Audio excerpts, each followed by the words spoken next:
You ain't got time for dueling? War battle, we coming full throttle. Sanctuary. You do now, where you going? Time to show our metal. Coolie crew and DFC. You ain't got time for dueling? Chosen few. Fire up the night.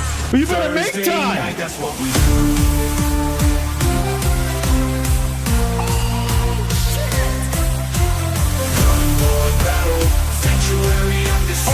Caution thrown to the wind from this guy.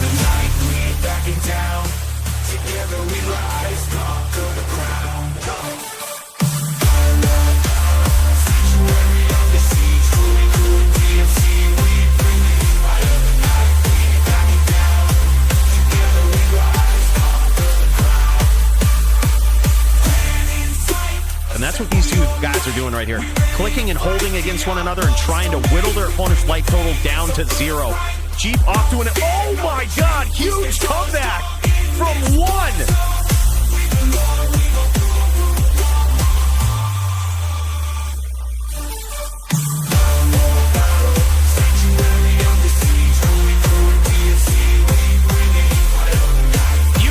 Chain from Toshank, just keeping the pressure up and constant damage. Look at this.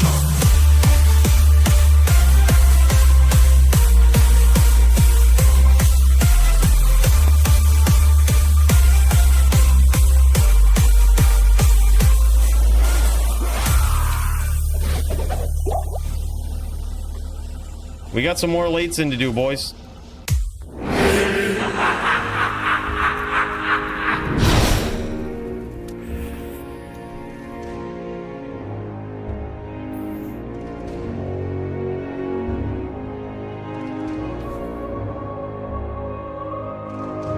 I see you guys in there, getting ready to pop out into the arena and get violent tonight. I see you, and I like it.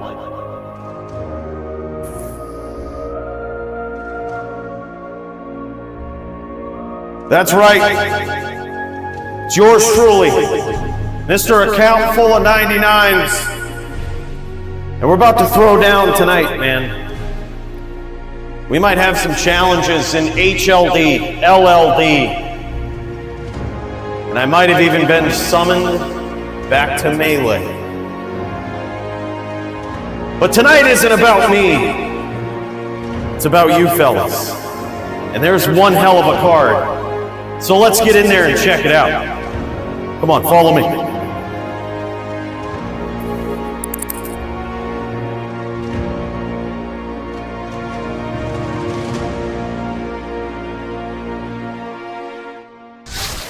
Your power was no match for mine. Welcome in, ladies and gents. Holy shit. Damn, son. What a day. What a friggin' day. This is wild. All right, one moment. We've got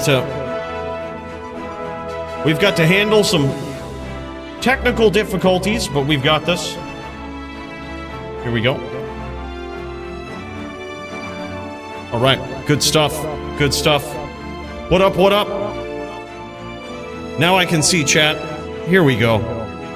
Holy shit. How you guys been? If you guys see Joby, make sure to get him out of here.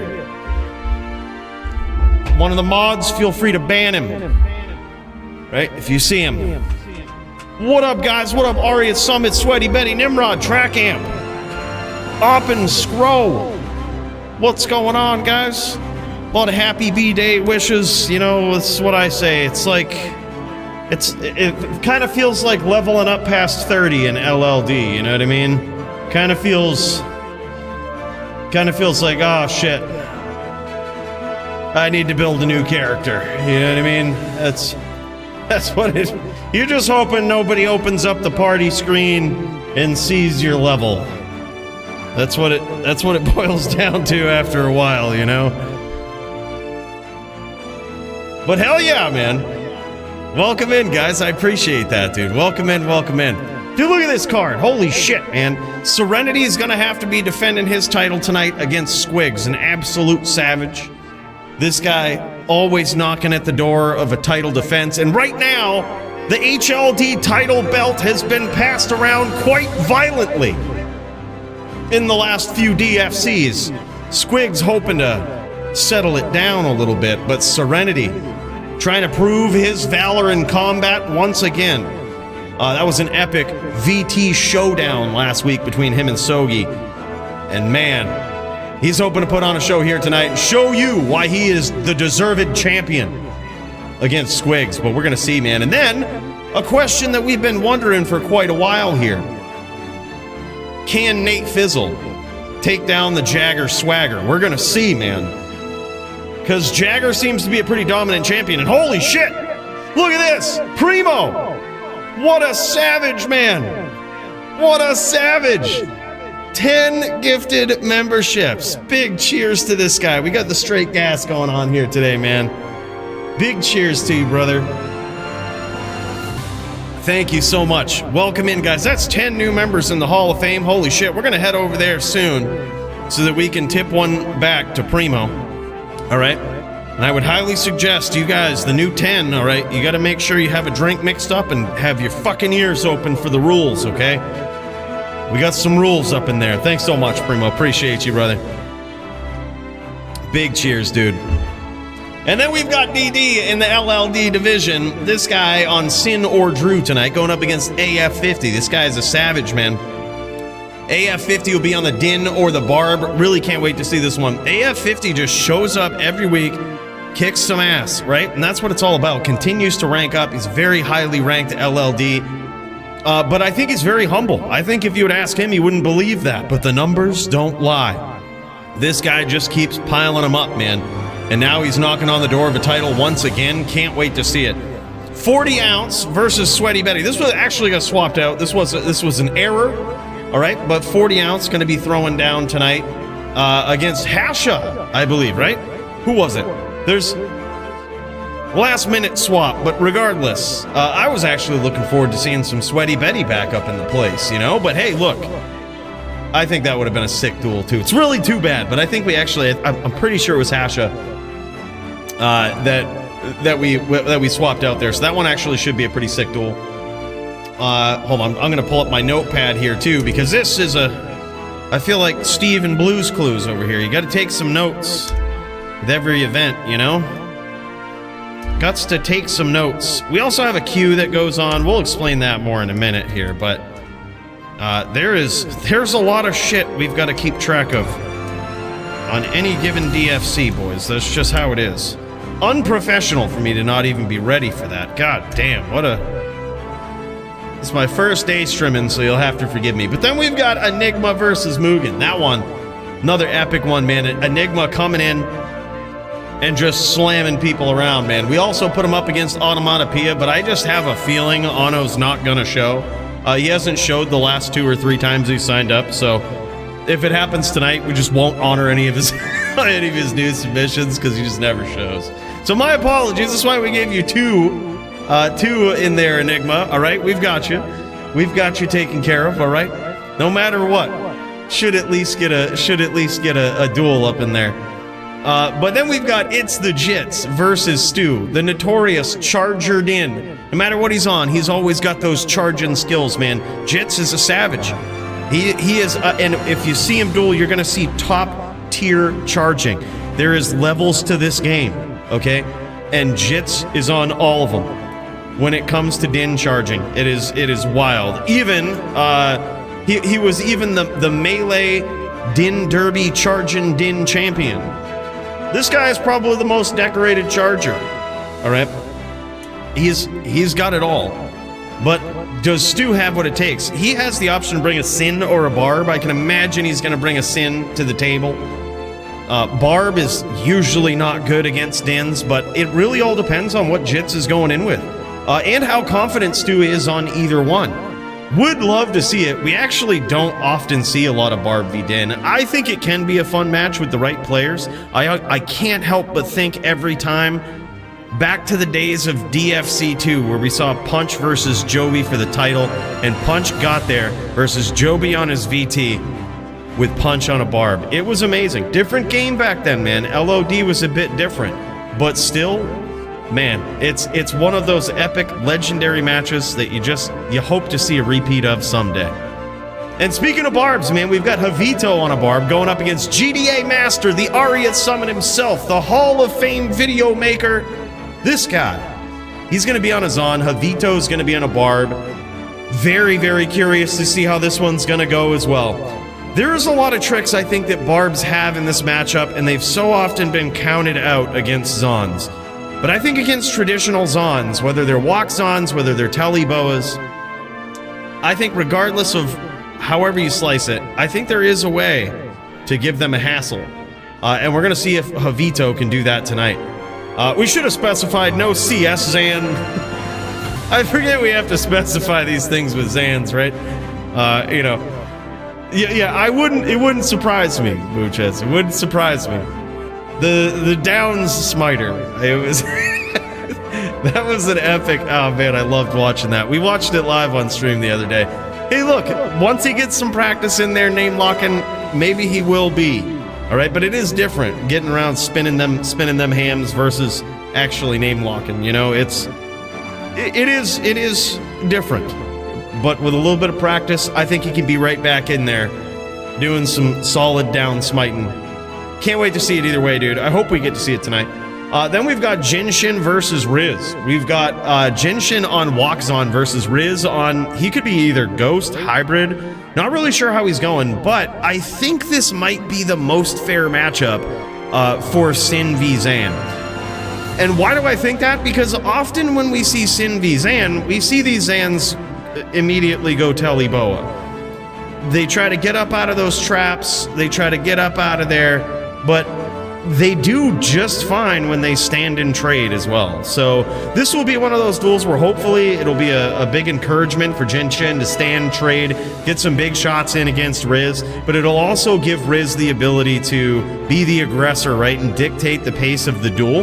However, Jinshin is really good at responding when you close the distance. He's really good. He makes such good decisions in the heat of the moment. So that one could go either way. I'm actually pretty excited about it, though. Then we've got Murder SC back in the HLD division going up against Maiden. And man, oh man, this guy, it's going to be a true test. Whatever one he wants to bring to the table. We usually see this guy on a Necro, but he's got a lot of options. He's got a lot of things he can do. And multi-talented, as we've seen in the LLD division. What will he bring to the table in HLD? That will be the question tonight, man. He says, I'll be on Bard. No way. Holy shit, that's awesome, man. Happy to see that. That's going to be savage. That's going to be some Barb v Sork. Big cheers to that, brother.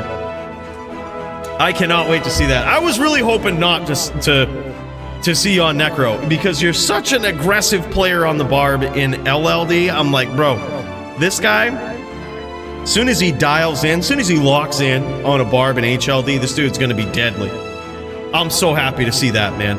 On the class that made him famous, Mr. Murder SC. And then we've got, look at this guy, Nimrod on a Din. I don't know who the hell set this match up, but he's going up against Coooley on a Ghost.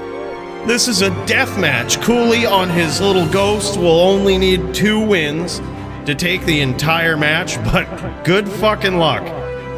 It's tough on those Ghost Sins, man, but you know, maybe we can make it happen. We will see. I think regardless, jamming and slamming with Nim himself should be pretty fun, man. It's going to be a fun duel regardless. Then we've got Sogi, the guy, the previous champion, last week's champion, now trying to climb back up into that contender spot, going up against legendary Blizz player Doombringer. This guy was put down by Serenity himself, but can Sogi prove it? Doom is an absolute din killer on that Blizz, and it's gonna be a tough test for Sogi. But if there ever was 2 Dins that could give Doom one hell of a challenge, it's these two. It's Serenity and it's Sogi, who we'll see tonight, man. But Doom, I think, learned a lot from that first matchup, and I wouldn't be surprised if he brings these new learnings into yet another top-tier Din v Sork match. Can't wait to see it regardless. I think it's going to be sick, man. Then we've got Steez versus Will. Another epic matchup. I think, was it Will that had to swap out on that? So that was another swap in the card. I think he's got a different opponent there. You know, sometimes these things happen and Bill never updates the card. He's just fucking guy, you know, is what it is, all right? We've got Ted versus Hasha, gonna be another epic one, dude. Necro v Barb.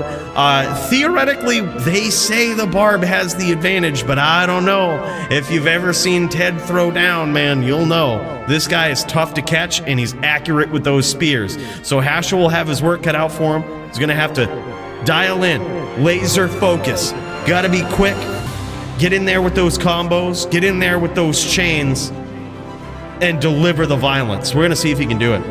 Then we've got an interesting team match. I've heard a lot of people trying to fill the fucking gap. If I wanted to fill the gap, I fucking would've. All right, I think 3v4 is good here. I think this team right here, Track, Doom, and Punch, is actually very solid. I think that their team dynamic is actually pretty well thought out. These guys have had some time to kind of brainstorm, kind of synergize with each other.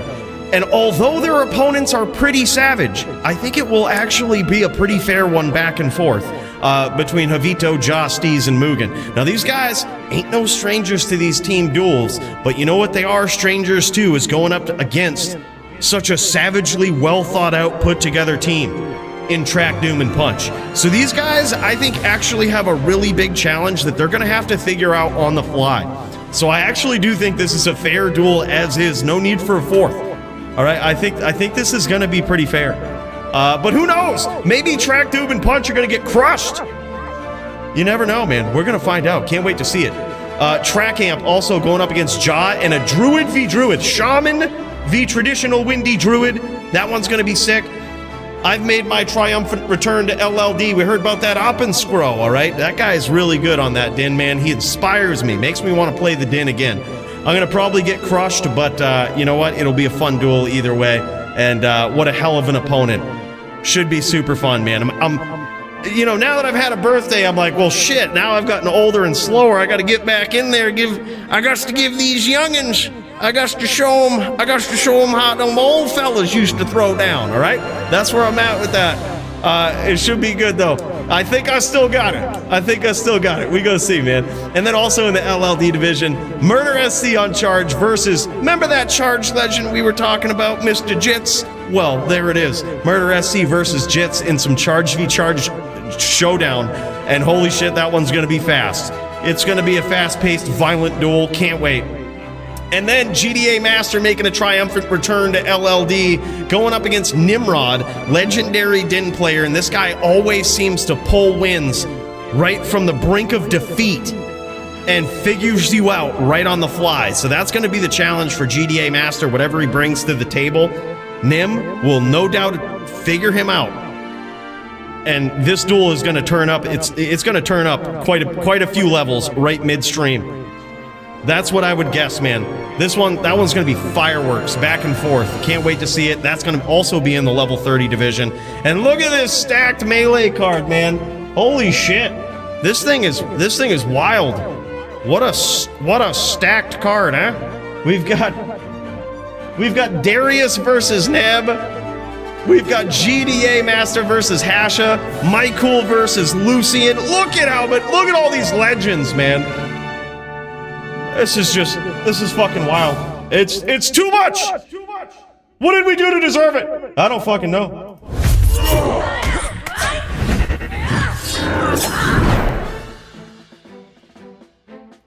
All right, but this is what's gotta happen first. Mr. 99's here. We gotta get ready. We gotta get ready to throw down. Oh yeah. Oh no, that's another thing, yeah. The Zan v Zan, man. The card is so sick. The melee card is so sick. Yeah, it's really good.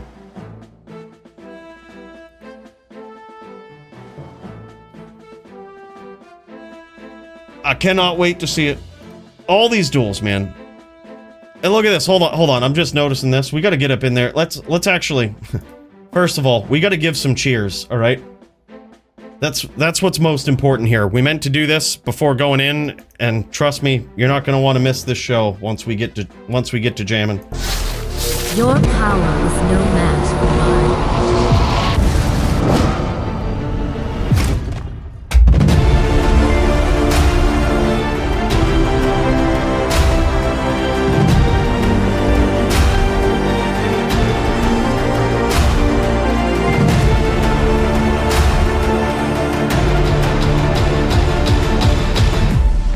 Welcome in, new members, courtesy of Primo. Gifting 10 memberships to these guys. That's 10 new people coming in here. No, you ain't gotta take your shoes off. But please keep your hands off the statues. Every week, we have to clean fingerprints off some very inappropriate places in these fucking things, okay? That's the only rule. And then the other only rule is if you ain't on the list, right? If you ain't on the list, you get the fuck out. And speaking of which, holy shit! Murder SC!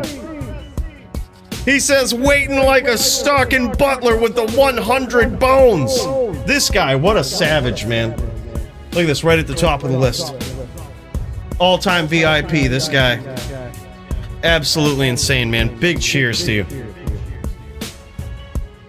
Welcome in, guys. It's gonna be violent. Oppenscro says, hey, we first? Look, I'm gonna get up in there. I'll do it. I'll fucking do it, Oppenscro. I'll do it. Let me at him. Let me get fired up here. Let me get up in there. Let's jam it. Waiting like a stalking butler. Dude, hell yeah, man. Hell yeah. All right, I have to switch accounts for this. Yeah, let's do this. Let's do this, Oppenscro. Let's just get it. Let's just get it done. Take the beating that's coming my way. All right.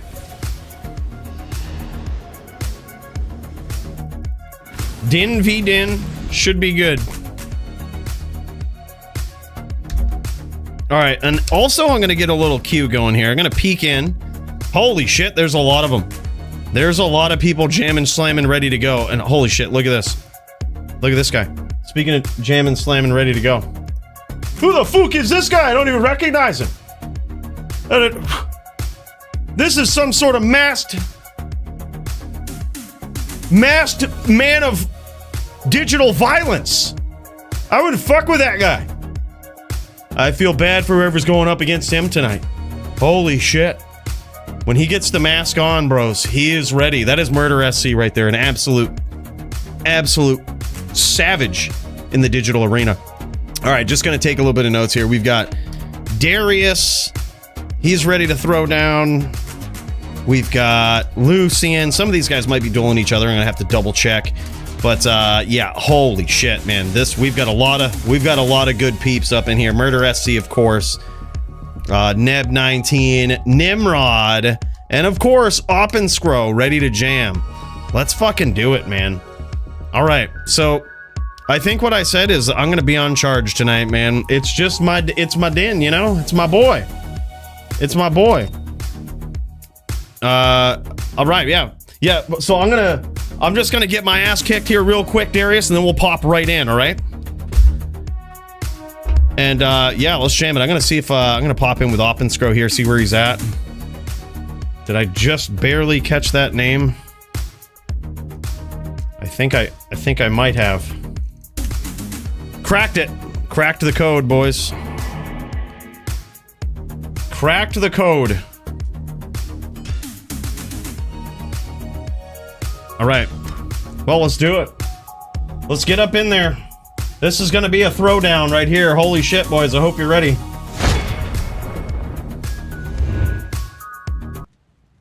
All right. You know what it is. You know, I wasn't going to do this. I wasn't going to do this to him, but I think we're going to have to do it. We're going to have to initiate the Punch-Out theme. Yeah, I'm not gonna say anything. He might not even know what's going on, but we are indeed gonna jam it. So please don't say anything to him. We don't need that kind of shit. We're gonna prepare for FOH here too, just in case he's got some mad FOH going on. And I think this is just about good right here. I think we're good. I think we just lock in Din v Din like this, just fucking jam. I think we do it. And holy shit, man! What is this? Luke coming in with 5 gifted memberships. What a savage, dude! Big cheers to you, man. Thank you so much, dude. Look, I hope that right there brings us all the luck that we need to at least put on a show, and maybe even beat the Oppenscro. We're gonna see how it is, man. Let's get in there. Let's jam it. Let's fucking go. All right, I hate to do it to him, but we're doing it.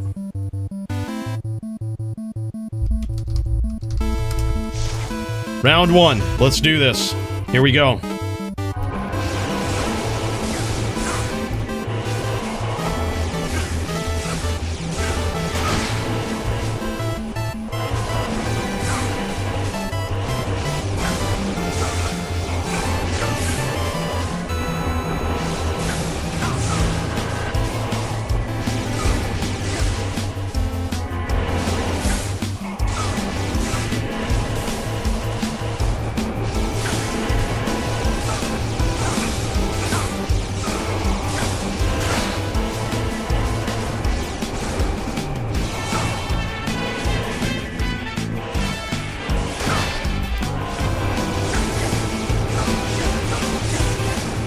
Oh, he's running now.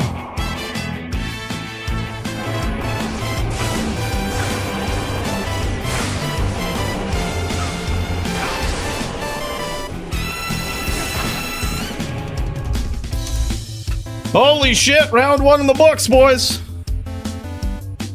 Woo! It's the fucking Punch-Out theme, man. GG, well done.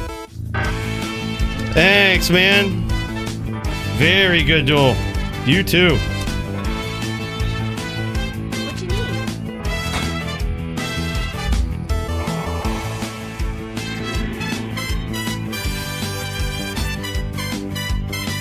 All right. Round 2, baby.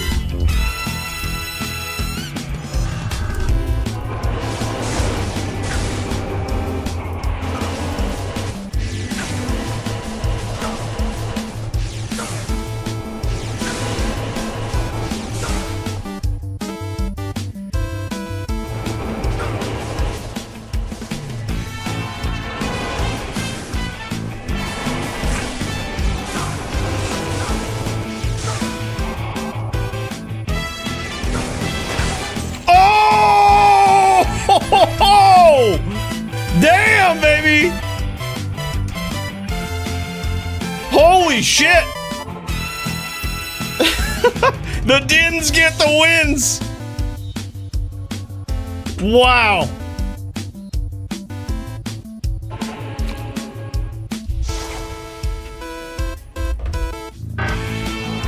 It's the Punch-Out theme, man.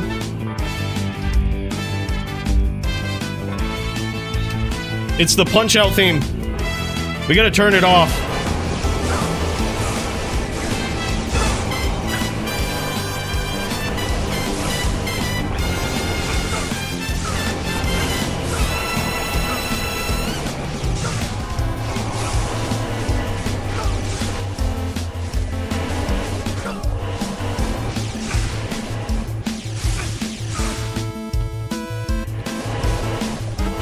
Nice.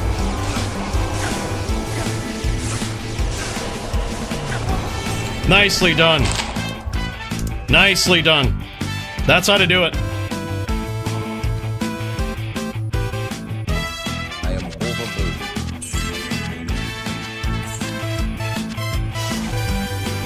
2-1, baby.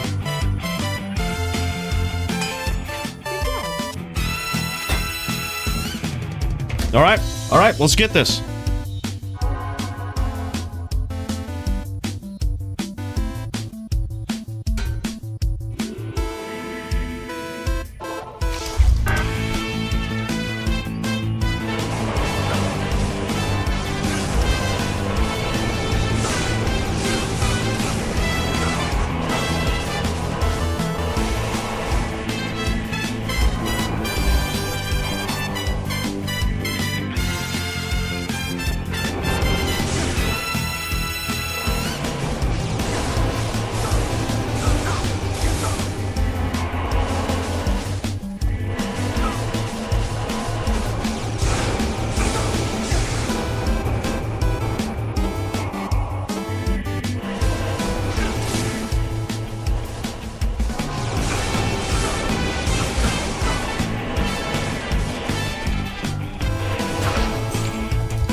boys. Holy shit. This boy's good on that, Dan, I gotta say. I gotta say.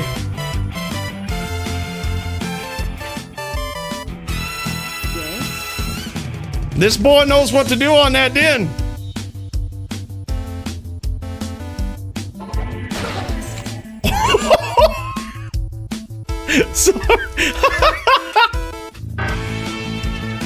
All right, that's it. 4-1, right? 4-1.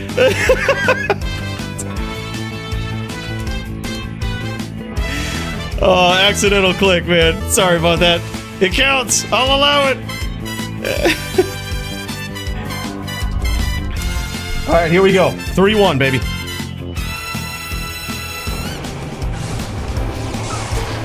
And that's it. One hit KO, baby. Topped in. Topped in for the win. Damn, son. And you don't fuck with the din. This boy still got it. We might be 1 year older now. But damn, man, we got that violence.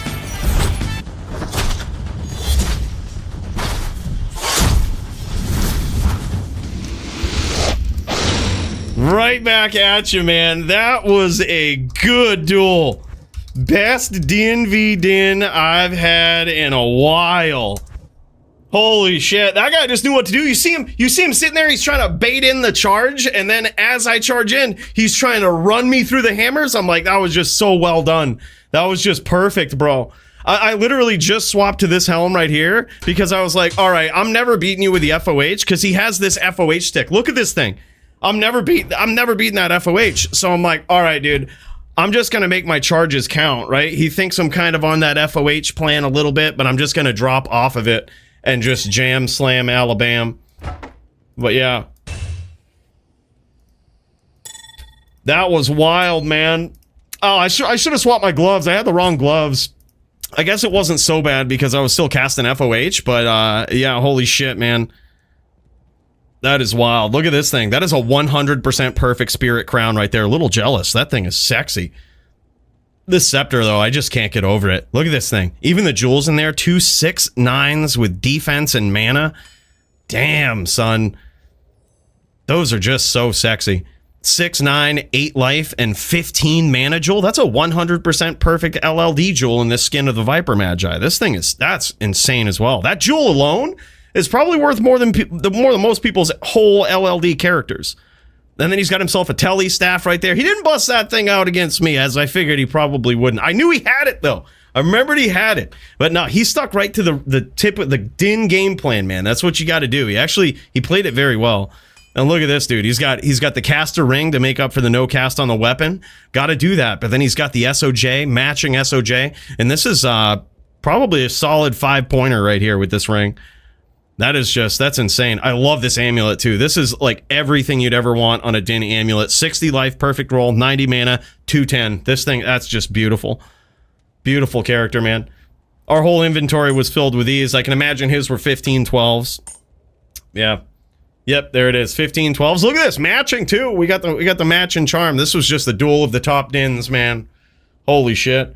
Yeah, that gear is insane. Oh, look at this helm, too. 6/9, right? So he's got the 6 strength, 9 dex. It looks like there's a mana roll on that as well.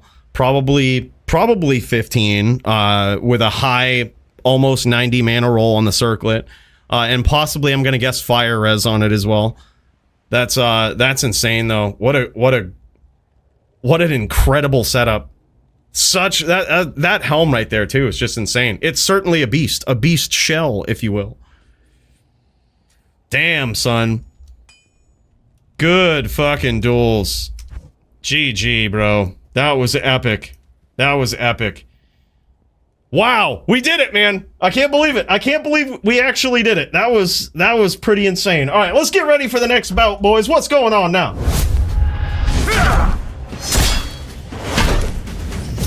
I shouldn't have done him dirty like that with the punch-out music, man. I'm sorry about that, Oppenscro. They say it's cheating. They say that punch-out music is cheating. They've been trying to get me to shut it off for a while, but I don't know what it is. It's kind of like crack, you know? You get it going, and it's hard to stop doing it. Yeah, punch-out is BM. Yeah, for sure, for sure.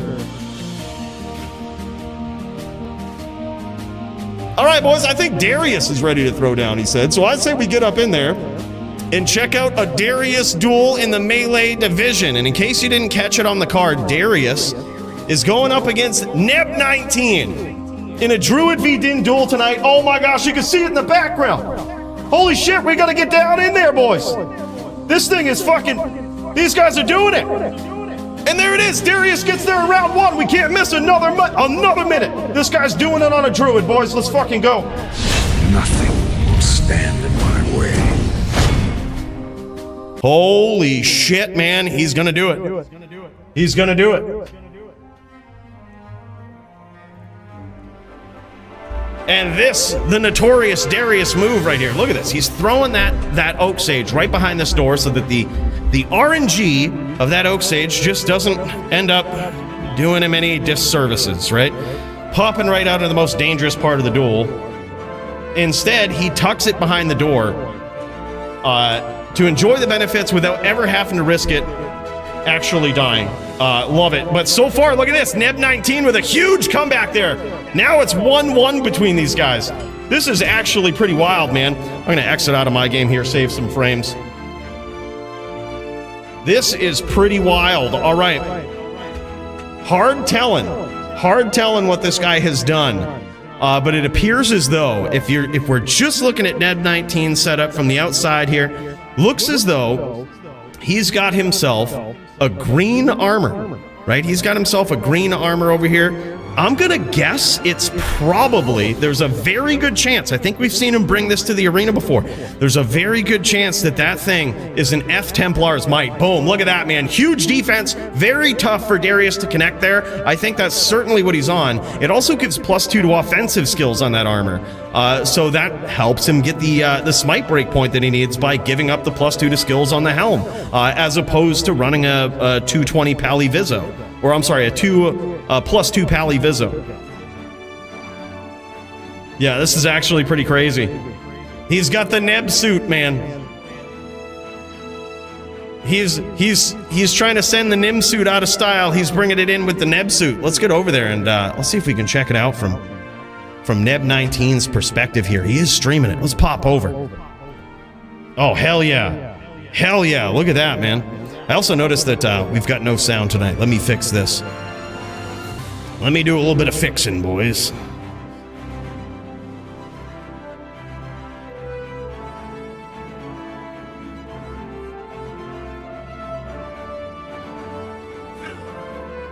There we go. Look at that. Right back to it. We had that problem last week, man, where we had no sound upon dialing in, and I was like, uh-oh. But that's all right. We figured it out. So far, Neb19 is actually off to an incredible start versus Darius. This is insane.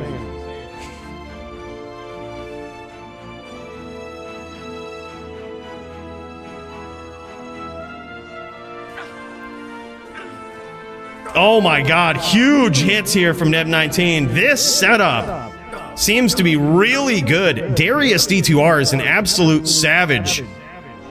And man, in the rounds, like these rounds are the opposite of what we usually see in Melee. It feels as though it's just been a shutout for one player or the other, just back and forth, right? I can imagine that might change as we go into the later rounds here. However, it seems to be all or nothing when these guys start trading blows. Let's see how this round goes. Big hits. Look at this. Again, another big all or nothing for Darius there. That was a huge win for him. Huge, dude. What is this? These guys are throwing down very violently here tonight, and I gotta say I love it. Gotta say I love it.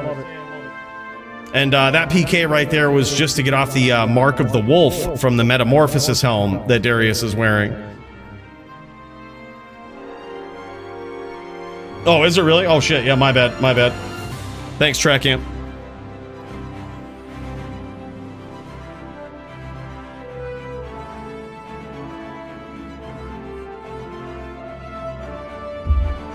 Hell yeah, hell yeah. Well, this duel is fucking epic, you know? Really what it was is we were down here in the outer cloister, and you see all these fucking pillars. The voice just echoes off, and very close round here Holy shit, and a huge comeback there from Darius. I thought he was out of that one. He has pulled ahead in this duel where Neb19 had a pretty savage lead early on. That's big news, man.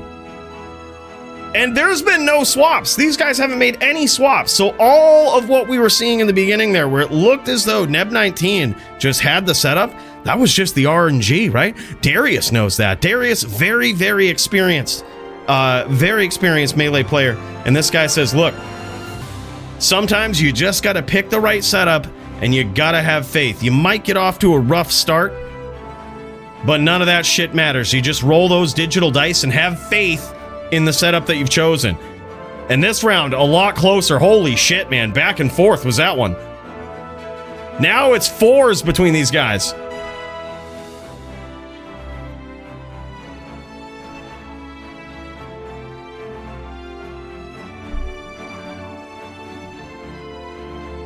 Hell yeah, what up, Dong? Hey, good to see you, brother.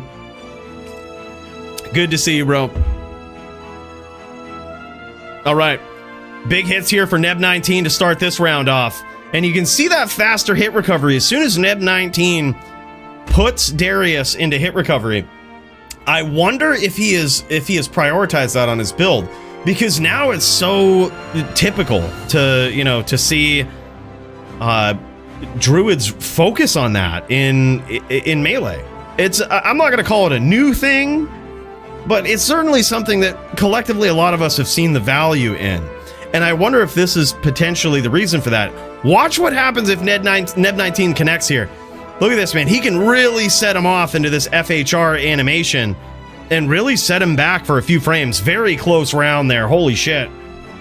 And now 6-4 in favor of Giant Tree, aka the Neb19. This is getting wild, man. Let's pop back over to his perspective here. Neb19 on the Din.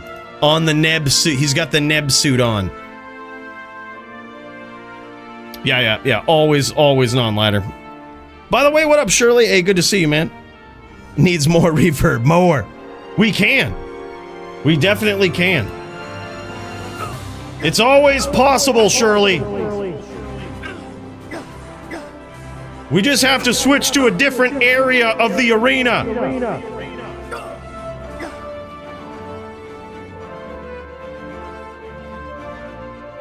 And that's it, just like that.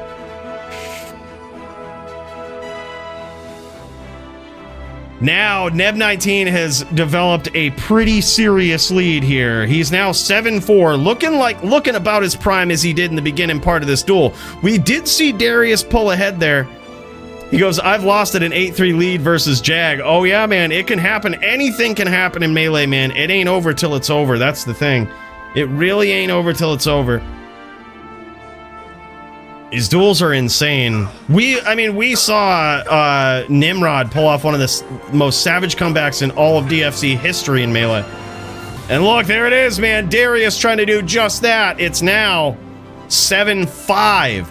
He's trying to crawl his way back up. Try to take back that incredible lead that so quickly Neb has pulled ahead and gained.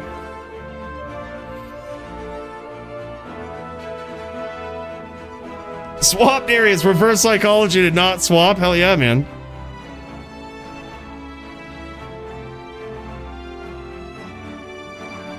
Who did you 99 your Zon with this ladder? What do you mean? Is the Druid off a frame? I don't know. I am not familiar enough with the Druid attack frames to be able to tell you. But that one right there, now Darius is doing it. It's now 7-6. After developing such a savage lead there, Neb19. Darius is closing in. Darius is making it happen. He's trying to make the dream come live. Yeah. Number 1 Zay in this ladder. Yep, that's me.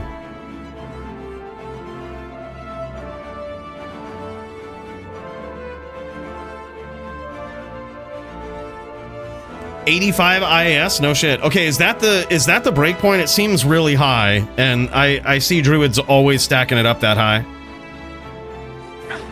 Yeah, soloed it. It was me, Shirley, Maddie, and Joby for like the playthrough on the first night, but like when it comes to grinding to 99. I very rarely have anybody else who wants to join me on that. And there it is, man. The first swap from Neb. This guy swaps over. Looks like he's stacked up a little bit of AR there, if I caught that correctly. Looks like he might have stacked up a little bit of AR.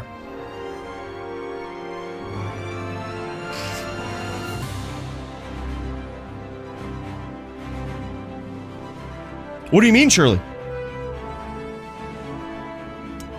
It's... You click, you hold down until the other guy is deleted. That's it.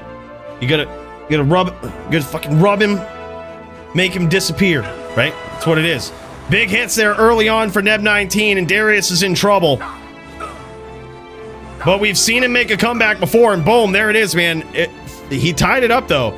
It's now 8-7. Neb19 just crawls ahead yet again, losing that dominant lead that he had in the mid part of that duel. I don't want no scrubs, right? Gotta scrub them out. Gotta scrub them out, man.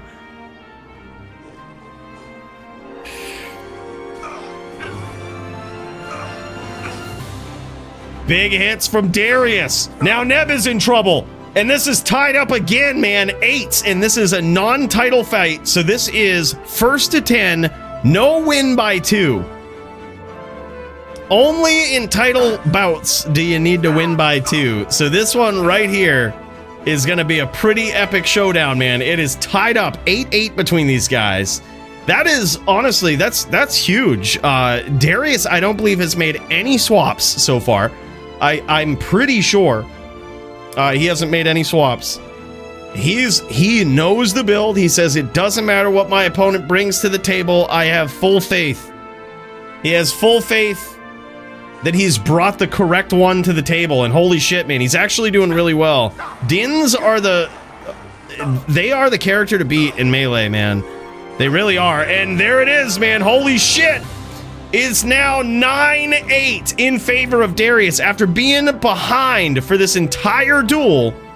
For the most part, there was only a small window where he crawled ahead. After being behind for practically the entire duel, he is now 1 win away from stealing it. And there it is, more swaps, dude. I think he actually did the opposite. I think he might have been swapping out for more damage. I still didn't quite catch that. It was a quick swap right there. Very quick swap. This guy's used to it. Neb19, he knows. It's second nature to him. He goes to that stash, clicks those swaps real quick. I think he might have actually focused on a little bit more damage in the inventory here. We're gonna see if it pays off. Big hits. He's got that swap luck to start things off here. Darius in trouble in the early part of this round, but now Neb19's got to finish it. There it is. There it is. It's now 9s. It literally comes down to the winner of the next round. The only way this goes to overtime is if these guys annihilate each other, which is totally possible. Good evening. This is crazy.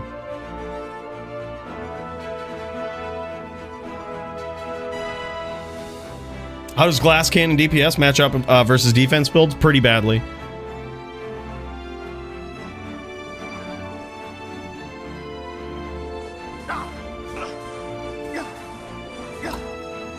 Oh my god, huge start here for Neb, and that is it.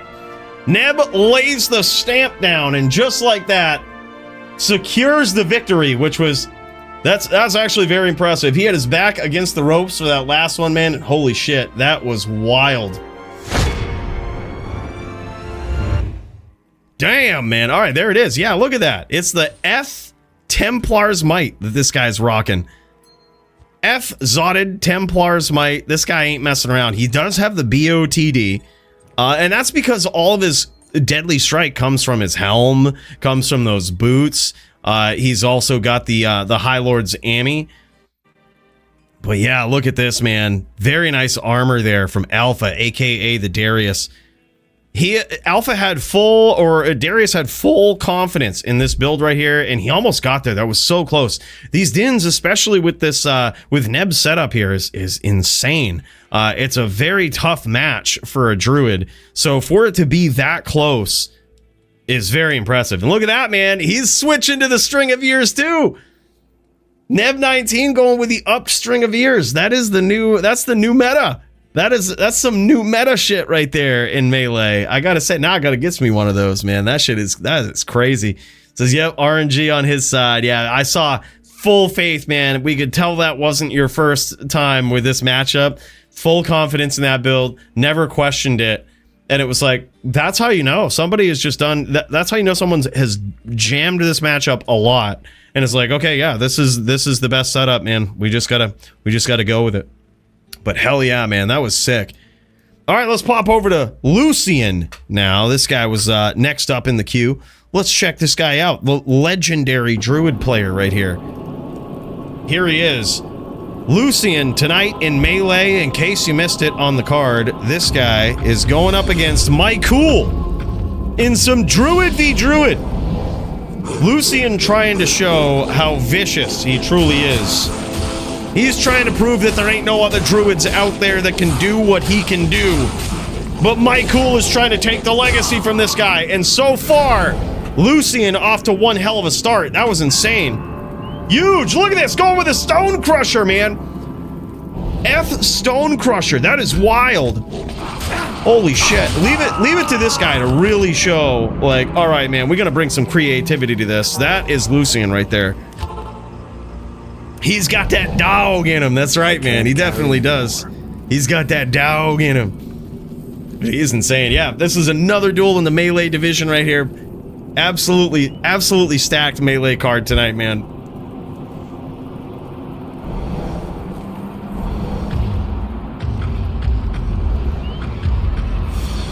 The string of ears, it's hard to explain, but the MDR that's on there, because most people wear Ravenfrost, it actually works to reduce physical damage even more than you would think. Now, you are giving up quite a big boost to Vitality by not using Dungos. You're giving up Rep Life, which essentially really doesn't matter, but one thing that you do win out with is defense. So you actually get more defense from an upped string of ears than you do from a Dungos. So it's an interesting new meta thing that people are doing. You definitely do get more damage reduction because everybody's on that Ravenfrost, you know what I mean? It's the life leech is a thing in Melee. You do actually get a little bit of life back when you hit a player. It's significantly reduced from its heydays of 1.09, but you do get life back. Yeah, it's not that great. When you hit a player, it's not huge.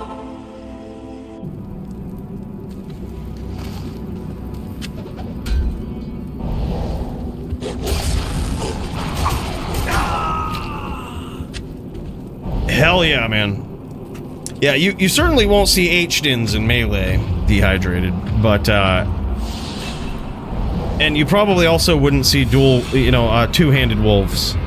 That seems like a good way to lose in Melee, but certainly a fun thing to do in HLD, that's for sure. And down goes Micool's Oak. Both Oak Sages down here, and it looks as though Lucien took the time to recast it. And did it pay off? It did not, man. There it is. Micool gets there that time. I believe he's now... Oh, wow. Yeah, he has pulled ahead quite substantially against Lycan, a.k.a. the Lucien, the legend of the wolf. This is pretty savage, man. I gotta say. Lucien with his back against the ropes already. But again, full faith and confidence so far in the build. No swaps yet. Sometimes you gotta wait until about, the 5th or 6th round to really see how the RNG is stacking up in your favor if you need to make any changes, right? But here we go. Next round, big hits there from Lucien. This looks like it could be his round. And there it is. He tries to morph back. That is something that is allowed in Fury v Fury. That is really the only place you'll ever see this. Fury v Fury morph backs. Pretty insane. A very unique piece of Melee duels. He tried to. He tried to get there, Micool, but unfortunately got slapped down by Lucien in the final moments of that round. Yeah, there's probably a lot of druids and melee that are using fanged knives as well. It's really good for the IAS. Add Serenity and I to the queue? Absolutely, man. As far as the queue right now, we've got Murder SC and Nimrod going on next, so we're gonna check in with Murder next. And then we've got Squigs versus Serenity for the HLD title. That shit is gonna be nuts, man. I can't wait to see it. We're gonna have our first title bout of the evening.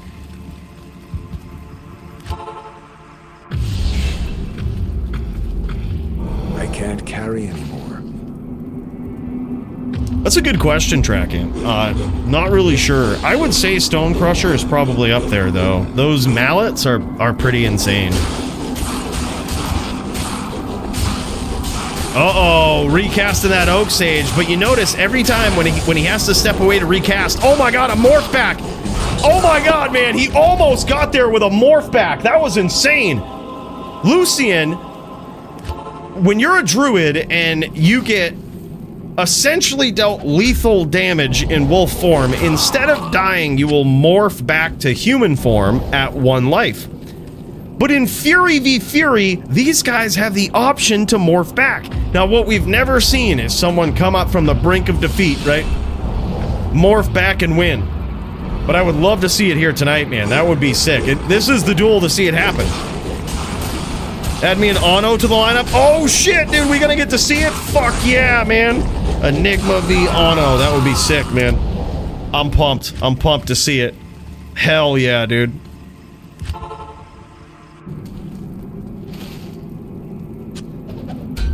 Sinister and Cloverfield are ready to melee. Oh shit, I think I actually did see you guys up in there too. Let's throw that in there first, Sinister.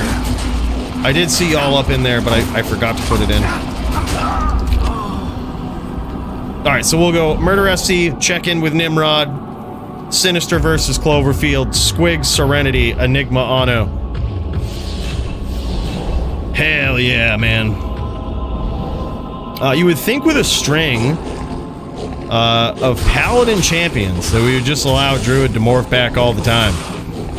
Or also versus Paladin. I mean, maybe, but you gotta figure before that we had a string of Druid champions for a very long time. And really the only thing that's changed between them is that they both are just not allowed Fortitude anymore.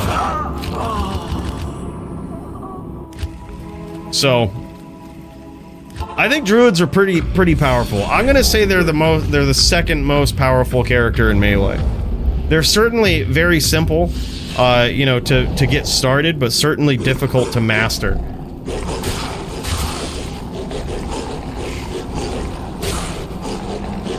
Hell yeah, Nim, hell yeah. That's right, actually, me and Nim gotta throw down, dude. Alright, let's do it like this. Let's do this, man. I'm gonna throw myself in the queue after Enigma and Ono, and we'll check in and see if any of your other opponents are around, Nim. But after that, what we'll do is me and you, we'll throw down, bro. We'll throw down Ghost v H-Den after the Enigma Ono fight.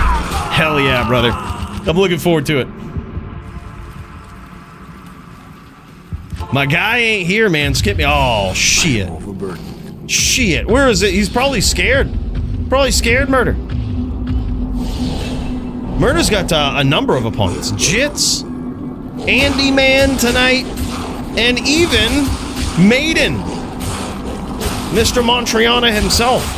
None of those guys, they're all scared? There it is, nice morph back, but can he do it? Oh man, so close. That one was literally right back and forth to 1 right there. That was, holy shit. Did he reshift it? Did he reshift it? He got a reshift win right there? Oh, damn. My melee opponent dropped? I don't know if there's, oh, that's right, that's right. Actually, yeah, me and you, that's right. Me and you also have melee. We have a melee throwdown. I totally forgot about that.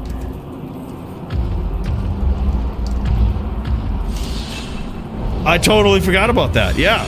We've got a score to settle. Look, me and Nimrod are gonna do the gauntlet tonight. Oh, Andy, okay, I get it. I thought that was for another duel. All right, Murder, I get you. I get you now. That's right. That's right. I totally get it. Big shift back here. Lucien trying to shift back, but he can't quite do it. Keeps getting interrupted every time there. And now 7-5 in favor of Micool. Micool trying to do the impossible, trying to beat a legend. This guy says if you want to be a legend, you gotta beat a legend. That's what it is, man. And he certainly recognizes Lucien, previous DFC reigning defending champion, the guy that has gone back and forth with also a legendary player himself, Nimrod. Y'all might remember, those guys had quite the rivalry up at the top, but certainly solidified both of their reputations as just being absolute OG melee legends in the DFC. Now 8-5 in favor of Micool.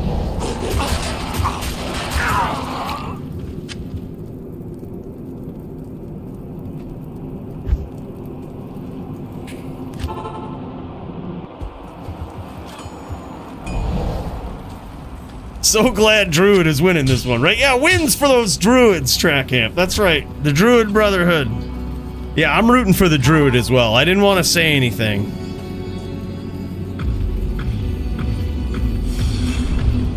Didn't want to say anything and appear to be biased, but that is certainly what's going on. All right, these guys throwing down. It's now 8-5 in favor of Micool.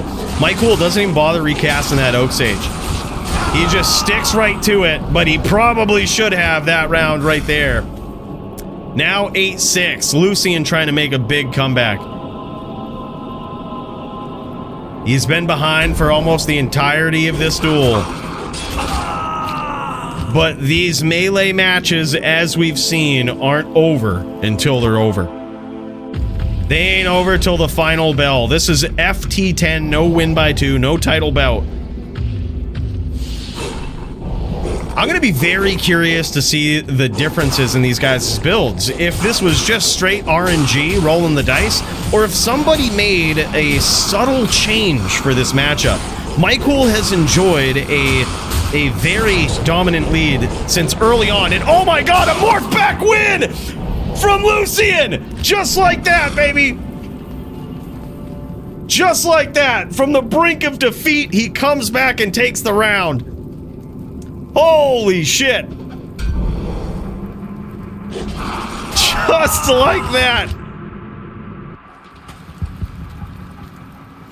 Man, that's a couple of nice Lolos, dude. I bet, man, Lucien is an OG. This guy might be stacked up there in that stash.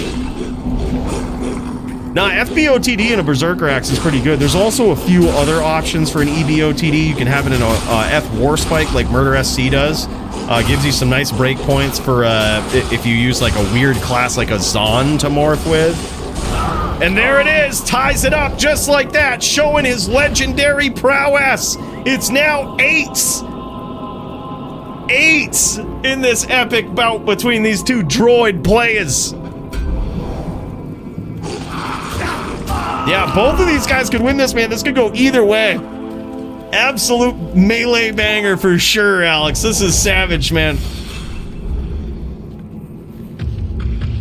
Yeah, really nice min damage, but it also has faster base attack speed, so it's a lot easier to hit certain breakpoints, especially weird breakpoints. Like I said, if you're on like a Zon in morphed form, a super weird breakpoint. If you're like a bear Zon, which leave it to Murder SC. That's what that guy does. All right. That's what he does. Kick some ass in melee with a bear Zan. He don't fuck around.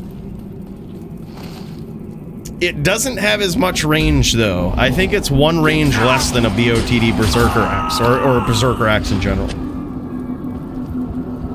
But there it is. Micool pulls ahead now. It's 9-8. He's trying to maintain this lead, trying to finish strong here. And Lucien is trying to creep up from behind and steal this Fury v Fury win.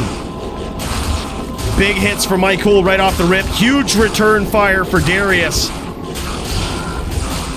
This one could go either way, guys. Oh my god, it's now 9s. Lucien ties it up. Huge, man. Warspike's goated on Barbs? Oh, no doubt. I didn't even think of that, dude. Yeah, you could... Barbs have a tough time hitting certain breakpoints, so BOTD Warspike actually seems good. For the second time tonight in Melee, it literally comes down to this round. It comes down to this. Absolutely, Darius. This is insane. The level it takes now, I think, to compete in DFC Melee. You can see how close these bouts are, man. Like, you have got to be a savage, a well-seasoned savage, knowing the matchups, knowing how to run against your opponent, no matter what they bring to the table. Big hits there for Micool, and it is all over. This guy takes down an absolute legend in a very, very close match. Now solidifying himself, he says, look, I have now, by the skin of my teeth, achieved the status of legend. And that is Micool right here. These guys look like they have a very, very similar setup here. I can't wait to see what they're rocking. If anybody made any subtle swaps or what. Yeah, BOTD Berserker Axe for Lucien.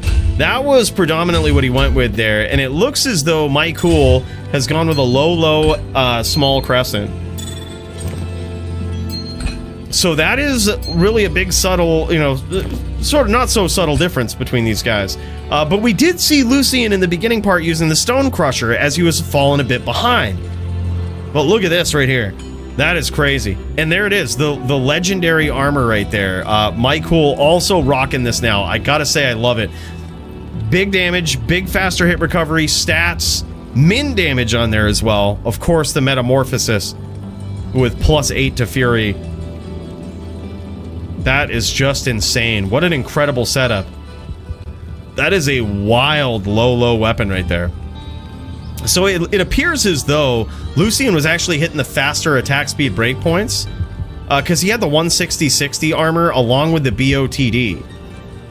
But, man, tough opponent. Look at that Stone Crusher. I love that. I gotta get me one of those, dude. F Stone Crusher. The min damage on that was 315 base damage, man. That's actually pretty wild. I think that's got to be the highest unique that I know of. I know you were asking that earlier, Track Amp. I think that's got to be it. All right, man. So there it is. Lucien. Murder says skip him for now. We'll check back in a bit.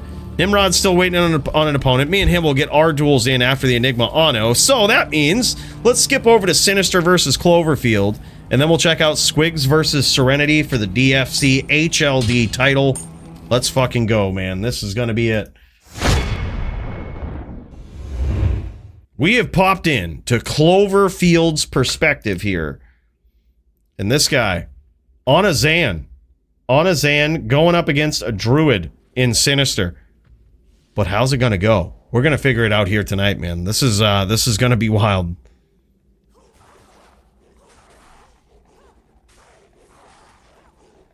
Sinister Thrall himself off to a good start here. These Zans, oh my god, man. And just like that, this is gonna get violent. With these Zans, these Druids, let's fucking go, man. I shall purge this land of the shadow.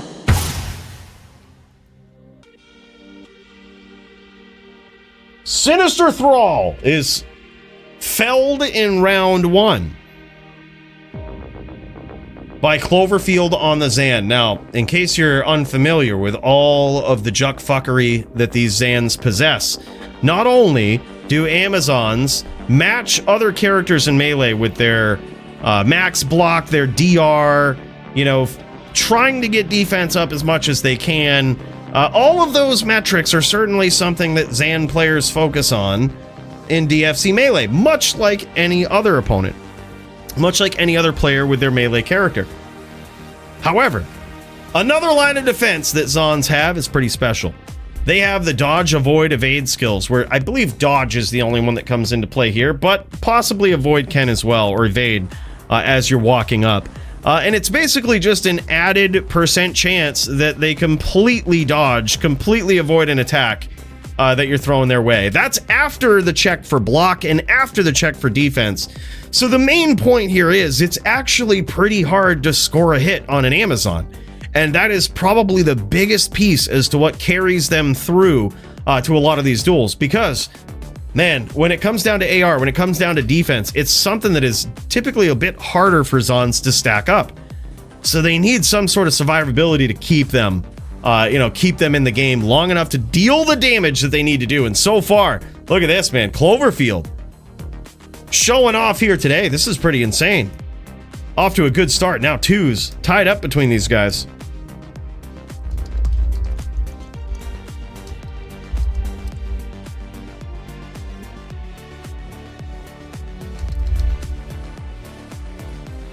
Just gonna take some notes about fights of the night here.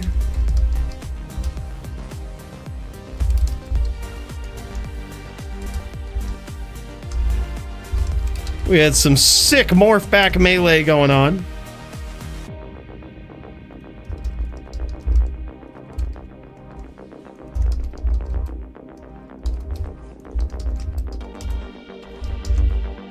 We had Oppenscro versus the Cools.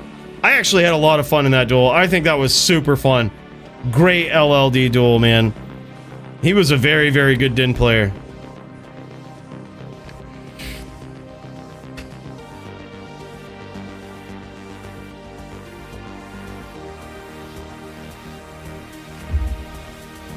Need to make me a jabber for melee? Dude, same here, man. I now got me 299 Zans, and I don't know what to do with them. I actually do know what to do with them. We're gonna make a Muchez Zan. We're gonna have a sick Telly Boa, right? And then we're gonna make an old school GVN, maybe even old school TFC Priest Zan, straight up walk Zan, maybe even a Tribrid. But she's gonna be a team killer, you know what I mean? She's gonna be team all-star. Yep, no problem, Squigs, no problem, dude. Y'all are up next. Squigs versus Serenity. We probably got a little bit of time here. I think it's 3-2 right now between these guys.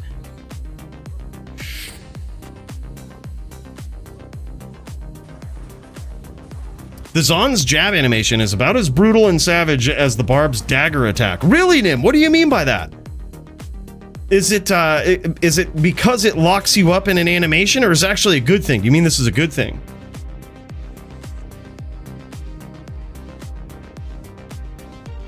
Do you want to know the 10 things I'm doing wrong in the Chaos Sanctuary? What's going on, Sloot? What's happening? You just have to be violent. Go look at one of Cooley's builds. He's got the nastiest... That guy, man, he puts out some of the nastiest TZ builds I've ever seen. We're talking tried, true, tested. Absolute savage builds. The best TZ slayers. Rumor has it that guy has had a number of top 10 ladder finishes as well.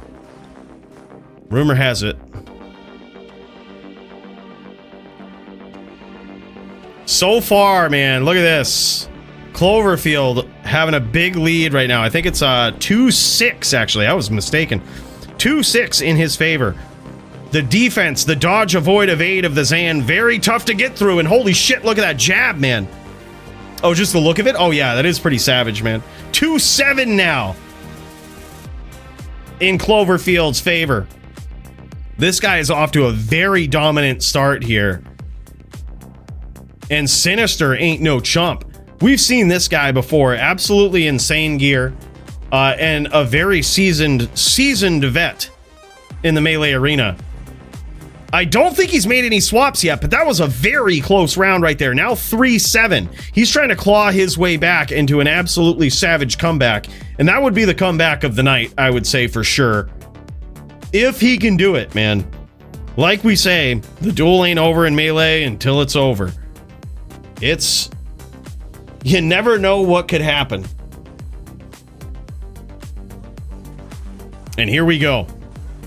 3-7. Looks like some savage hits here for Cloverfield right off the rip. Just doing what he does. Oh man, big hits though. You can see that finally, when Sinister does land one of those hits, you see it just about half-lifed him, man. That was savage. Oh, word. Okay, thanks for the heads up. Thanks for the heads up, GDA. All right, brother. No worries, no worries. Well, it kind of sucks though, because I know you're probably it's pretty late for you over there. I only have a zealot for right now, Michael. That's all I have for melee characters. Holy shit, close round, and you know Sinister was looking for it. He's like, man, oh man, he was one hit away there, demoralizing. But can he pull this off? This would be insane. This would be insane.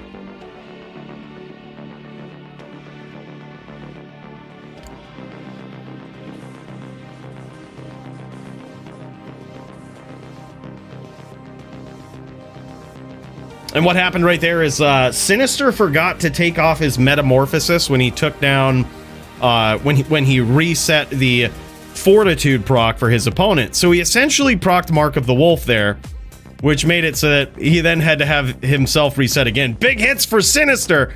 Holy shit. An incredible lead there. This is how a comeback starts. Just like this. It's now 4-9, still in favor of Cloverfield. This is pretty insane, man.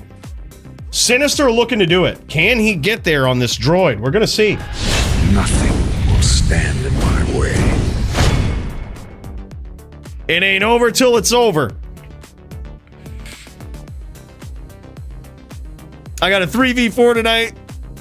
And Druid on Druid violence. Hell yeah, man. I can't wait. That's good. That's pretty stacked right there. Big hits, though. And it looks as though Cloverfield is going to do it with a very dominant victory here tonight over Sinister. Sinister is a savage, man. As you'll see here, this guy is insane. Base 10 on the inner sight, just showing that off. Appreciate that, man. It is a rule in the DFC that your inner sight is limited. Because, wow, what a powerful skill it is, man. It reduces the defense of your opponent, which that really means a lot if you're familiar with melee. That means quite a bit in the melee arena. Some nice 3x20s there in the inventory. 31820s, beautiful. Matching inventory there as well. And look at this helm. Holy shit, that was insane. It had base enhanced damage, 2 socket, 2 to Zan skills. That was beautiful. A nice min damage melee ring there. And look at these Balrog spears. Just an incredible setup here. Cloverfield's got himself a nice Zan. Going with the EBOTD Berserker Axe with Sinister. I like that. Beautiful dual stat 29 gloves there. And a beautiful dual stat Lifer AR ring. This guy's, I told you this guy ain't no chump. 160, 60, 100 Lifer armor as well. Ain't no chump, man. This was an epic showdown between two absolute titans in the melee arena. 3 2020s as well, holy shit. 2 13 gores, of course. Look at this. Strength, life, 2 sockets. It looks like there's base 28 damage on that as well. That is just an insane Zon helm, man. Even got a little bit of MDR in there to stack it up a little bit. Give item on an account, please. Right? Coolie, me and Jits got something GG planned, brother. Wait and see. Can't wait to see it, man. That's gonna be. I'm gonna throw you right in the queue right now. Stu v Jits. Let's fucking go, man. Oh, I guess you said we're around 9:30. All right, we'll check in. I'm gonna put a note there. 9:30. GG, brother. I can't wait to see it. That's epic. All right, boys. Well, it's just about that time for the Squigs v Serenity. The title bout of the evening. And there he is, Squigs in the game on his Sin. Serenity clearing the Moor. This is the HLD title bout of the evening. Serenity is going to be trying to defend his title for the first time. He's going to be trying to defend it against an absolute savage, Squigs, who is no stranger. Ain't got no ring rust, man. This guy's just always been in there, beating up on guys, making it look easy. Except for that one time he fought against some ghost player and it looked like lag. But other than that, all of them have been pretty clean. Pretty clean, all right? Yeah, the ghost Sin play looked like he was lagging. Looked a free win for Squigs just because of lag. But if he wasn't lagging, probably would have beat him. But other than that, Squigs has just absolutely flatlined his opponents. Other than that, you know. Looks like Squigs might have actually lagged out there. Speaking of lag, I think he might have lagged out. Hell Link, what's going on, man? Good to see you. You should be on within 30. All right. GG. I'll throw you guys in, man. Track Amp v Jaw. That's going to be good. That is going to be some Drew v Drew violence. Yeah, and also, once you guys are ready for the teams, man, just pop into those channels and let me know y'all are ready to go. We can pop over and check it out. Yeah, should be a good fight. Can't wait to see it, man. Can't wait to see it. Appreciate you, Stu. Hey, you know, I'm at the age now where I'm like, oh shit, I wish people would forget. But no, in all seriousness, I appreciate it, man. Big cheers. So good to be here on the B-Day with you guys. I'd have it no other way, all right?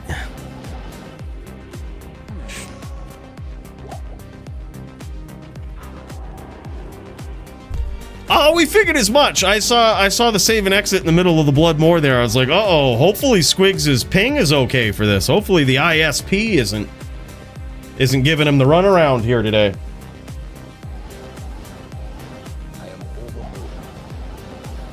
These guys clearing the moor, getting ready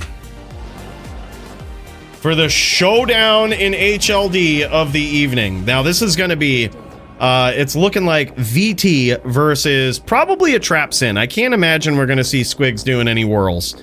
That's usually not what you would do against a VT. You really don't want to close the distance. You want to utilize your traps, utilize the distance, and just punish your opponent from afar. The challenge will be for Serenity to close the distance and do what he does. This guy is a Sin killer. And he's going to try to make no exceptions with Squigs here tonight and show him his prowess on this VT. But Squigs, he ain't your average Sin, man. This guy has some insane skills. He also does some pretty nasty CT casting. And if you ask me, the players who have mastered the art of offensive CT casting are just leagues above the people who have not. It's really as simple as that. It's a skill that if you don't have it in your arsenal offensively, I think you're at a disadvantage to the people that do. And what that is, in case you're not familiar, CT casting is a way to essentially cast spells, traps, teleports further than you regularly would be able to. And it's by opening up either, literally pressing C or T, opening up on the left side of the screen, the stats tab, or on the right side of the screen, the skill tab.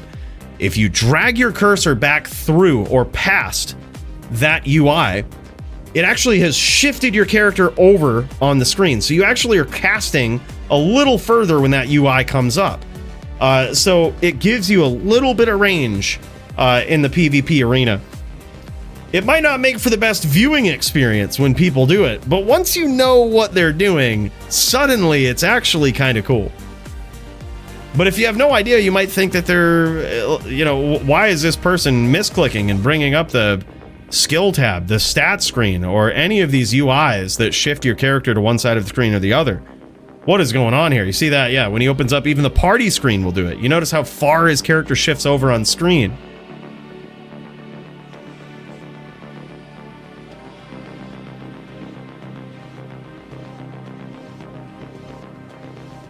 I broke my brain by putting CT as up and down on the wheel. Can't go back. Oh yeah, that is definitely a brain breaker. I have force move on the scroll wheel.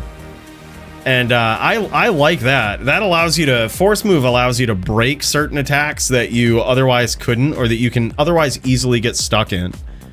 For example, the ninja stars with the Sin, you can break that with force move. It's one of the few attacks that you can just break out of, which is good. I kind of like that, because it's easy to get stuck into it otherwise. But I can see with the CT, that's actually kind of cool. That's very interesting. That might be the better place for it, because you could do it literally with one hand. You could CT cast with one hand. That's pretty smart, man. Not gonna lie, that's some pretty efficient shit right there.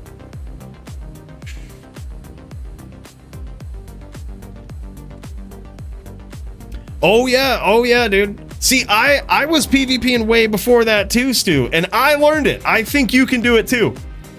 I remember Maddie coming into my chat when I started streaming, and I had no fucking idea what CT casting was, and this guy was whooping my ass all the time. And now, Maddie's fucking easy. I don't remember the last time Maddie beat me on anything, really. No, the Druid barb shit, I was giving him those. I felt bad, okay? But legitimate, like in a legit duel. Look, the point is, we all have to start at some time and somewhere, okay? Yeah, it actually took me, I would say, a few years to really get used to it. But it's, dude, here's what I did, Stu. Little bit of tip if you want to if you want to work it into your routine.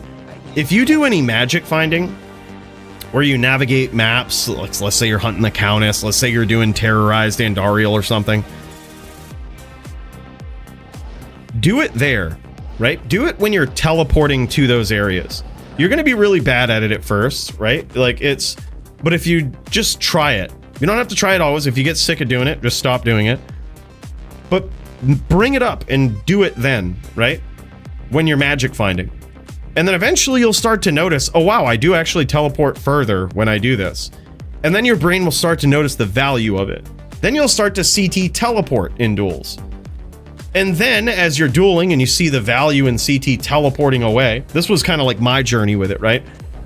Then eventually you'll realize, wow, okay, there are certain skills where I can CT cast them and I get this same benefit. But it is the biggest leap right there to go from defensive CT teleporting away to offensive CT casting. It's like the biggest leap, but once you get it, it's like, man, once that starts to become second nature, it's getting wild, man.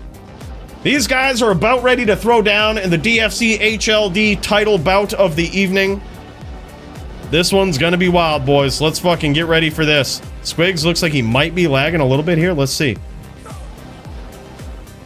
Might be, possibly. Think so. Oh, no, he's good. All right, boys. Let's fucking do this. Who's gonna come out on top? Will Serenity defend it, or will Squigs take it for the first time? Let's find out.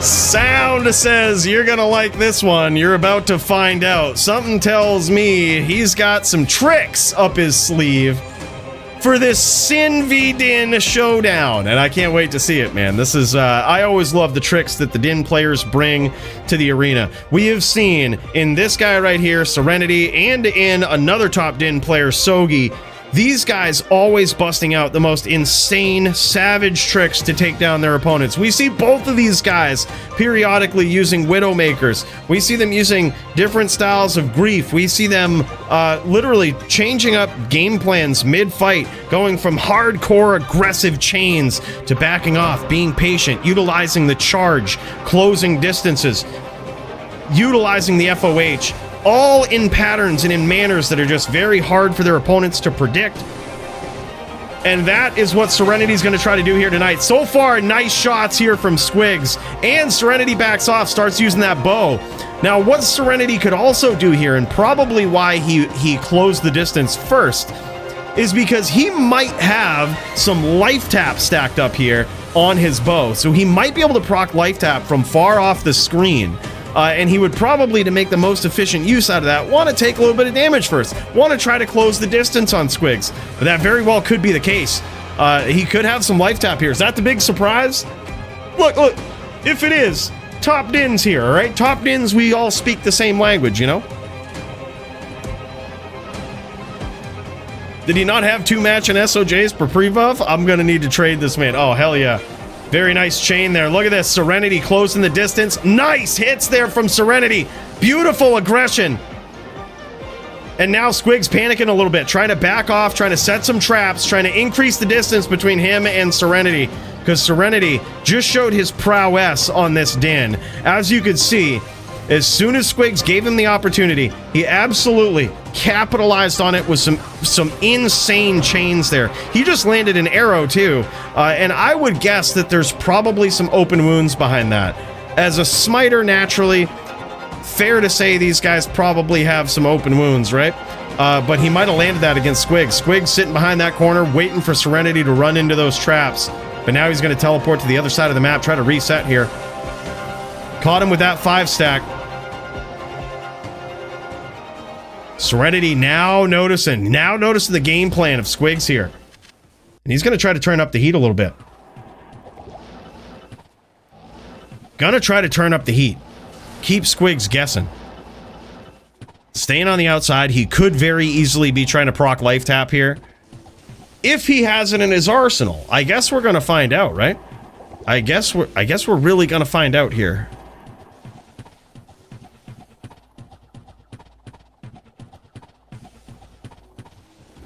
This is insane, man.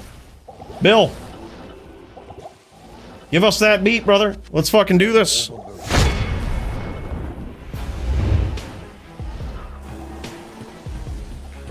The epic title bout here in HLD division. You can tell the respect that both of these guys have for each other. Squigs knows this ain't his first bout in the title arena here. He's trying to secure it tonight. One could say he certainly has the matchup advantage here. He's been clocked by that smite a little bit. Squigs might be trying to back off, trying to rep a little bit of life back. Look at that nice CT casting from Squigs. You see how far away those traps get laid on the screen. The bow for Serenity has run out here. Yeah, you can see him swapping back and forth here. He's gonna rebow, gonna make sure that life total is as high as possible. Doesn't need to be taking any unnecessary damage. Any unnecessary damage from the, or I should say unnecessarily large damage from Mind Blast or the traps. Nice hits there from Serenity again. Gets a smite in. Squigs setting up those 5 stacks. And Serenity with the arrows here. I really like this. The biggest thing for a Sin is when they sit on the outside or they just sit in a 5 stack of traps, right? It's rather demoralizing for the Din to close the distance. So you need some way to address from the outside. And it appears as though Serenity is doing that with the bow. I think it is a really smart way to do it.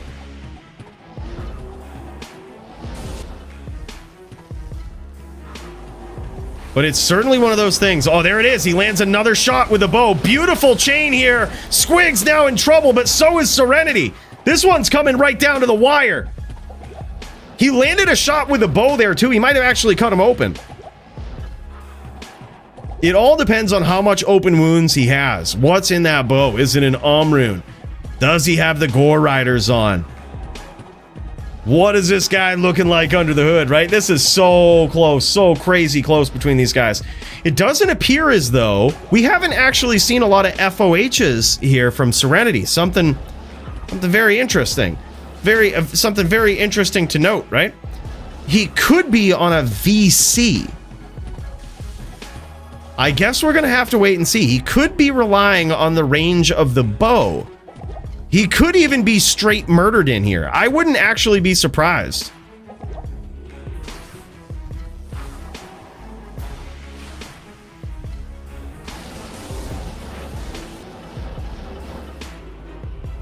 Squigs might be very low. I didn't catch his inventory. I didn't see if it was like straight maxers or whatnot. But he could be on Murdered In proper. Or possibly a VC, more likely. Oh, Squigs is low. He might be Arrow PK.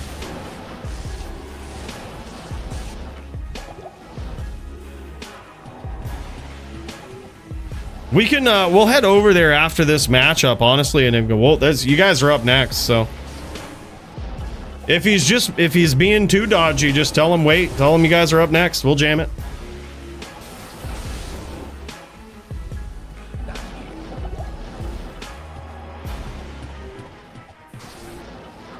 Nice traps there from Squigs. Squigs trying to rep back a little bit of life. He might have been dangerously low. Those arrows were connecting and doing some damage.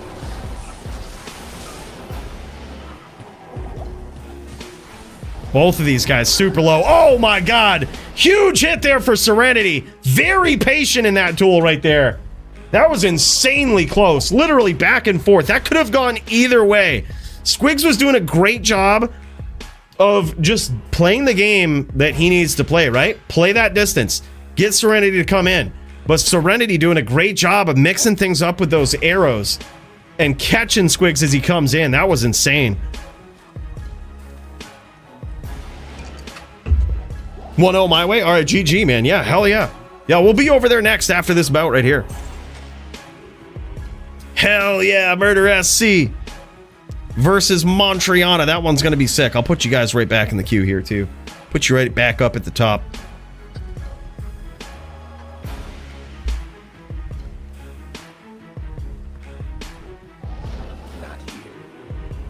Or actually, if you don't mind, after this one, we'll head over to Enigma and Ano, because apparently something is going on there. But then after that, Murder SC, and then we'll go into Coolie versus Nimrod in HLD, and then we'll go in Melee. I hate to beat him in both categories, you know, but it's, you know, he's my boy, but we gotta come back in. We gotta show what's up, all right? That's how it's gonna be. Patent Pendant, what's up, man? Hey, good to see you. Hell yeah.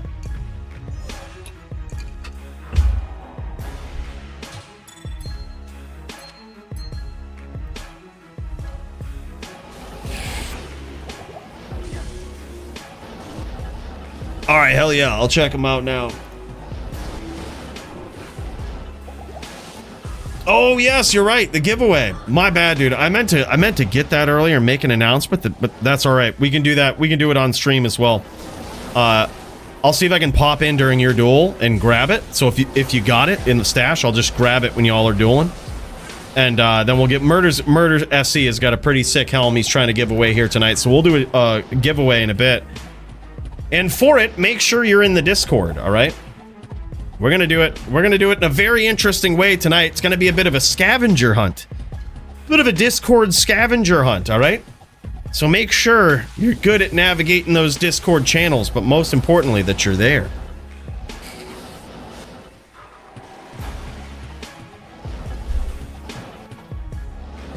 It's oh no, oh shit.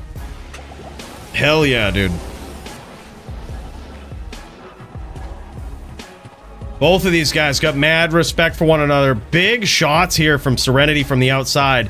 Now, this is something very interesting. Squigs is trying to utilize his range here.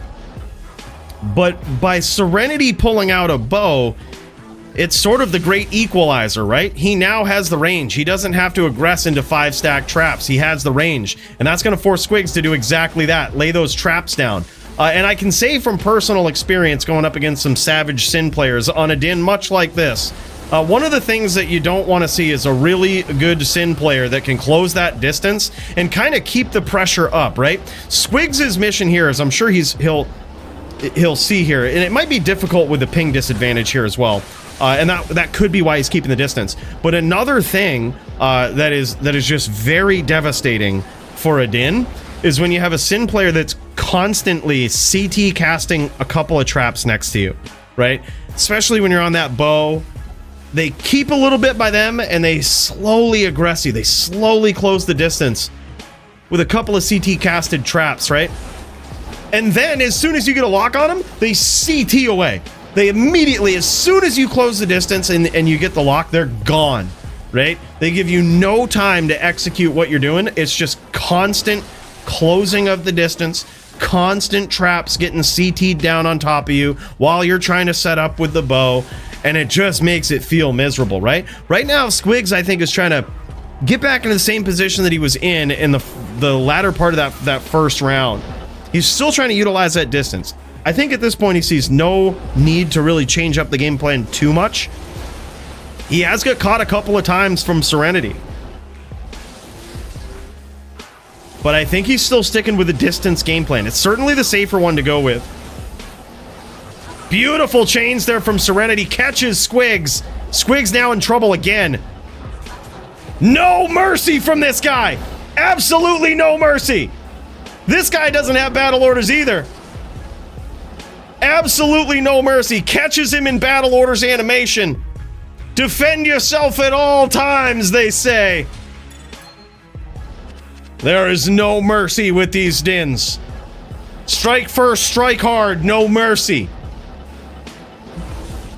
Squigs is very low now. He could be Arrow PK.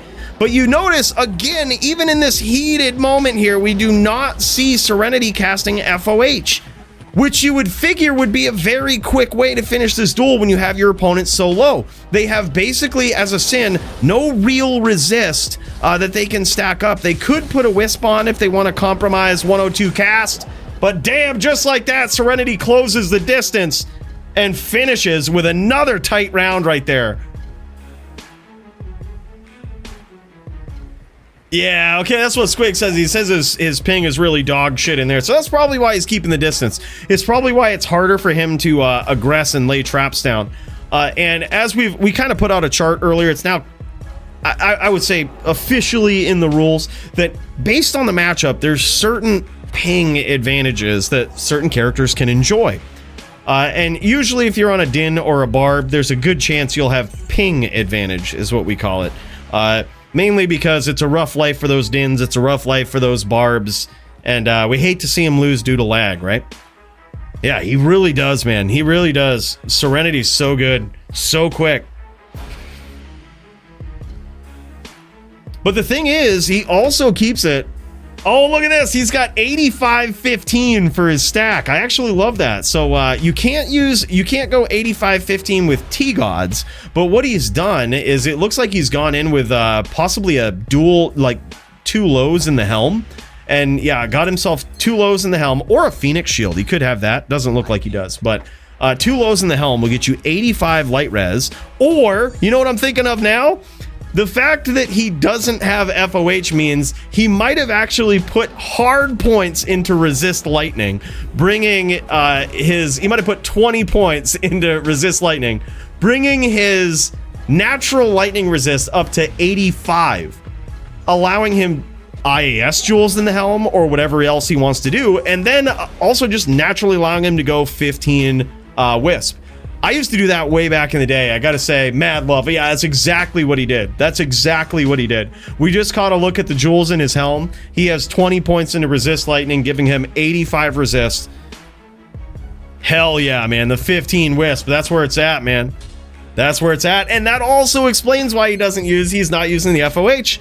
He put those points into resist lightning, boys. Metagame into oblivion. Oh, man. Hey, look. Ain't nothing wrong with that. Ain't nothing wrong with that. In the DFC, it's very different than, say, like a loaded tournament or whatnot, where you're going up against multiple people. You have one duel each week where you have to show up and be the absolute best version versus the person that you're going up against, right? You bring your best to the table in that matchup, in that round, right? Or, in that duel. And that's what we see. That's why we see in DFC just the best of the best, the absolute top tier best case scenario, especially at the highest level, which is what these guys are dueling at right now. And that's where you're going to see the 20 points into resist lightning. I got to say, mad respect for that, man. Like I said, that's something I used to do back in the day. I think I was one of the first people that I know of that used a 15 wisp with that exact setup. And it's good. It's really good. I gotta say, mad props to Serenity for doing that, because I don't think that's something I've ever made public in the DFC, that I used to do that, right? This guy, I'm telling you, the greatest Dins think alike. He's got a bow and arrow. He's got the 85-15 with the 15 wisp. I'm telling you, this guy is top Din material for life.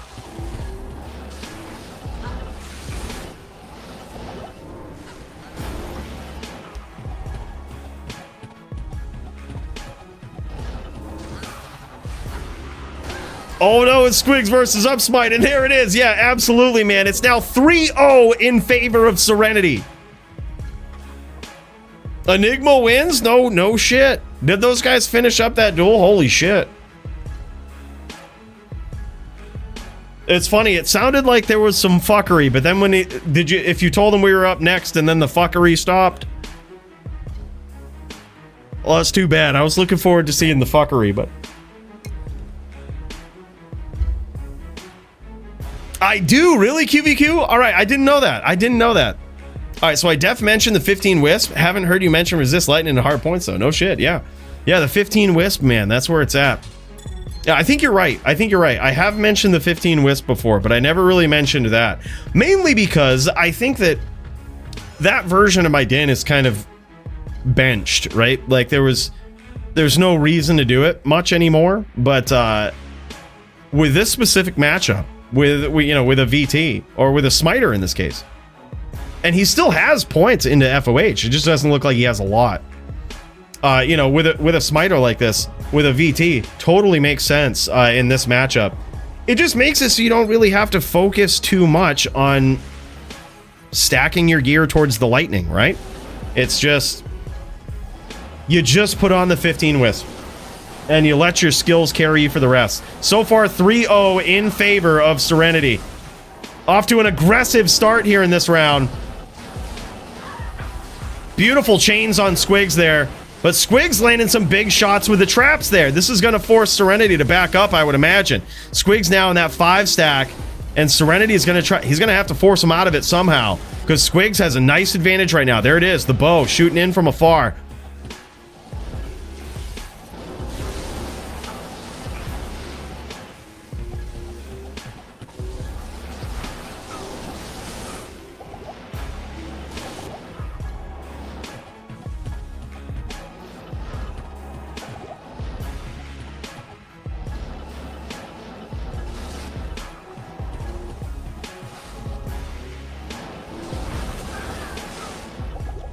That's crazy. So y'all did some sin v sin, dude? Oh man, crazy. Serenity is actually in trouble here. He's got caught pretty hard with these traps, but he's trying to close the distance and make it so that Squigs doesn't really have a lot of time to set up. And oh my god, there it is. Squigs is on the board. We have ourselves a duel, boys. Squigs is in it. Holy shit. Looking to turn this one around is Squigs. Looking for that big comeback, but now Serenity with such a dominant lead early on might actually just be pushing the aggression. He just might say, hey look, I got a couple of rounds I could throw here, you know? I got a couple of rounds forgiveness. And by the way, holy shit, patent pending, man. Thank you so much for the 10 gifted memberships. What a savage. Big cheers to this guy. Big cheers, man. Thank you so much. Really, really appreciate you, dude. You ain't got to do that, man. The show is free, guys, all right? That goes for you too, Murder. Show is free, guys, all right? Just come on in and chill. You ain't got to do that, man. But much appreciated. Thank you so much, dude. I appreciate it. The support allows us to keep those golden statues in there. The golden staircase. You know what it is. GG, dude. Big cheers. I got my popcorn and my gas ready to watch. Do you got the gas going on tonight, Dreamology? You got the lemon juice? Are you talking that kind of gas?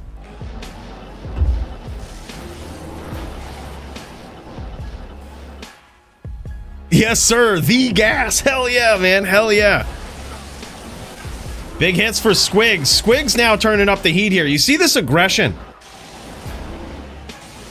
You see him keeping these traps up here all the time. This is just something, and he's doing a better job of escaping Serenity here. Serenity now backing off, using that bow again. I really think that is the trick. Scoring some shots there with guided arrow, and those things fucking hurt, man.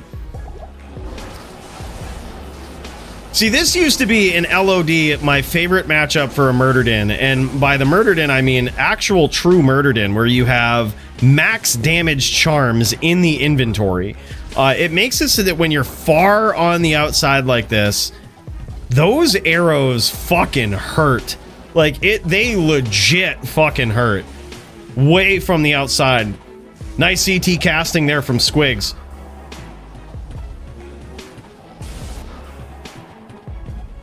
And it appears as though the damage that Serenity is doing with his bow is actually not insignificant.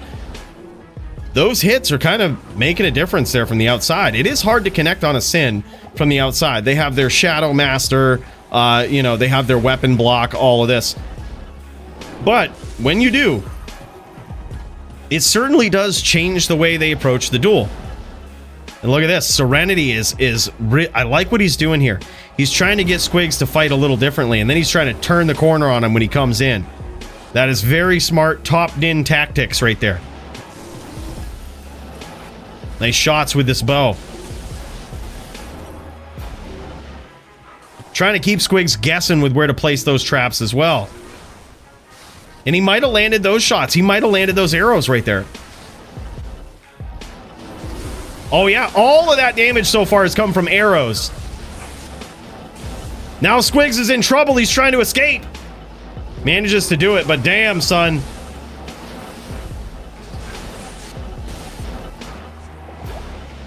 Serenity took some big damage there trying to finish.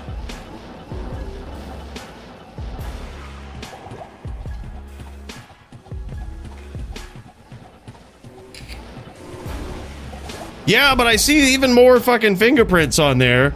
Primo gifted 10 memberships earlier, and then as soon as we went in there, Murder SC, fingerprints right up under the barb kilt up in there. I don't know what it is, man. We tell them every time. We tell them the rules, but they can't keep their hands off, bro. We'll get it cleaned up. We'll get it cleaned up, man. Hell yeah, po' boys. I bet you can do it tonight, man. I bet you can do it tonight. Oh my god, narrowly getting caught right there. That was insane. Close duel, very close matchup between these guys in that round. It's now 3-2, still in favor of the champion, but Squigs making a comeback. Very, very close between those guys. I think it's clear from these rounds that Serenity really does need to utilize that bow, because when he pushes the pressure early on, that's what Squigs is built for in this matchup. He's a little bit behind with the ping, right? He's a little bit back against the ropes with the ping. So he is literally hoping for that. He is hoping for these scenarios where all he has to do is hold down teleport in his traps, right? So that's something that I think Serenity wants to stay away from. The things that Squigs is really getting fucked by is when he stays in those traps and he's getting connected on by those arrows from afar. You certainly notice that changed the game plan a little bit, and definitely opens up some opportunities for Serenity to get in and change the tide of the duel a little bit, right? Looks like he can't wear his bow here. Something might have happened.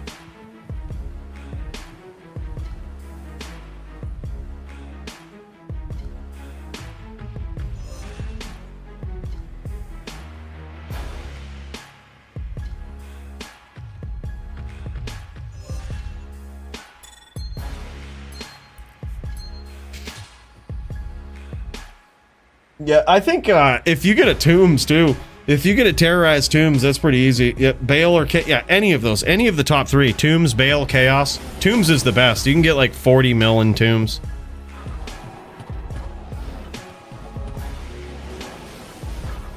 Utilizing that bow, I really like this. Squigs has done a great job so far. Nice CT cast into those traps. You notice that those traps are just appearing on Serenity's screen and Squigs is nowhere in sight. That is a sign of some great CT casting, some very accurate CT casting from Squigs. He's doing a great job with that. Serenity trying to keep him on, you know, keep him guessing from the outside there with these arrow shots. Another thing that Serenity is trying to do is try to stay at these angles from Squigs that makes it hard for him to CT cast, right? And that is directly above or directly below. And Serenity sneaks in, lands a nice smite there. When you are directly above on the map or directly below your opponent, they can't CT cast on you. They have to go around to try to get an angle on you. And when they do that, you can progress, you can follow them, right? You can follow them and stay above or stay below them. That's a trick utilized often in LLD, but you don't see it a lot in HLD. It's when people are trying to work their way around, work an angle so that they can CT cast on you. If you follow them on the map, they can't get it. And it's very frustrating. It starts to make them feel like they're kind of in a box, like they can't get an angle on you, like they can't get anywhere with you. And then they start doing crazy shit, right? And that's sort of the angle. That's what Serenity's looking to work here.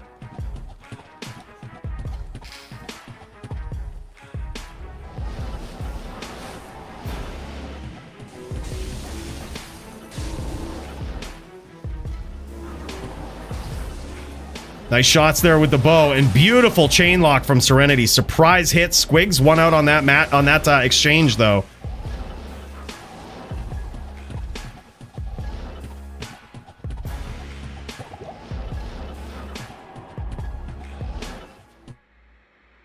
Uh-oh. Uh-oh. Serenity might have dropped here. We lost the stream. Hold up.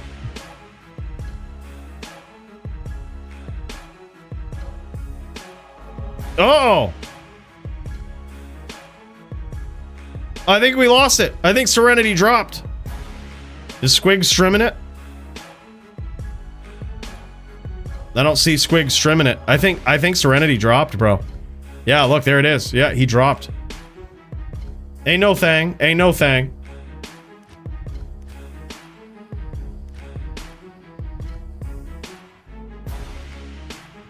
GG can re. I think these guys were pretty close in life total. We'll just re. We'll just re.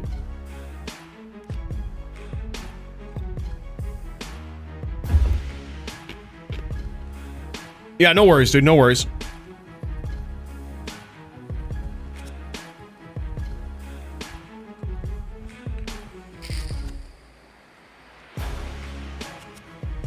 Yeah, I think before the drop, these guys were like practically at the same life total comparatively anyway. Fair re right there. Fair re.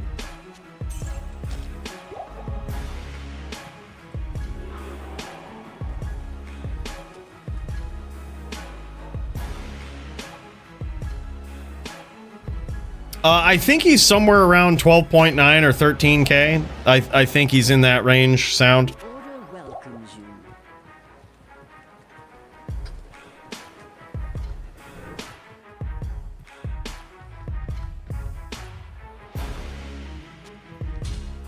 It's actually really hard for the Din. This is actually a very tough matchup for the Din. Some say it's... I've heard people say it's unwinnable for the Din. I definitely don't think that. I just think that you need to be a very creative Din player. It's certainly unwinnable if you go in aggro and you're closing the distance, running into 5 stacks all the time. You know, it's definitely unwinnable if you're not creative on the Din. But as we see with the top Dins in the DFC, they bust out the Widowmaker, they bust out the FOH, they tweak their builds in ways that give them the best shot for this matchup. And right now it's 3-2 Serenity. And it's a tough one for him. You know, it's very tough. Traditional VT, traditional Smiter, I think would probably lose this.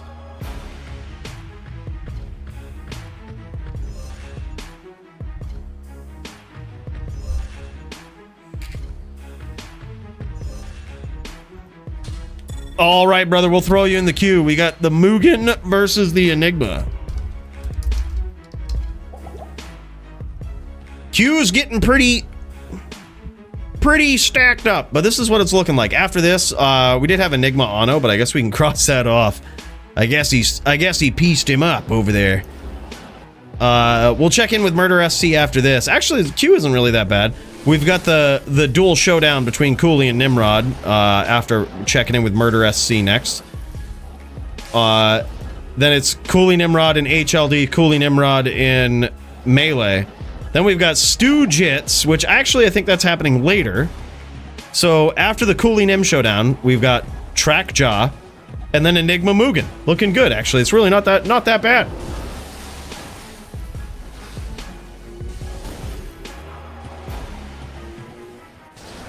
Oh, hell yeah, man. Hell yeah. All right. All right. Yeah, we could check that out next, too, actually, Nim.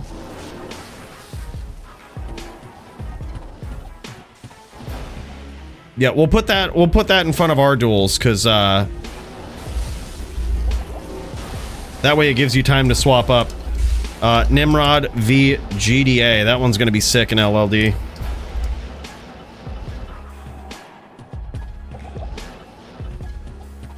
You got plenty of time, Drek. Plenty of time.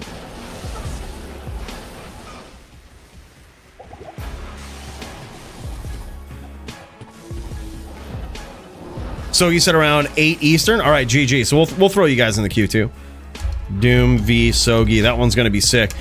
I can imagine Doom might have made some changes since his last throwdown with a Din. I can imagine he probably made some changes. Maybe compromise the damage a little bit for a little bit of that safety against the FOH. We shall see.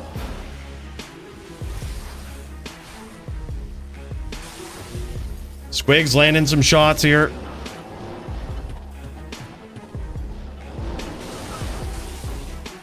So far, Squigs is I think he's on the up and up. It looks like Serenity just landed a shot there. Oh my god. Yeah, he might be. I think he dropped. I think he dropped. There it is. Yep. Serenity noticed it too. All right, 1 for 1. 1 for 1. Serenity noticed it. Stopped smiting there. 1 for 1. We'll call it even now. GG. All right, yeah. So now it feels good, right? Now it feels good. Probably felt bad before when Serenity, you know, when the round restarted because of the drop, but now it'll feel better when Squigs is like, all right, I didn't lose because of a drop there. Serenity definitely backed off. That was good, man. That was really good. Epic gentleman play right there. A little bit of mercy in the DFC. All right, boys, I'm going to take a piss real quick. Let's friggin' do this. Get ready for some Din violence.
And we back in it, boys.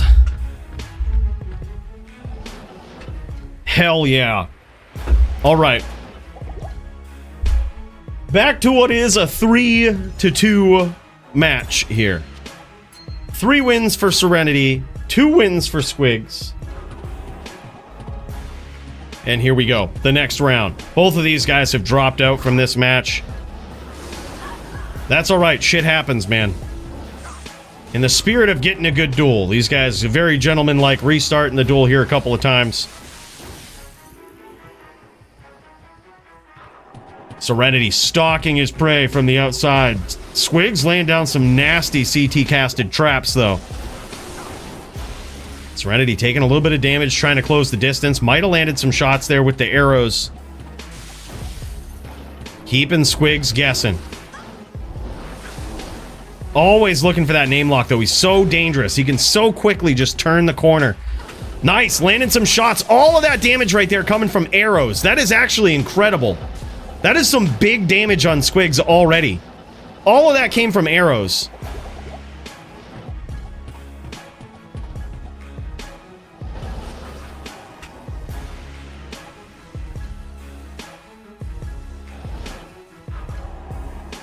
These guys playing a bit of cat and mouse here. Strategic. Utilizing the distance here for both players. This is insane. Serenity looking for his opportunities. Squigs with some nice casts here.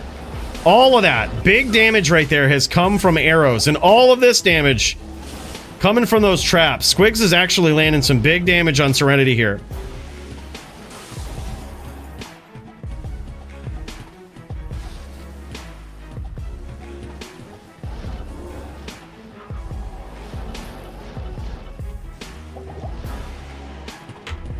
Fill up on the nicotine. We can't be missing out on this. We've got to stay nicotined up here. Serenity wisely chooses to disengage there. I like that. There was a lot of traps that Squigs had set up. Remember that strategy we was talking about earlier, where sometimes one of the most discouraging things a Sin can do when a Din busts out the bow is just always have these CT casted traps up, right?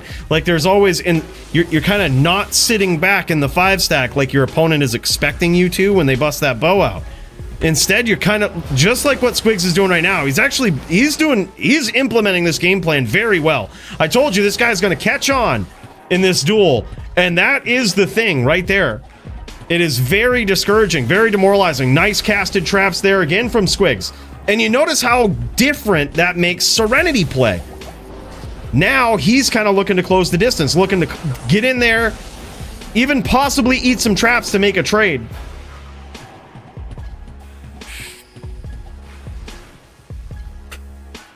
He did score some nice smites there, though.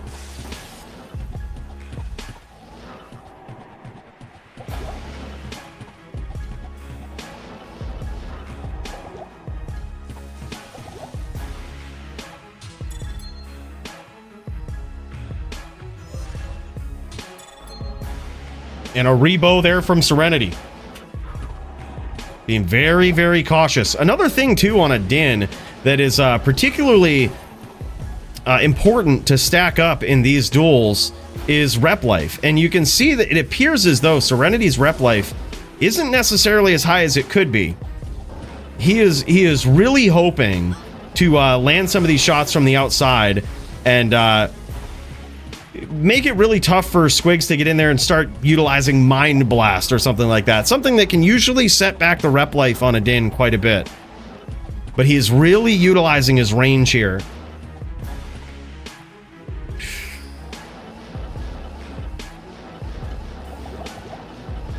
I think this was just straight menthol, dude. Just straight menthol. Sometimes I'll go with mint, though. I like the mint.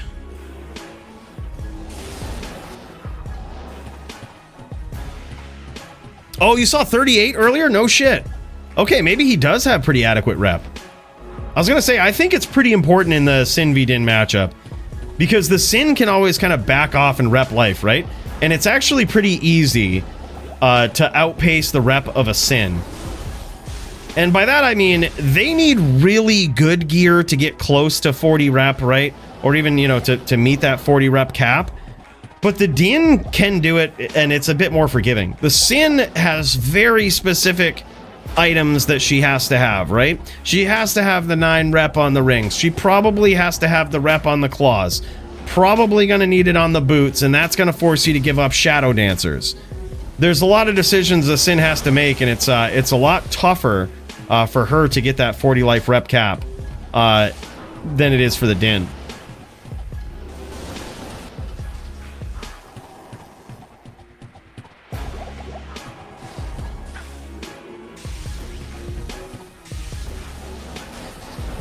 Squigs really trying to utilize that range here.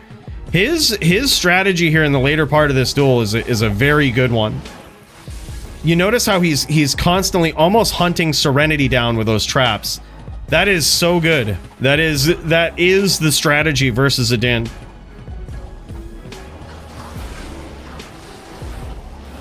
Serenity landing some more arrow shots here, trying to bait Squigs in.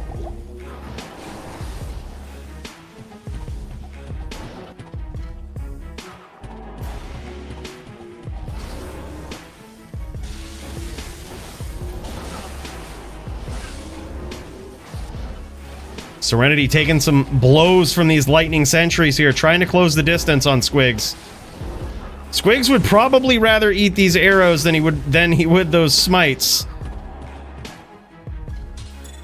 Serenity trying to buy himself some time, shoot some arrows as he swaps over to rebow. Squigglin' digglin'.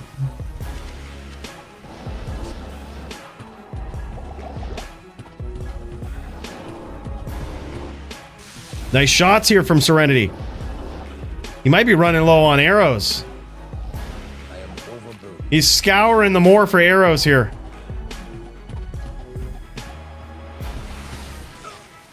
Nice traps there from Squigs. Does some pretty significant damage. Serenity in trouble.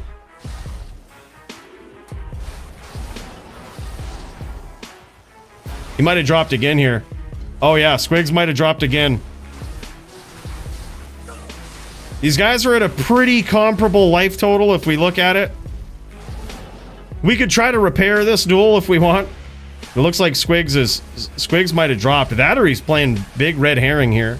He could just be acting like he's dropped. Letting these traps go off here. What if this is some next level game plan from Squigs? Oh, no. Hell no, it ain't. There it is. There it is. He drops again. All right, so Serenity's at about 25% health. Squigs also at about 25% health. Yeah. Oh, word. Okay, yep. DC'd. Oh, I see it right there. Yep. Squigs says DC'd. No worries. We can try to repair this. Both of these guys are at about 20%, 25% health. Yeah.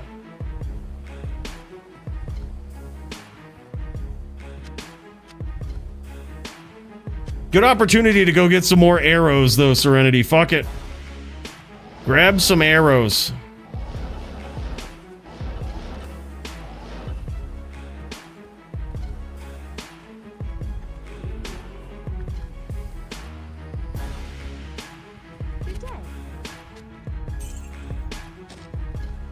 Hell yeah.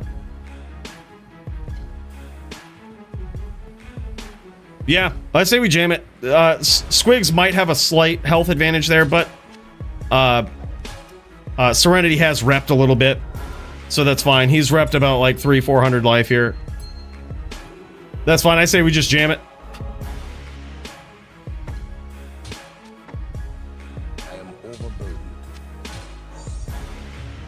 Whatever these guys want to do, you know?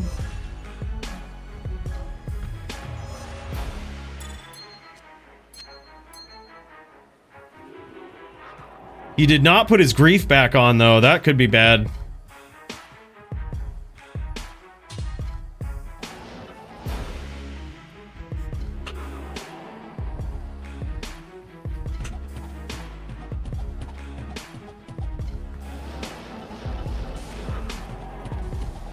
Yeah, we could have also called it a tie and gone to the next round. That's true. We could have done that.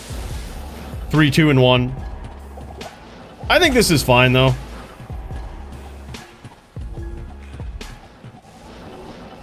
Defeated GDA, 4-3 in LLD. Oh, damn, we missed it.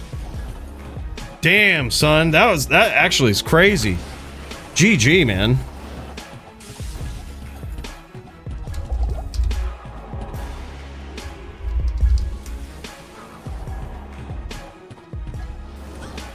Yeah, GG. Holy shit.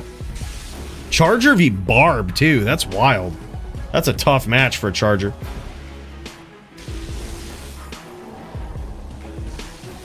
Serenity trying to work some angles here. Score some shots from the outside, being very, very patient.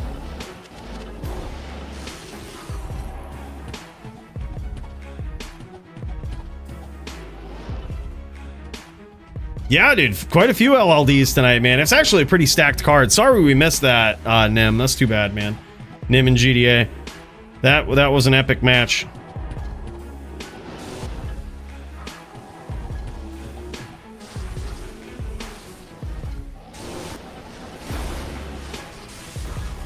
A nice stomp there from Serenity, but I think he was a little hesitant, noticing that there was a lot of traps up there. Chose not to keep that lock. He's done a great job so far of avoiding a lot of the damage at close range from those traps. And that's tough to do, man. You're dancing in and out of those traps, and holy shit, they're very unforgiving. I was wondering if he was going to go for it there. He got the name lock with the guided arrow, and it is totally possible to swap weapons, keep the name lock, swap weapons, and chain smite. I was wondering if he's going to go for it. It was a lot easier in LOD to do that, but it is definitely possible in D2R. It's something that I'm trying to master. It's something that personally I'm trying to work it into my skill set because it is so powerful. But he didn't go for it. It is something, it's definitely weird. It's something that only a Boudin player would have to do. And it takes a bit of practice. What you have to do is essentially, you have to keep that guided arrow lock and swap to something like Smite that you can't cast.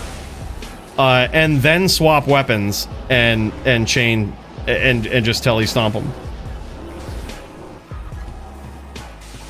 Serenity being very patient here. I like this.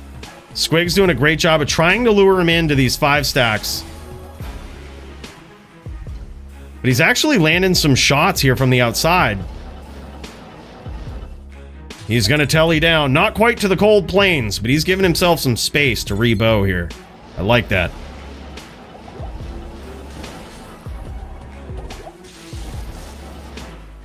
Throw, in my opinion, best way to transfer name locks. I would agree. I would agree. There's, you know, but anything will work, right? Usually it's tough for a Din to key throw into their arsenal of, especially when you have a bow Din like this. It's really tough to key in throw as well. But smite will work, right? In that case. You do have to do it in some way. Oh man, big damage here from both players. You do have to work it in some way if you do the opposite, right? So if you catch a smite lock, you do have to key something like throw or key guided arrow. That will work, right?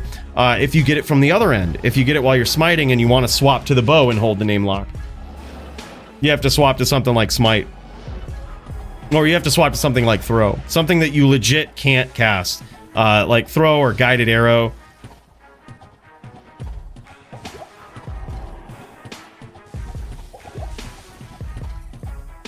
I don't know, man. I am pretty tacked out with all of my hotkeys on my Din. I personally can't think of a way to key throw in there, but I do think that it might be possible with something.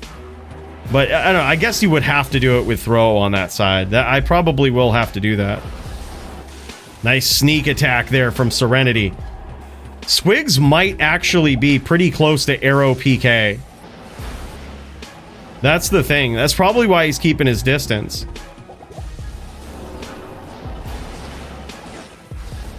Nice close into the distance there from Serenity. He's not quite arrow PK. We did just catch a look there, and he just claw blocked that shot.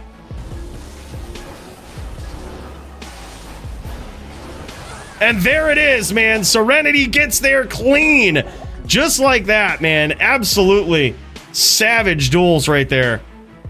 Back and forth between these guys. Serenity defends the title with an epic match there between him and Squigs. Squigs showed up tonight. He looked clean on that stand. The way he adapted and everything was just nuts. That was insane, man. Nicely done from Serenity, though. Great title defense.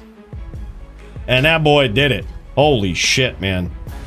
Who is gonna stop this top Din right here? We're gonna have to find out in the next one. Hell yeah, man. All right, let's check this queue out. We got Murder SC. Let's check in with this guy. Let's see how this dude's doing, all right? This guy's been pretty patient. I bet he's ready to throw down. Just checking in on this. Oh, yeah. Look at this guy. He's up on his barb here tonight. Oh, man. This is looking clean. So we're going to get down in there. This is Murder SC versus Maiden. These guys were next up in the queue. We're going to bounce over to these guys, give Nim a little bit of time to reset, and then him and I are going to throw down for a gauntlet, let me tell you. Look at this guy. Look at the Murder SC. This guy ain't fucking around. You can tell he's got his cigar and he's got his box hat on, all right? This guy didn't come here to fuck around. He came here to win. Let's get in there and check it out, man. Holy shit.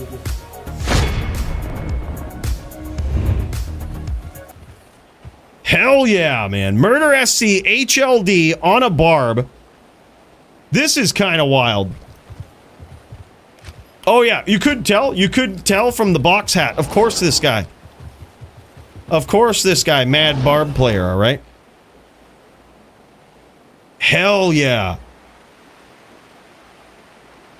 Can't wait to see Murder SC on this HLD barb here, man. He's going up against Maiden, aka the Montriana.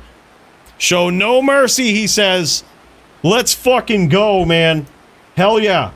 Don't you think for a second that Murder will. This guy's going to get up in there and he's going to deliver the violence. Let's go here for round one.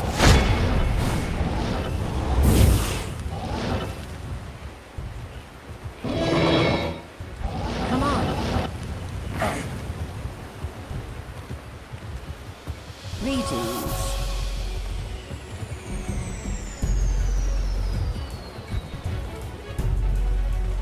Hell yeah, man.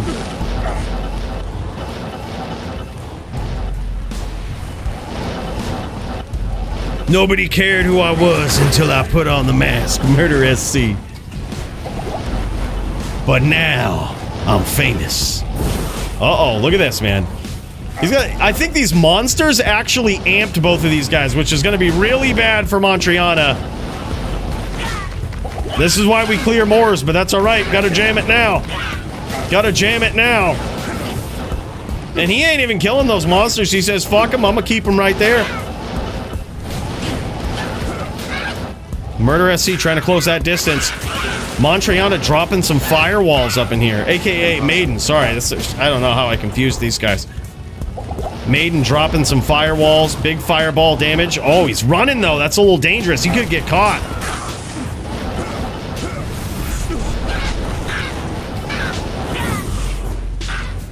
Murder SC still in that LLD mode, right? Look at this. He's kind of like sandbagging the tellies a little bit. I kind of like that, really, though. Running around is probably better than tellying in this matchup.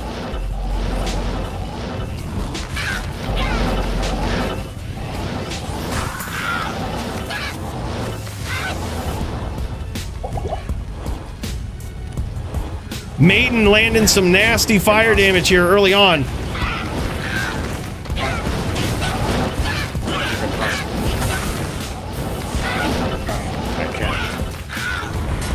Oh, nice hits there from Murder. Oh, big hits from Murder. Maiden could be in trouble. I love that Maiden has brought this Hydra Firewall Sorceress right here. An absolute abomination. Impossible. Or the I don't even know what to call it. It's just like the most ridiculous off-the-wall fire spells this guy using. It looks like his bow is out, though. That ain't good. He's gonna try to telly away, I would imagine, and recast his battle orders. There it is. He got him in there. Murder SC stalking his prey here.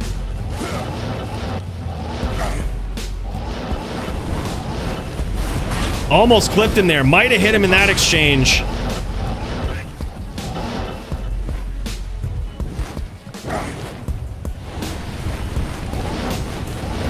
Yeah, exactly, right?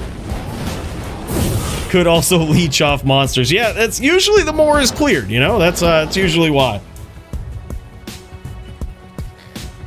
COA, interesting choice. He might not have many swaps for the helm.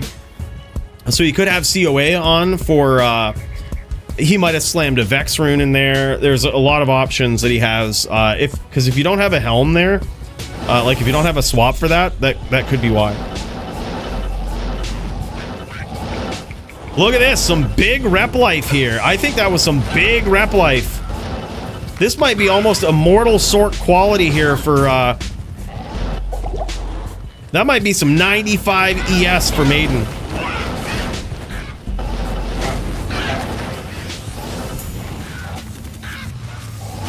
I can't. Quill PK incoming, can you imagine? The bow running out here for Murder. Ooh! That fire is cooking him, though. He got cooked right there.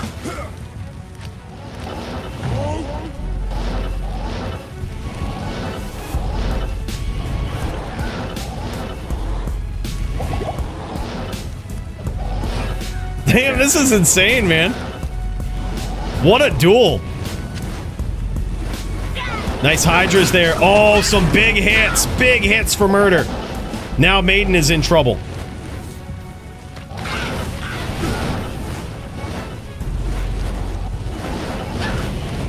But I think he might have a really, really high ES. Because, I mean, that or he's just made a big point commitment into energy. In which case, and that's just because his life seems to have healed back quite fast. And that's usually indicative of just having a lower life pool with pretty average amounts of rep life, right? It looks a lot worse on an ES sword. Sometimes people cry about it. You know, they'll cry and complain, oh, we heal so much. But really what it is just they have a lower life total. So it just looks worse. It's not really that much worse. But holy shit, close duel between these guys. Follow me. Thank you. Come on, Fallen PK. Holy shit, he got there. Murder SC was getting pieced up by that fire. But he found his rhythm there at the end and got there. LOL this duel, hell yeah, right?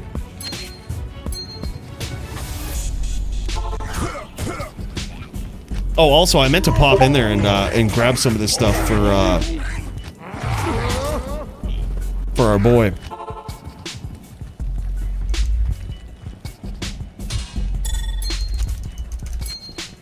Let me get on my account here.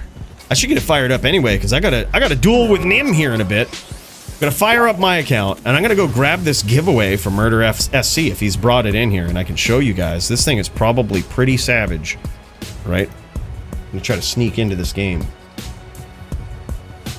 Alright. See if I can crack the code.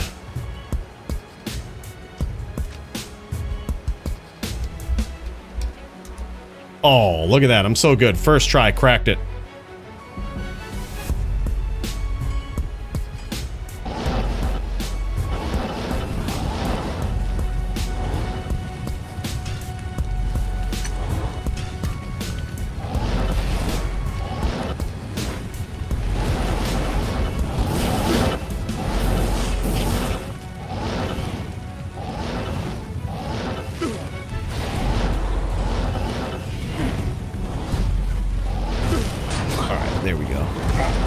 I had my auto party on, and I think I partied with both of these guys. Or at least caught an invite from each of them.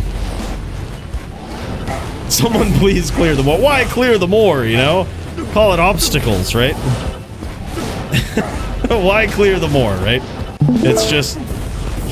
That's just ridiculous. Why would we do something like that?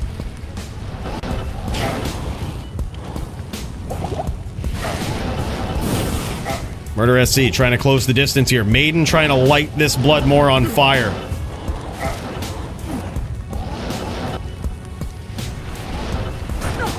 Nice hits there for Murder. And I love the blaze here as well. It makes Maiden a lot faster on the escape, but it's also pretty deadly, especially if you've really synergized. You know, if you've synergized the firewall, you know, all of that actually has a synergy from Blaze. Warmth as well. So this guy would be no surprise if he's really just gone full out, like Blaze Firewall and just 95 ES. I actually love this build. The only thing is it's really easy to sorb. So for example, if Murder SC puts on a Phoenix, I think he just wins. Because if he has truly gone like Immortal style and compromised some of his damage, the Phoenix versus Firewall just heals you. It's really bad. We need to revisit the use of Phoenix, I think, in the DFC. Because props to Murder for not doing it. But yeah, right? Exactly. Yeah, Murder turns it into a duel by not doing that, which is good. Hell yeah, man. Dirty versus the 40 ounce. All right, yeah, that's the duel, the esteemed duel we were talking about. We got you, brother. Thanks for the heads up. How many in there? We've got Murder SC, then we've got me and Nim are going to throw down an HLD and Melee. Then it's Stu v Jits, Track v Jaw, Enigma v Mugen, Doom v Sogi, 40 v Dirty. And what we can try to do is, it's hard to swap back and forth between my matches, but we can try to tackle 2 matches at once. We usually try to do that when the queue gets a little high. So that's what we'll try to do. It might seem like it's a long wait right now, but we're gonna try to do 2 at once after mine.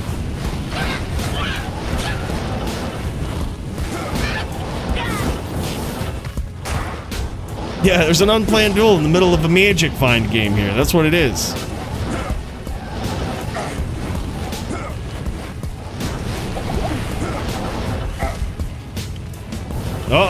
Uh-oh. Dropping some frames here.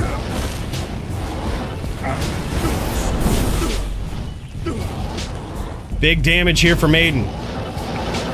Working him down. He's got that...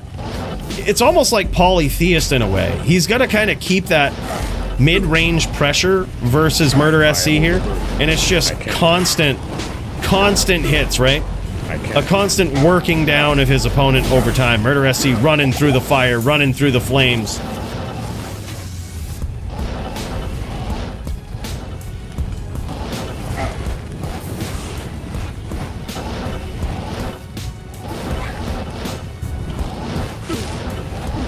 epic bout between these guys.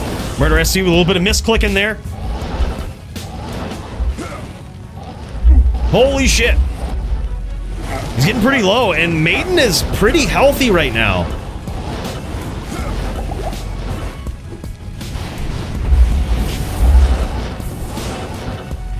Yeah, I think Murder SC is just trying to find his rhythm.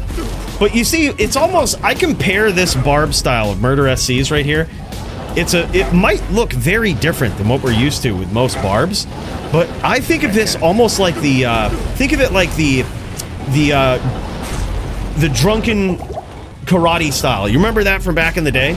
It's like so unorthodox and hard to predict that if Maiden's not careful, he's just gonna wind up in the wrong spot, and Murder is ready to capitalize on it. Like, that really looks like that's what Murder SC is doing. And it's particularly effective here because of all the fire that's in the Blood Moor right here. It's kind of hard to telly. If you get name locked when you're tellying here with that firewall, you're just gonna get cooked, right? So he's actually just kind of walking around in that, like, drunken karate style, right? Unpredictable, all over the place, and like really, really hard to figure out where he's gonna be. Yeah. So it's an interesting style. And I think for this matchup in particular, works very well. I can't carry anymore. All right, yeah, no worries, no worries. That's actually perfect. We got a little bit of time, Stu, anyway. So yeah, he says about an hour and a half out. That's true. That's at 9:30. Yeah, so what we'll do is after me and Nim, after this, after we do our dual throwdown, we'll cut over to Track and Jaw. And then we might be able to peek into Enigma and Mugen at the same time, bounce back and forth between rounds. So it'll go me and Nim in our epic throwdown. Then we'll kick over to Track Jaw, Enigma Mugen. We'll go at the same time. We'll try to catch him in between rounds. And I would guess that's still probably 20 or 30 minutes out though, but it's coming up. Oh, big hits there. Maiden trying to finish. The bow has run out.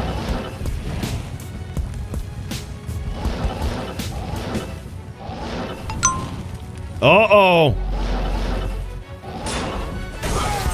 And there it is. Maiden gets there, now evening up the score. We got a little tradery notification over here.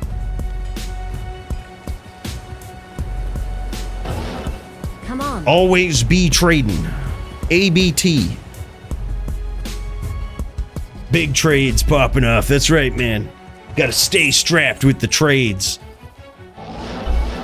Not in town. Dude, hell, actually, Nim, if you wanted to, in between rounds here, maybe you and I could start up the melee match. If you wanted to do that.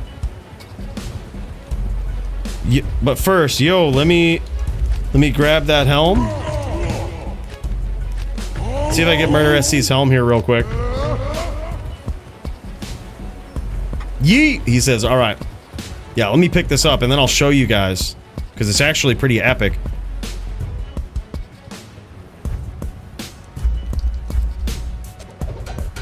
Hell yeah. All right, let's kick over to this here real quick. Let me show you what's going on.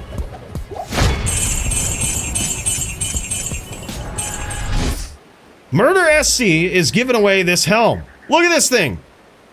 This is LLD gold right here for a good old martial arts sin. This thing is insane. 230-20 with, it looks like a 20 ED 9 dex jewel in there. Thing is beautiful with 49 mana on the base. This thing is nuts. And we're going to do this in a very weird, unorthodox way, all right? So if you are a big fan or trying to get yourself in there with some good old LLD martial arts skills, all right? You just be prepared now, all right? Because we're going to be giving this away soon.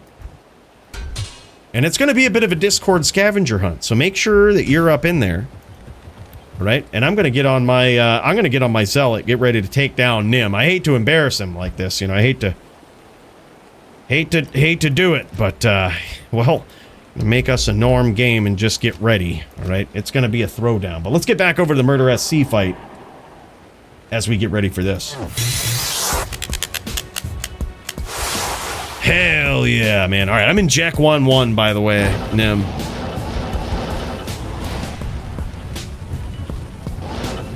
I'll have to probably token my din. I don't know. I'm gonna have to figure out what the hell I'm doing here. He might actually be good. Yeah, he might actually be good.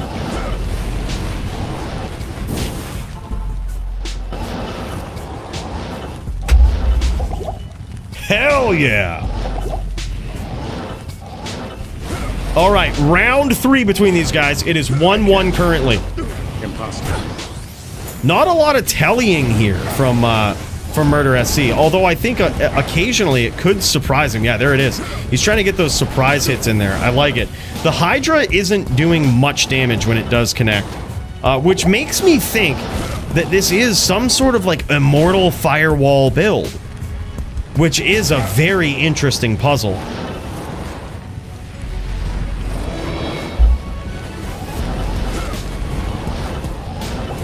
Yeah, it is a very, very sexy LLD helm. What we're gonna do is I'm gonna make a post, and I'll tell you what it says, in a random channel in the Discord, okay? And what you have to do is react to that post if you want to be considered for the giveaway. But you gotta find it. It's gonna be in a really weird, random place. Alright, you never know where it's gonna be. And I'm not even gonna tag everyone. I'm not even gonna, you know what? I'm not even gonna tell you what I'm gonna post. You just have to find the post and react to it. Be in consideration for it. Little bit of a scavenger hunt in the Discord. Scavenger hunt for that helm. And then at the end of like 10 minutes, however many people have found it and reacted to it, we'll get them in consideration for the giveaway. We'll do a random number, and that's how we'll do it. It's gonna be fun. A little bit of a DFC scavenger hunt. Uh-oh. A little bit of frame drop in here. Uh-oh. Let's see if we can kick over to Maiden, dude. Is he jamming it? I don't see him jamming it. That's all right.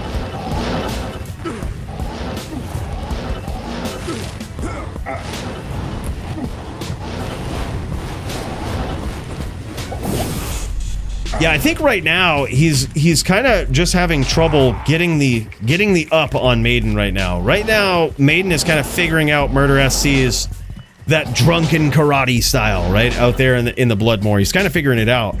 And it appears as though Murder SC has dual Hodos on his swap here, or it could be CTA Hodo.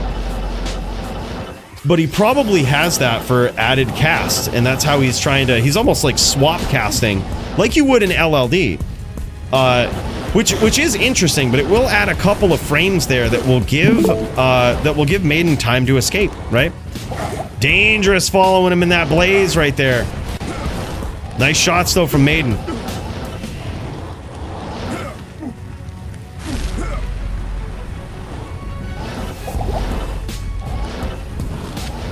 I can't carry it. Oh, big hits there for both players. Murder SC landed some shots, but Maiden not afraid to close the distance.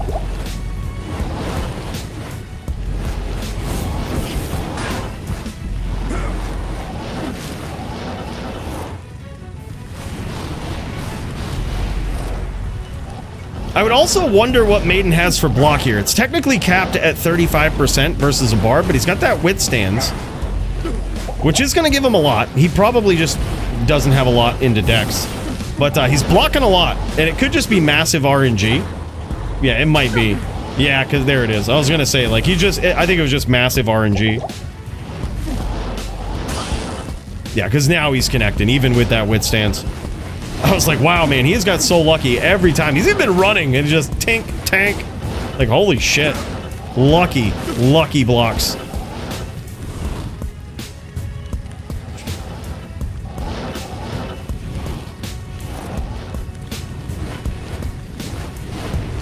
Yeah, I think so too. Walking is getting progressively more dangerous for Murder here because Maiden is kind of figuring out his patterns and just lighting the entire map on fire here.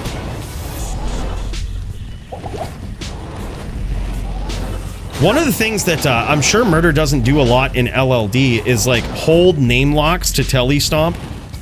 And you can see that. You can see that because he's almost... those LLD tendencies are coming out, right? It's almost like he's trying to break the distance so that he can telly in. When in a few of these situations, holding a name lock and just constant chaining or whirlwind down and with a name lock would just probably finish him off. But there it is, now 2-1 in favor of Maiden. Incredible. But yeah, I mean, look, when you're a savage low-level dueler and you pick up these habits, all right? It's hard to break. Right? It's like we were talking about earlier with the CT casting. Dude.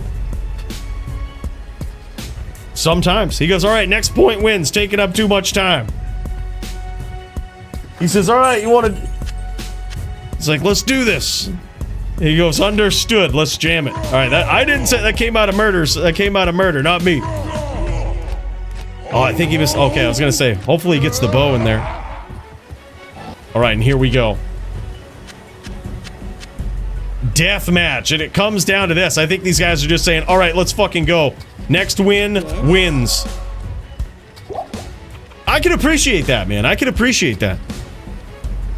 I think this match is very, very fun, though. This was so cool seeing this between these guys. Now they're turning it up, though. Maiden's gonna have to play from the distance. He can't get too overzealous with this. He can't get too overzealous and blow this big lead.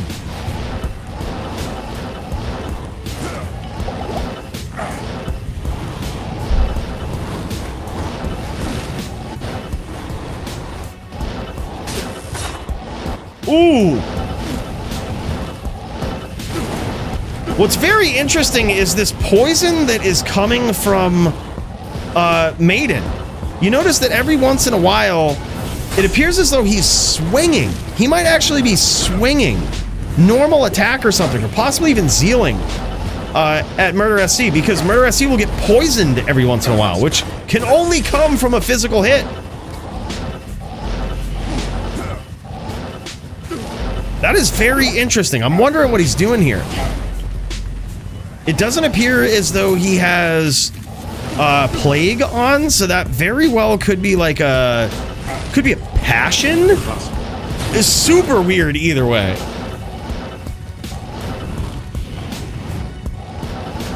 Next up, it's me and Nim.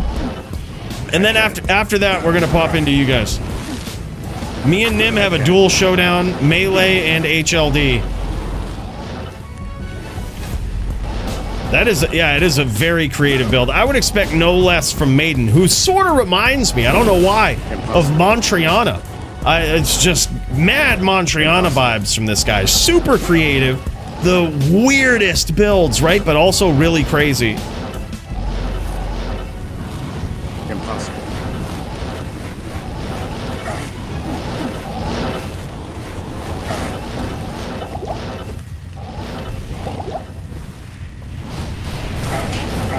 Big shots from the outside from Maiden here. Oh, look at this. He's getting in, smacking him away. Murder SC's just staying. He's just, all right. Die.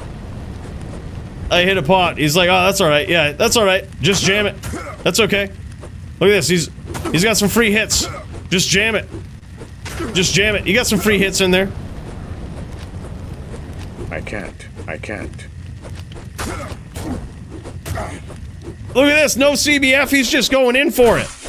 He's just going in for it. These guys throwing down. All right, now this. Now we've got a duel, boys. Now we've got a fucking duel. Who would have thought in the DFC we would see a sorceress and a barb sitting here throwing paws at each other? Just sitting here going toe to toe, and now it looks like the battle orders has run off on Maiden. He might be trying to sneak away and recast it here. Or he could just be saying, fuck it, and just going right with it. Now this is absolutely primal right here. An absolutely primal duel between these guys. And I believe, oh my god, big hits though there for Murder. Maiden could win this. Help me. Dude, he actually could win this. He's lost his battle orders though. Help me. He's lost his battle orders, but he could win it. He won the duel. What the fuck? What was that? Holy shit!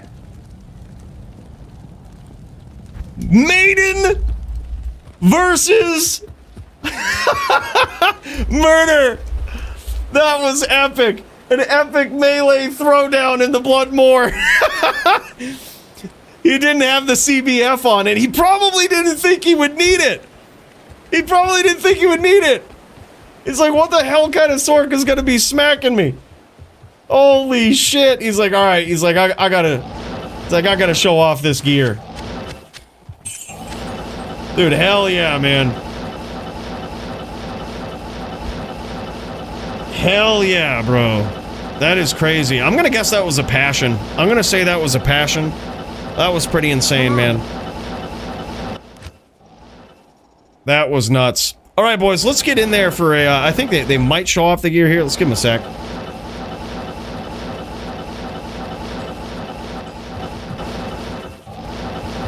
Very curious to see what this sorceress is using. Look at this, COA, I'm sure. And Murder using the death, and is that a EDC and death? Very interesting. He's going with that setup again. I gotta say, I love it. Very creative from both of these guys. Very, very different Barb style right there, man. I love that. I love that weapon choice. Now, is it Biss? One might argue no. But interesting either way.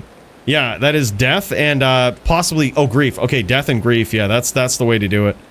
That's the jam. And there it is. Big resistances from the COA. That's what it was. And what is that gear that Maiden is using? He has got to be, I'm going to guess passion. I'm pretty sure that's a passion. Like, it's got to be, oh yeah, that was a quick little look there. I think that was a passion. Withstands guard, no sockets or anything. Cat's eye for the faster run walk. Very interesting. Spirit. He was just swinging with Spirit. Yep, no big deal. Getting in there with Shadow Dancers for the big dex boost. Very interesting. Mage Fist. Hustle for evade. Holy shit. So he was literally trying to move around and use evade. That was why he wasn't worried about walking. That was crazy. Like, he was just running around getting the evade in there. That was really cool. And massive IAS on that. Faster run walk on the charms. Even Murder SC throwing a round of applause his way. That was dope. With some nice fire charms there as well. That was cool, man. Really cool setup there for Maiden. That is amazing. Absolutely insane. Holy shit, man. Very nicely done. All right, boys, let's get up in there. Murder SC. He's trying to take on, or I'm sorry, Nimrod here is trying to take on the people's top din. And as we say, dins get wins. I hate to do this to our boy, but we're going to have to get up in there. We're going to have to make this happen. And you know what it is. We ain't showing no mercy this time. We're going in, punch out theme and everything. Let's fucking get it.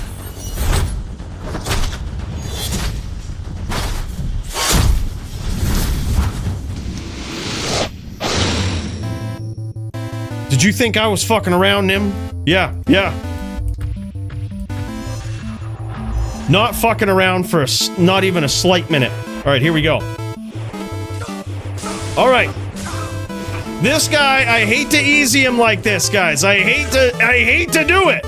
This guy is one of my favorite melee duelers of all time, all right? I hate to make it look easy like this, but it's time, bro. It's the punch-out theme. It's just what it is.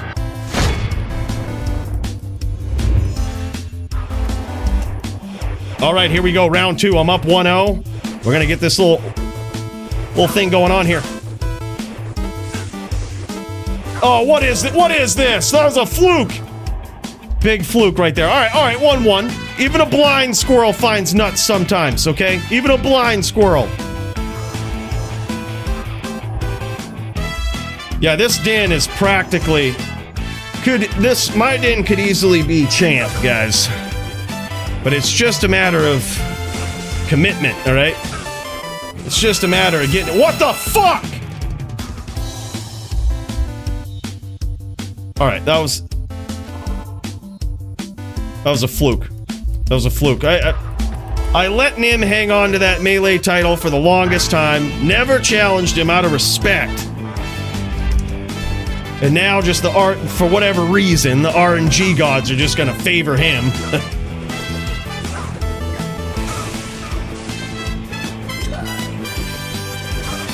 Alright, this is... Nim, turn off the fucking hacks!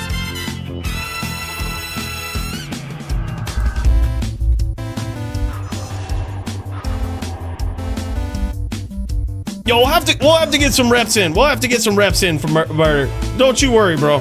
We'll get some reps in. Oh my god, huge hit on Nim right off the gate. All right, this round's gonna be fucking easy. Hate to do this boy like this, but when you fuck with the top din, that's what happens. That's what happens. I'm sorry, 2-3.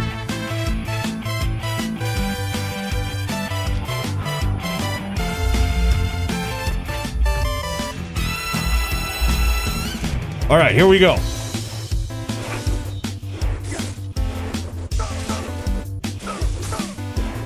Come on, baby. There it is. There it is.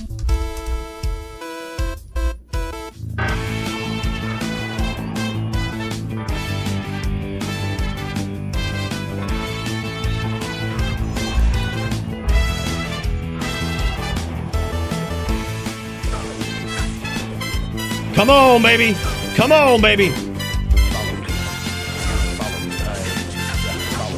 Oh, come on. All right. All right. 3-4. 3-4. We've got this. I'm actually surprised this is so close.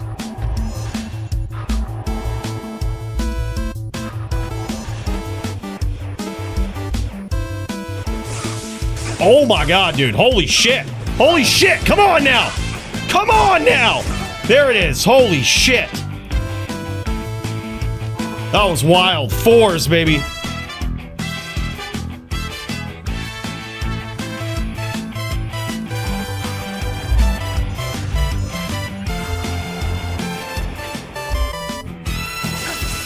Big hits to start us off. Let's go, baby.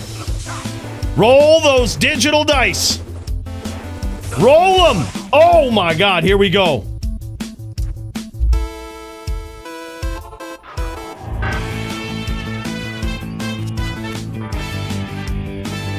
We're not banning the Punch-Out theme, okay? It's not happening. It's the last I want to hear about that. It's not getting banned. We're not doing it. Come on, big comeback. That's all right. That's all right. We got a lot of misses in there. We just utilized all of the miss RNG right in one round. That's fine. That's fine. Just took care of all those misses. No problem. This one's gonna be epic.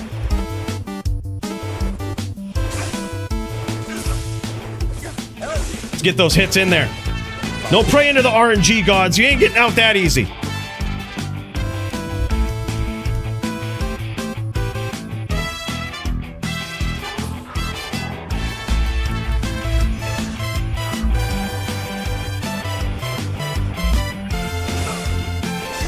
Oh my god. All right, he's off to a heavy start this round. Holy shit, I barely touched him. All right, get all the bad RNG out of there.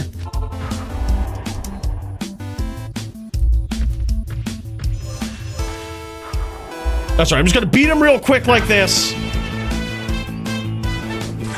And then it's HLD time. Come on. What the fuck? What is he? He's hacking, you see that? Hacking. Flawless victory hacks twice in a row. Someone get Jagger on the phone. Let him know there's a new hack in Melee. Alright, that's alright. That's alright. 6-7. Let's get this. There we go. Get all the bad RNG out of the way. Come on, baby!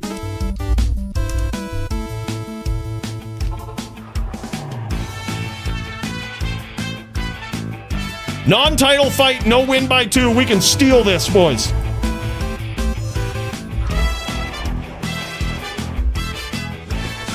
Oh my god, what is this noise? What is this noise? Come on, baby, there it is! Oh my god. I had no business winning that one. No business. It's the... Look, it's not the Punch-Out theme, okay? That's not... Look, Nim is hacking, I'm using the Punch-Out theme, okay? This is high level. Oh, come on now. Come on. Come on.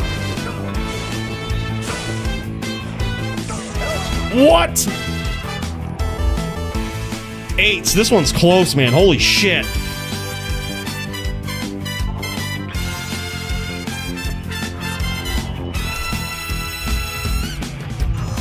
This one really could go either way. I actually didn't expect it to be this close. Oh my god, huge hit from Nim right off the rip, dude. Right off the rip, dude.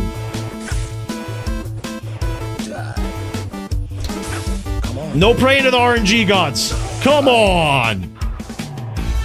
All right, 9-8. 9-8 him. All right, all we need is 2 back-to-back right here. We've got this. Surprise wins, 2 back-to-back, no problem. Shouldn't be a problem at all. Oh, what the turn them off, Nim! Turn them off! Thank you for turning them off, mid-duel. Thank you for turning them off. Holy shit.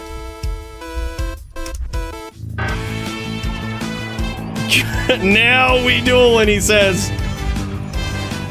And it comes down to this.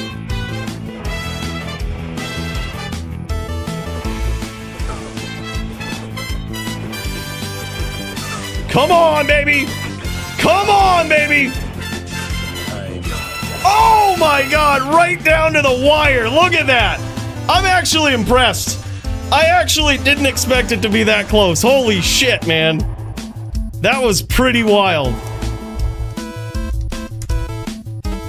Look, that gives me some confidence, man. I gotta say. That was violent.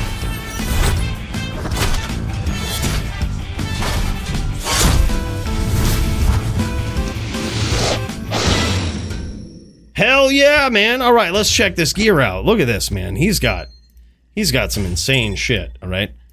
This guy ain't messing around. I think the ring that I have is actually one that he gave me. So this was the gear here. We had the Black Hades with the 2 4015s and the Zod up in there. 4015 and the perfect Storm Shield Monarch. Had this little Loath mask. The Blood Mallet. The Gores. And look at this. This guy had a little bit of some AR charms up in there. Some very nice godly 29s with strength. There'd actually be some pretty savage VT versus VT gloves right there. VT PK gloves.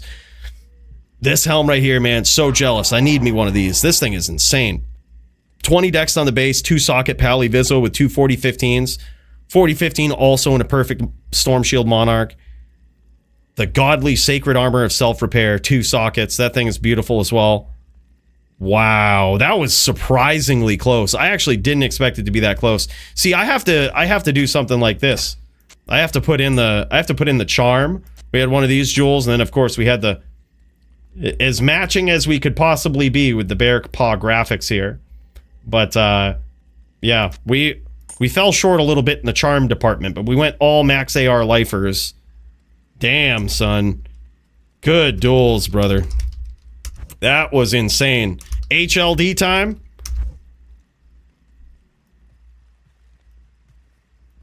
This would be a death match. All right, all right.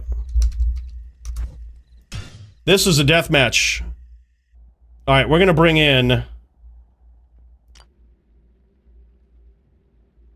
We're gonna bring in Malice. That's our ghost sin. That's what we're on here tonight. All right, all right. I'm gonna get my revenge here. I'm gonna hit the gem. Let's do this. Let's do this. This is a death match. I will only need 2 wins. All right, but we are gonna crank this up. We're gonna do this right. Because damn, son, this is kind of wild. Why is my shit all fucked up here? I think it's because we probably need that. Yep, there we go. That's looking good. All right, hell yeah. Hell yeah. All right. Nim on the Vanquisher. Coolie on the Ghost. This is not an advantageous duel for me. Do I need res? Poison res, probably. Just for Venom. All right, let's see what we can do here. Let's clear up this more. Let's get all of the things set.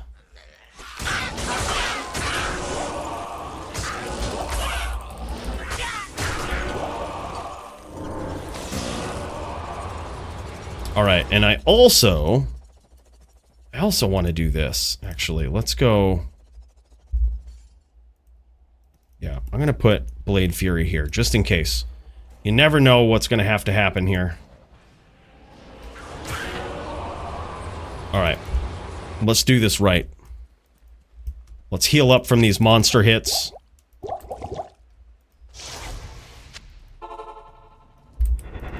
Alright. Donger, I should be ready as well. Alright, we'll get you in the queue, brother. Donger v. Alex.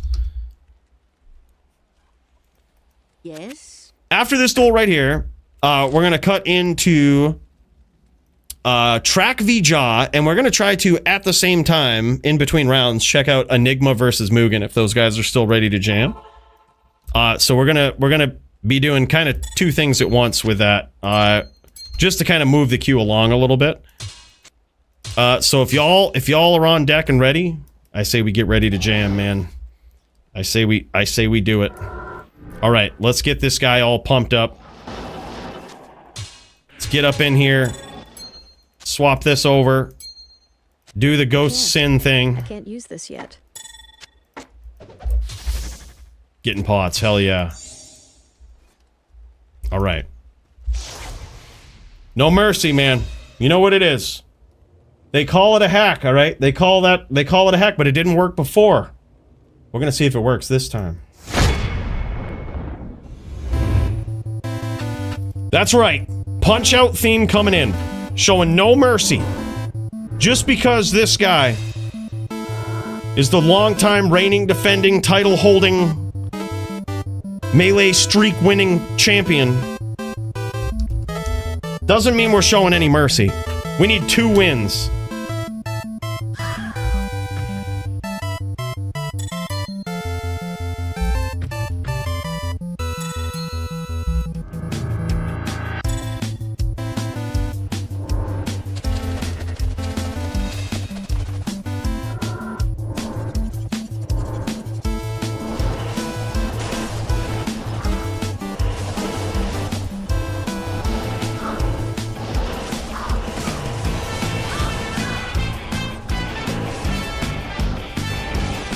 Oh, shit.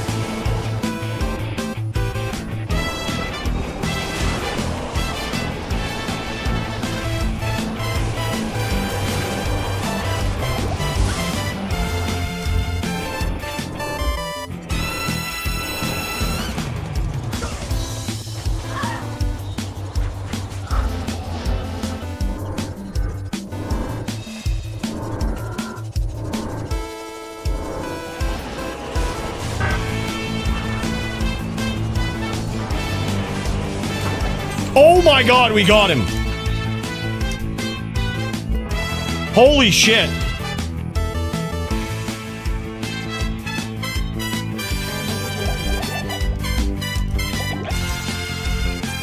We caught a ham early, I thought we were dead. I thought we were straight dead.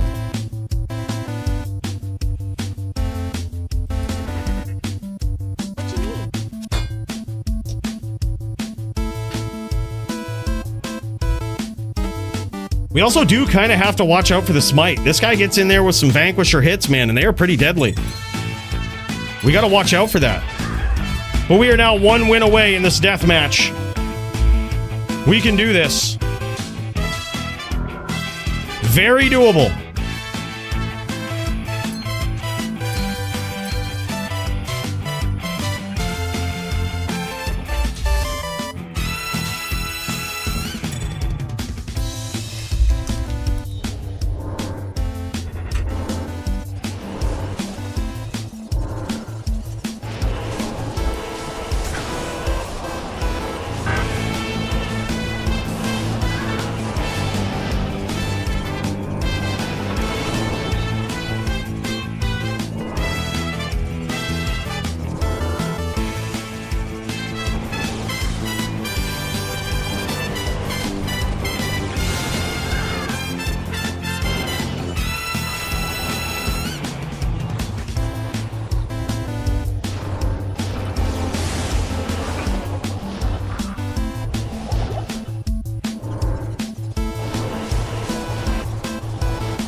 I'm very surprised we didn't die there.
Oh my god!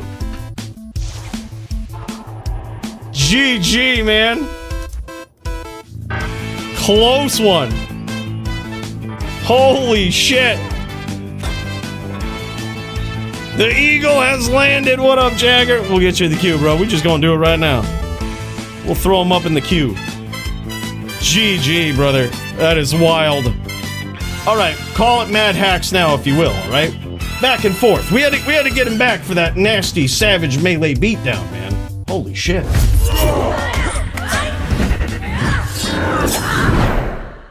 Dude, hell yeah, man. That was good. Notable Sin Main Coolie, right? Hey, appreciate it, dude. That was, I honestly didn't expect that we had that. I was like, that's... He says lagged, right? Yeah. Alright, I had to turn on my hacks, okay? I had to turn on my hacks for that one.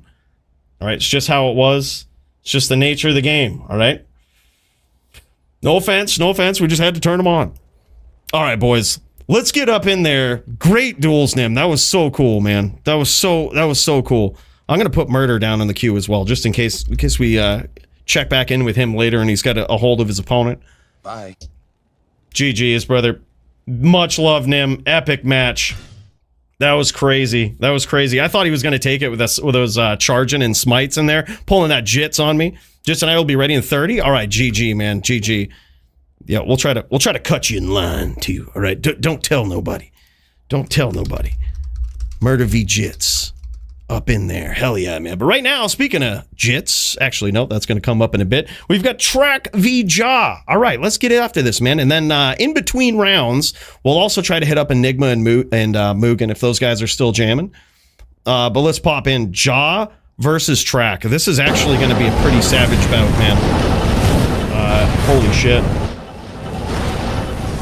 So this is Drew v Drew, man, and Jaw is on the traditional Wind Druid. Track Amp is on the Fire Druid. He's on Kane in this game right here. And this is pretty nuts, man.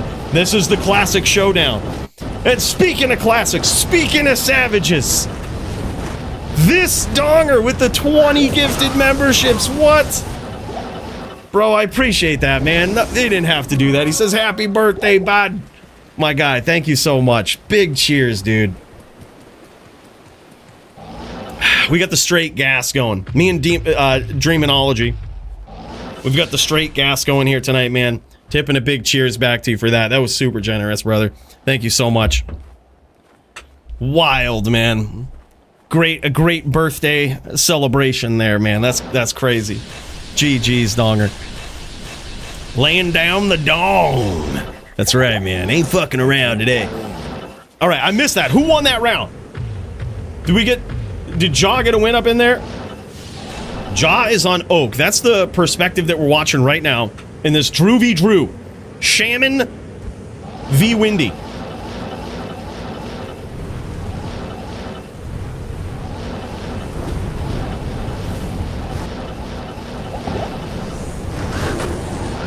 Oh, nice stomp there. Now, uh-oh, Track Amp is in trouble.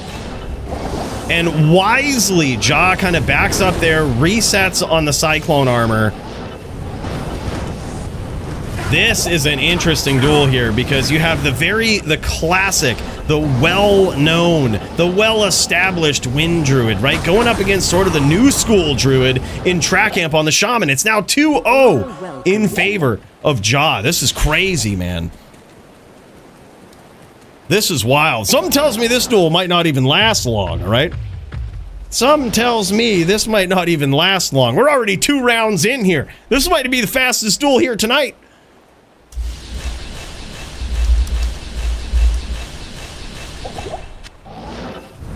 Let me take some notes here. We've got the Jaw versus the Track.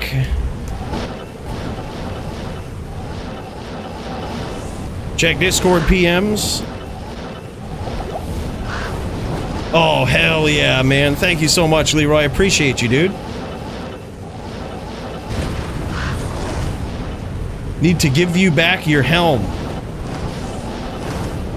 Which one?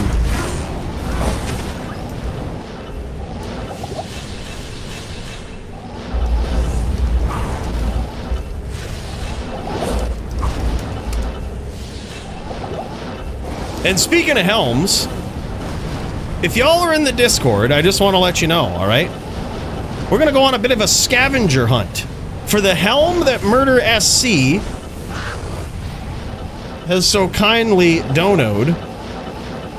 And in case you don't remember, hold on, we won't, sorry to interrupt the viewing experience here. In case you don't remember, we'll see if we can flash this up a little bit here. Pop this out in the good old browser. There it is, man. That beautiful Murder SC helm right there. 2 to martial arts, 30-20, with a beautiful jewel in it.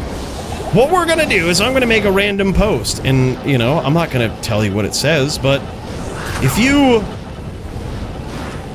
you green check react to it, that just means that you're in consideration for that helm. And I'm gonna let you know when I've made the post.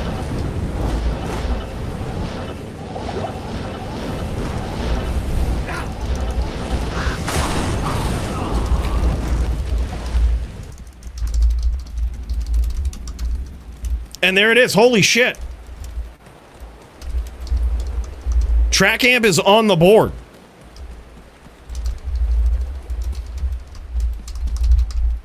All right. Coooley has made a post somewhere in the Discord, in one of the channels in Discord, with instructions as to how to be considered to win the Murder SC post, or the Murder SC helm that he's so generously donated. It's somewhere in some random channel that you should have access to. And man, oh man, I see some people have found it. You guys are fast. You guys are fast. What the hell is this? Some of y'all are fast. What we're gonna do is in 10 minutes, so it'll be at about 04 on the clock, so we're gonna do a random roll with however many people reacted. We'll have Google pick a random number, and the person that is that number down on the list is going to be the winner of the helm, and we'll announce that too, so just in case there's any confusion. But holy shit, y'all fast, man. Jesus. Too easy, Bruno says. South Texas Archery Noob says, I was first. That was quick.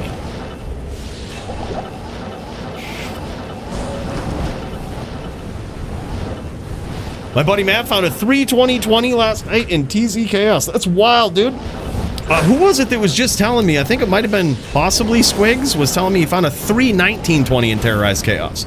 Maybe that's like the place to find those charms, man. Whatever you do, don't give the Sin Circlet to Donger. He will only sell it for overpriced LLD FG. Whatever we do, Donger can't win it, all right? I don't know. It's technically all random, right? He very well could win it. Oh, that's who it was. It was you, Dirty. Okay, okay. No shit. That's wild, dude. He's technically in the running if he finds the post and reacts properly to it. All right, he's technically in consideration.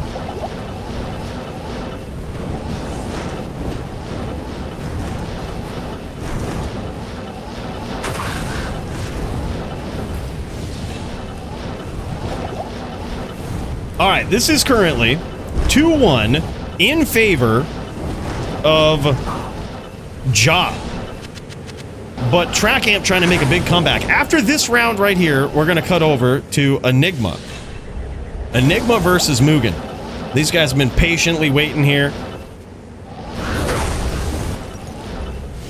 Ja's got an incredible stomp here, and that's what he's looking to do, is close the distance just like that, land some big shots. He's got to time those stomps, though, man. That's what it's all about. Close the distance, get that name lock, and smash. 2-1 in favor of Ja on the traditional Wind Druid. He's even name locking those pets. He's being very patient, just biding his time, waiting for his opponent to telly away, so that he can surprise Trackamp with that stomp, and that's what's got him some big damage early on.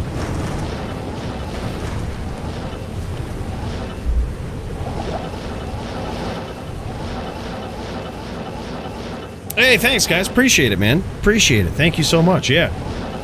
Yeah, it's, as I was saying earlier, it's like leveling up past level 30 in LLD. You're just kind of hoping people don't check the party screen to see your level, you know? Birthdays at some point kind of turn into that. It's like, whoops, I accidentally leveled past 30. Don't look. No problem. And there it is, man. Holy shit. Ja now 3-1. Now let's cut over to Enigma here real quick versus Mugen and see how these guys are throwing down. Ja with a pretty significant lead. That is insane. 3-1 on the traditional Windy. Thanks, Bruno. Big cheers. Big cheers, guys. Happy birthing day. Hell yeah. Did you like the little pun on the, like the sneaky pun on the DFC name?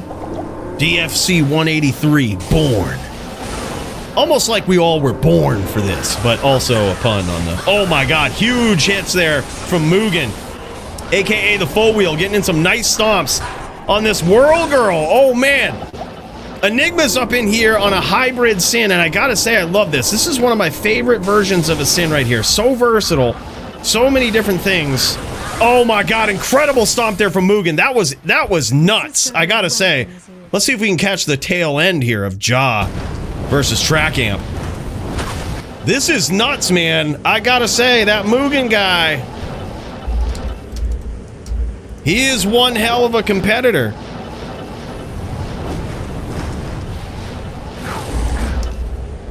But Enigma looking real good on that hybrid Sin, too.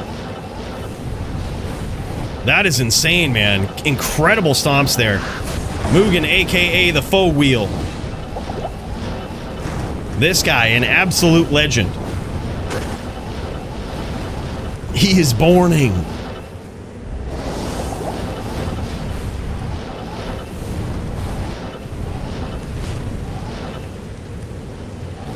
Mighty Flea, you might have read my wildly successful comic series. It has one purchase worldwide, and that was me. Primo said I got matched with Mike. Oh, if Primo said it, it's on. I didn't see you on the card, Paulie. I was like, oh, look, even the champ needs a, even the champ needs a break sometimes. Taking a break, hitting the gym, getting ready to do that thing to those people at the top,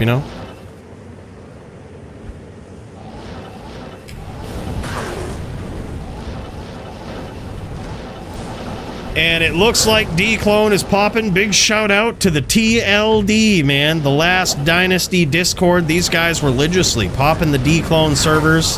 Oh my god, and there it is. Ja gets there with a sneaky stomp. These guys will probably do it multiple times. So, if you don't win the Murder SC Helm giveaway, don't worry. you can still get yourself a nice Annie, courtesy of the Last Dynasty Discord. Let's pop back over there to Enigma versus Mugen. This duel going down. So far, all that we know is it's 1-0 in favor of the Mugen, but can Enigma turn it around? He's looking clean on this Sin, man.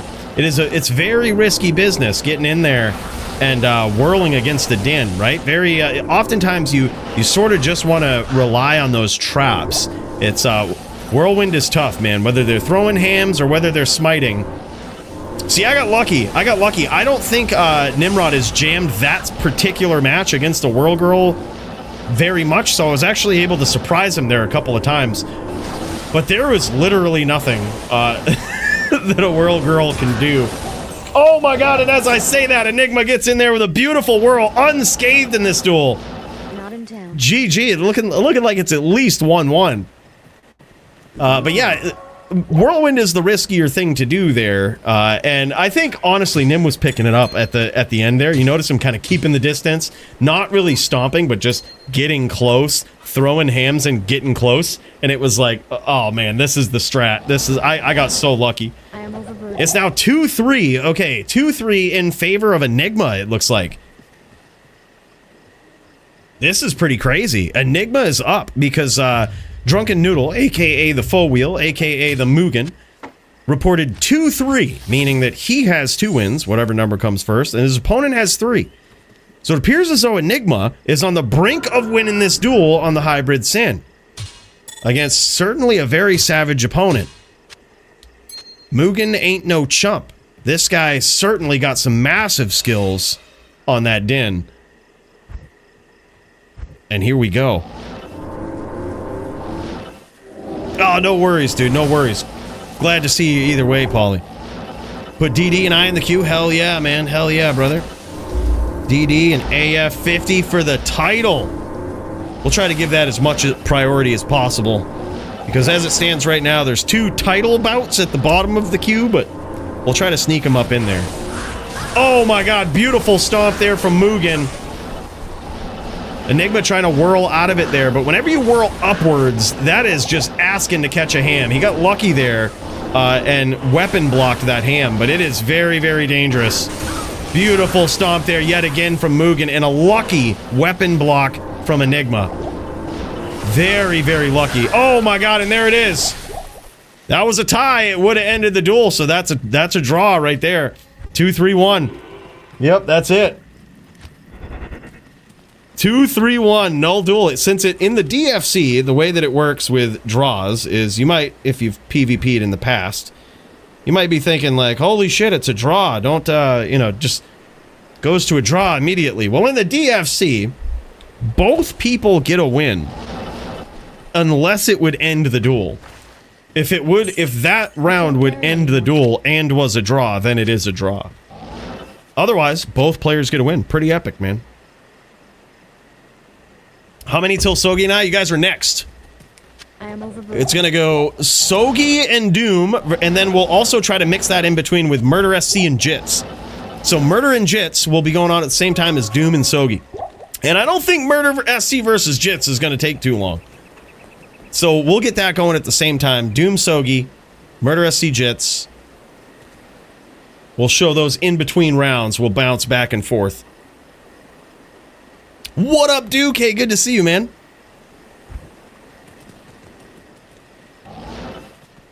Yep, so it's Doom Sogi, Murder SC Jits.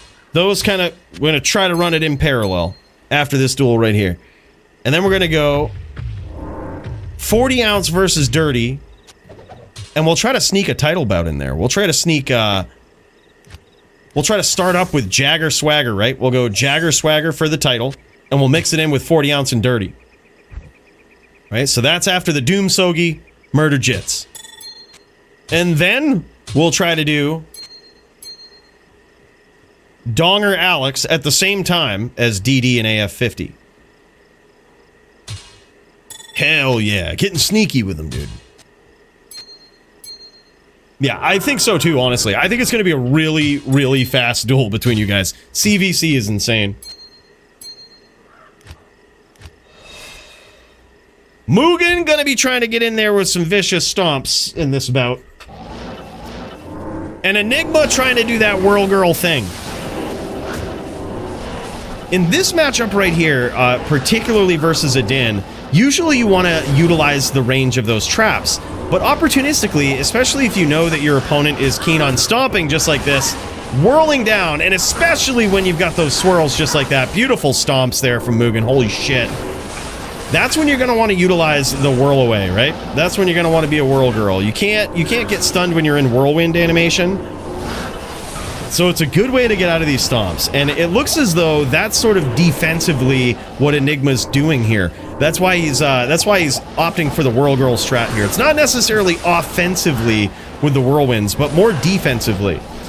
As Mugen's close in the distance, he's whirling away, but man, look at this shit. That's insane aggression there from Mugen. Absolutely insane aggression.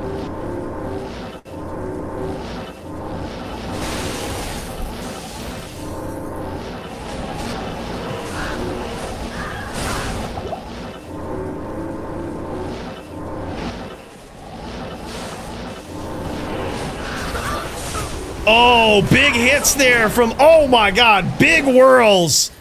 And that is it, right? I think that's it. 2-4. That is it. Enigma takes it with a very clutch, well-timed, well-placed whirl there. That was incredible. Actually, very well done. Very nice, man. All right, let's cut over.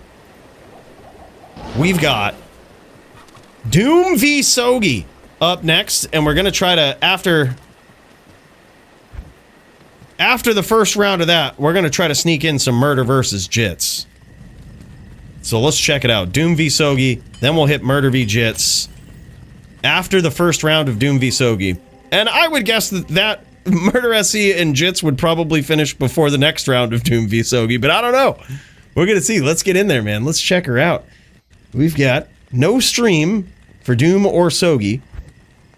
So you know what? Fuck it. Let's go over to Murder SC first. Let's jam it. Look at this guy. Look at this guy. I don't even know what he's doing over here. He's just sharpening up his blades or some shit. Look at this guy. He's like, yeah. Gotta get in there with the right charger weapon, you know? You can't be running in dull. He's sharpening this shit up, Jits. You better be fucking ready, bud. You better be fucking ready, and I do mean ready. Where's the Jits at? Ain't nobody ready. Oh, we got Sogi. All right, let's start it up. Looks like both of these guys kind of getting ready for the next bout here. This is Sogi. He's showing off the 390 cold res, which means he probably has a Raven. Yep, there it is. 390 with the Raven. I think he can go, what is it, 420 with Raven? Is that what it is? What's the max? What's the DFC rules again? What are those rules that we concocted? Yes. Let's see here. Cold resistance. I can't carry anymore. Yeah, 420 Raven or 450 no Raven. Hell yeah, but he's going 390. He might have something on the swap too, though. That could be it. He might have something on the swap that's that brings him to 420. Crazy either way, man. Oh shit, my bad. Let's actually bring this over here. And you know what? Let's get into the right window here so we don't always exit out. Let's do this right. Alright, here we go, man. This is gonna be sick. Murder versus Jits. Get ready to fucking shit for that one too. But this one right here is Sogi versus Doombringer. This is the legendary, most savage, one of the most savage cold sorceresses of all time. Going up against one of the best Din players of all time.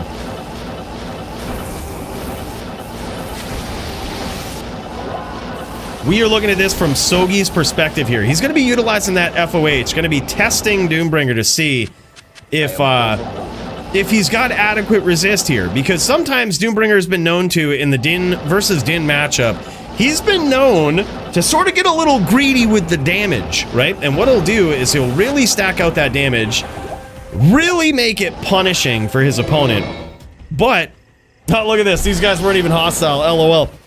But in doing so, he'll often give up any ability to stack up, you know, to use like T-Gods. In light of that, in lieu of that, he'll just use like a rack. He'll use, fuck, he might even use the Blizzard Belt there. Whatever it's called. You know what I'm talking about? He might even use that. You never really know, man. This guy is all over the place. Oh shit, we're a little late on closing up the reactions here. So let me get up in here. And while this duel's going on, we're gonna roll a random number from Google, all right? And I gotta show you all this. We gotta show you this, all right? We got to show you. Give me a random number between 1 and 20. All right, Google, here it is. It's 3. All right, so then this is what I'm going to do. I'm going to go into the Discord here. And I'm going to count down to the third person, which is Jaybirds right here. Jaybirds is the winner with that reaction right there. That is it. And by the way, just as we do that, Sogi gets in there, stacks up a win versus Doombringer. So we're gonna tag the Jaybirds is the winner of the helm. Congrats. Hell yeah, bro.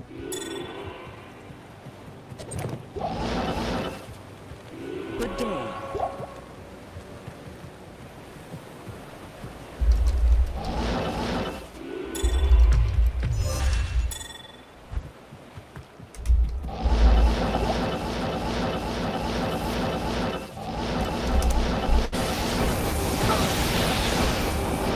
Hell yeah, congrats.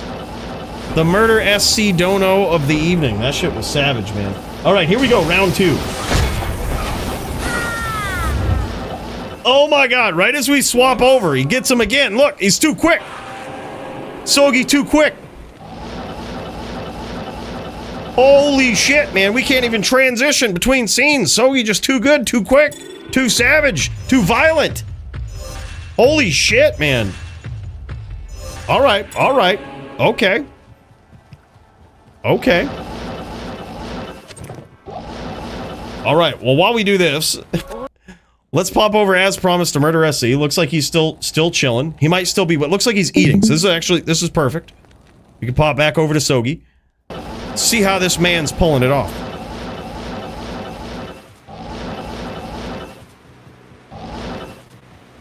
We got a lot of shit going on, Duke.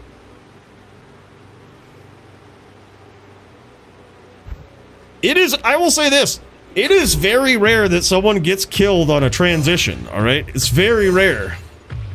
That's like probably I'm gonna say a 1% chance. But Sogi's done it twice.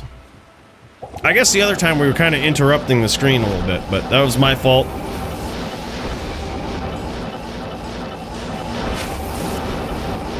All right, GG. Thanks for the heads up punch. We'll just throw you guys in the queue right now, just in case. Throw some teams down in there. It's currently 2-0 in favor of Sogi.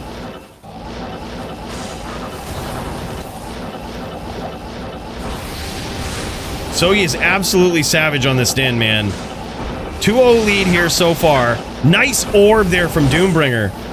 That was an incredible hit. The timing of these orbs and these blizzards is just insane. And you can see that FOH actually still stacking up some pretty vicious damage on Doombringer.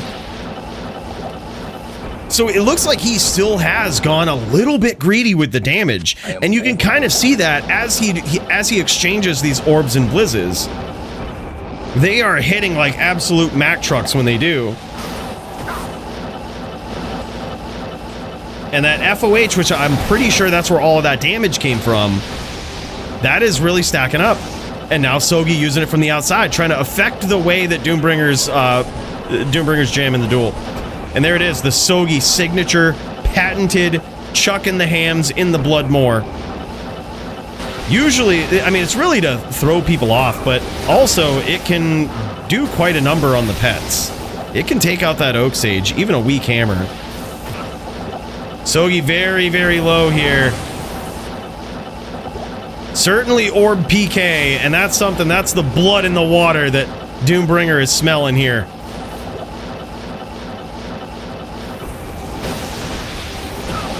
There's so much violence all over the screen. Look at this, Doombringer, when he notices he's got his opponent low, he just basically paints the entire map blue, dude. As soon as you go on it, it's gonna be hard to close that distance on him.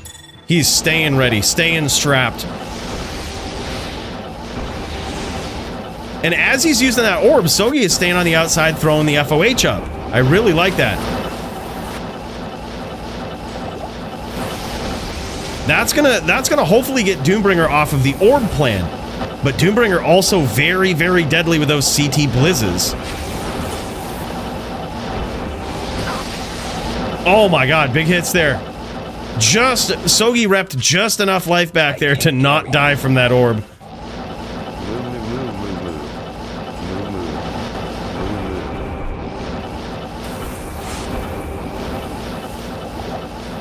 Yeah, take your time, Jagger. Take your time, man. We've got some duels, bro. Take your time. No hurry at all.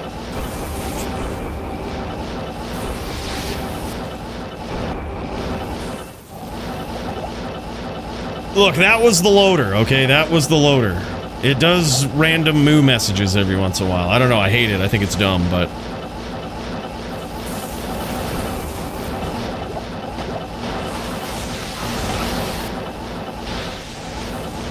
Utilizing that FOH from the outside now is Sogi. Trying to close the distance. Use that to get Doombringer to play a little differently, not rely on that orb so much. It makes sense, man. If he goes in, he's just risking getting hit by those orbs right now. That's basically it. So that's why he's trying to stay on the outside, rep back a little bit of life so that he doesn't straight die to the orb. Blizz is a little overkill here for Doombringer, but he might need to track his opponent down and do it just like that. Very nicely done. And he was at such a life total where he would probably happily trade smites for ice blasts at that point too. But yeah, there it is, man. That was very nicely done. Now 2-1 in favor of Sogi, but Doombringer's on the board. Good day. You might think you like no potting duels, but you don't. You really don't. Yes? We've tried it. It's not good. People think that duels will somehow miraculously just get insanely good if people don't have pots, like if they don't have mana pots. It's not the case. They get so late and so bad. When people run out of mana, it isn't like they're like, oh shit, I'm just gonna go suicide my din. They're just like, alright, well I'm just gonna not aggress. I'll be out here. Come get me when you're ready. Yes? And then the other guy who's also out of mana says the same thing. And then you gotta wait 10 minutes for people to regain their mana, then the duel resumes. That's how they go. Not here. No, I don't just say an orb shines in no-pot duels. Well, I mean, maybe, but... no-pot duels in and of themselves, alright? Not necessarily the greatest. Also, no Enigma Sins do pretty well in no mana duels. Like, no Enigma Ghost Sins. Like, we don't use a lot of mana from tellying and shit. We do alright with that.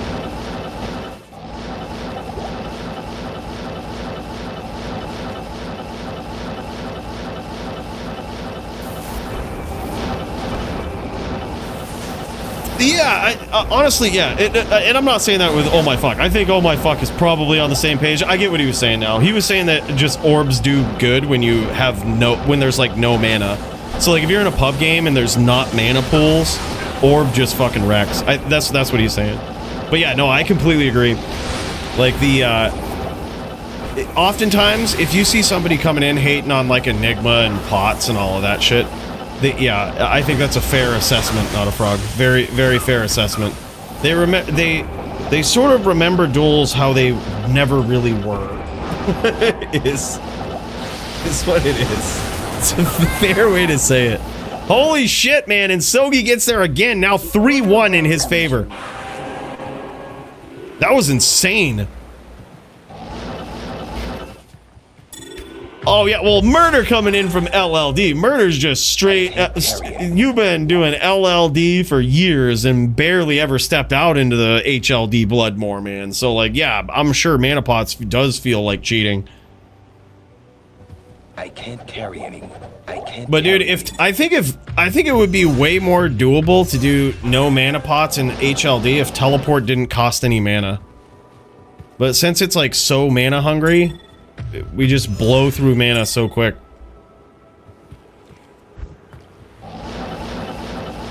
Yeah, Sogi is insane, Duke. Sogi is just an absolute savage VT player. He's so accurate, he's so tricky, he's got his signature moves.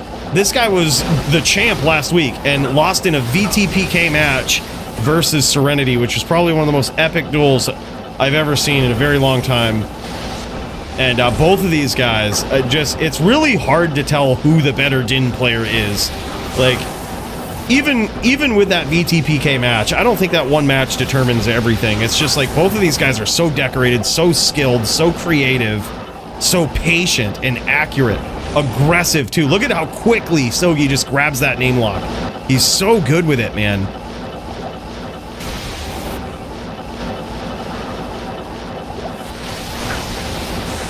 Paulie was champ, but Sogi got him through basically DC. Paulie was DCing a lot during the night, and the duel was so close. So just after so many DCs, we just decided to give it to Sogi because it was so close.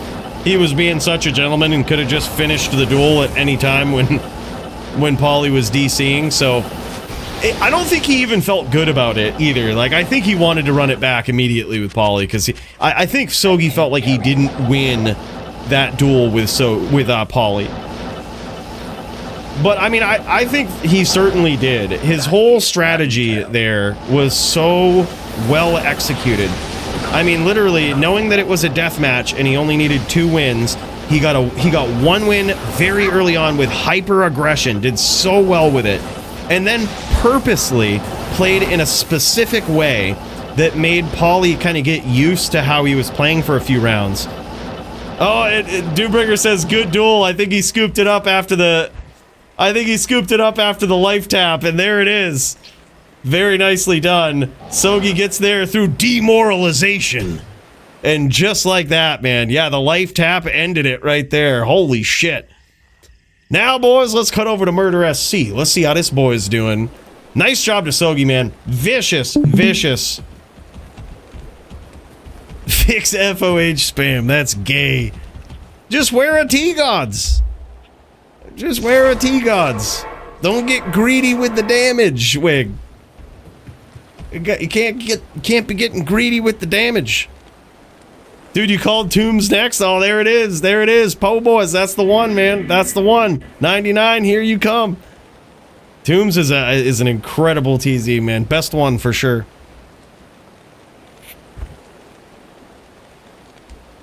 I was using T-Gods? Oh, wow, no shit. Yeah, that FOH was doing some damage, man. He might have gone TV. Yeah, who knows? Yeah. Hey, man, it's a rough life for those Dins out there, bro. It's a rough life. I'll make a Blizzsork if you make a VT. And if you make a VT and learn that build, I'll make a Blizzsork and learn that one. And I think you'll notice real quick how tough it is for those Dins. It's a rough life.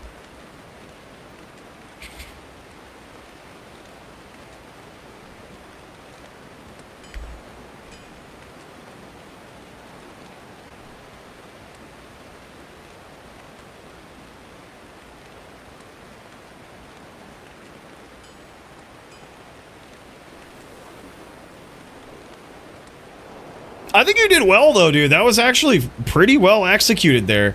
The only time we saw Sogi back off with the FOH was when he was literally 40 life. Literally orb PK, which totally made sense.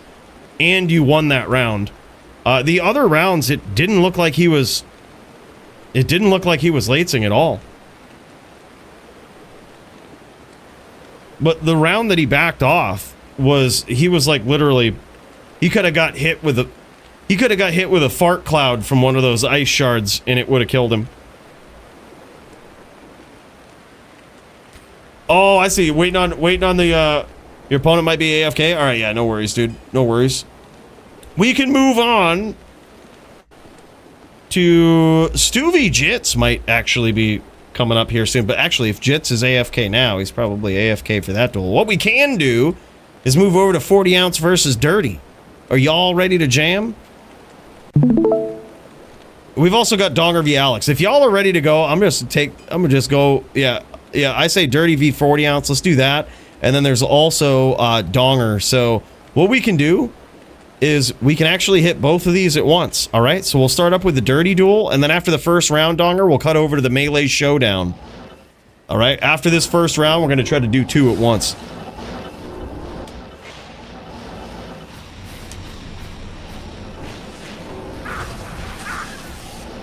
Hell yeah, man, look at this. Dirty on the Necro versus 40 ounce on the Sin.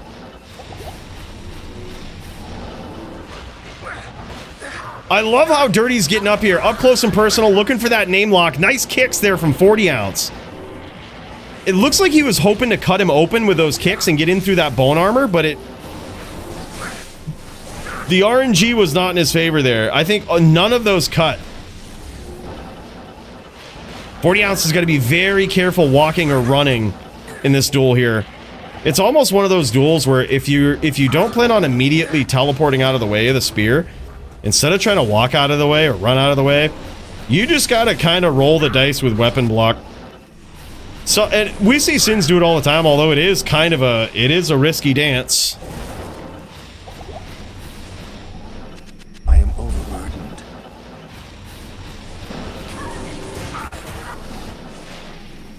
Yeah, I think you're right though. It really does matter though, Doom, about having like a skilled VT for sure. Sogi is a savage VT.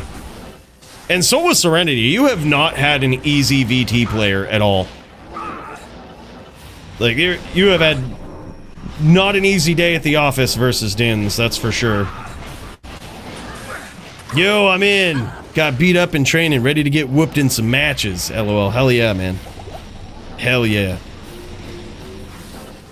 Alright, well, this is what we've done. We'll cut back to you guys after this, but what we're going to do now is kick over to Donger and finish up the Donger and this match right here, and then we'll check back in with Murder SC Jits.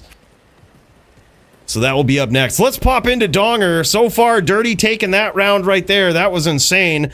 Donger in the Melee division. Look at these guys just ready to throw down. Donger going up against Alex on the Zan, and holy shit, man, these guys throwing down immediately. Alex off to a great start here. It's hard telling, but did Donger drop a break point here? Holy shit. Alex got there after a savage start from Donger. That was insane.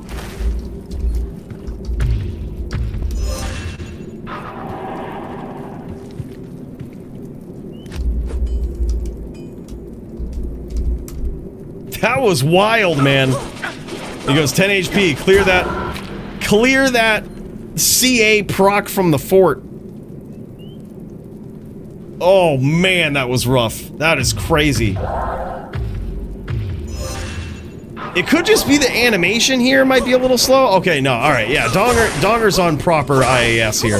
Look at this, he starts off again with a savage hit, but can Alex fade any more hits? Here is the question. He did a great job of that last round of getting clocked early, but hanging on and surviving. That round, though, not so much. Now 1-1 between these guys.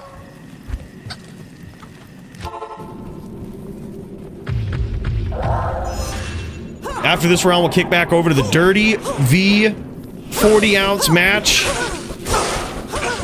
Epic round here. Donger getting the big damage in. CA proc on Alex's end. Holy shit, man. All of these rounds have been super close. Let's pop back over to Dirty. Oh my god, just as Dirty gets there for that second round. Holy shit. We were seconds too late to see that. It's now, I believe, at least 2-0 in favor of Dirty. Let's pop back over to Donger while these guys reset, and then we'll immediately, once these guys get to jamming, we'll pop back over to Dirty versus 40 ounce. Absolutely epic duel. Another close round between these guys, but it's looking like it's gonna favor Donger. And there it is. Holy shit. Now 3-1 in his favor.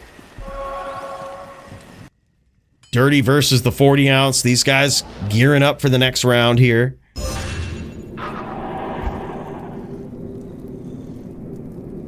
That's insane.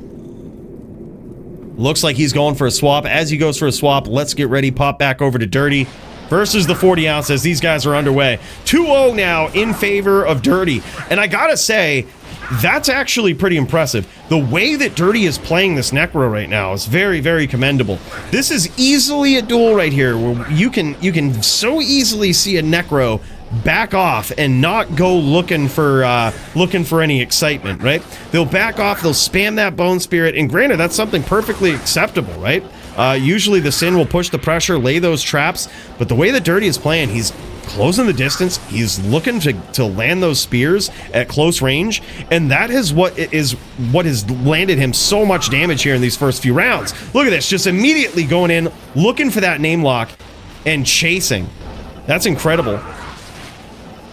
40 ounce with some interesting walkouts as he walks away from these locks. That is some very high level shit there from him too, because he's doing that as he notices that Dirty's just locking on with the spears. You see that? He sees him lock on with the spears and he figures he'll roll the dice. He figures he'll be a little bit quicker than those spears. It isn't like he has to avoid those bone spirits in that moment. So that's some high level play there from 40 ounce too. This guy is an absolute legend. Look at him just working his way around. Nice stomp there from 40 ounce. This is an epic duel between these guys, I gotta say. 40 ounce really figuring out the cadence here of Dirty. Now landing some big trap damage. Nice spirits there from Dirty, and some of those, hard to tell, but they might have landed. Beautiful spears. Dirty closing the distance, eating some big trap damage. One might say, I can't carry anymore. I think 40 ounce won out on that exchange there. The claw block just happened to be right in his favor there. Didn't really take a lot of damage from the spears. Those traps landed, and most importantly, those kicks landed right through that bone armor. Certainly cut Dirty open, and now Dirty's in trouble. Now Dirty's probably going to back off a little bit. Throw those bone spirits. Let 40 ounce come into him. 40 ounce really turning up the pressure here in this round. Nice shots from Dirty.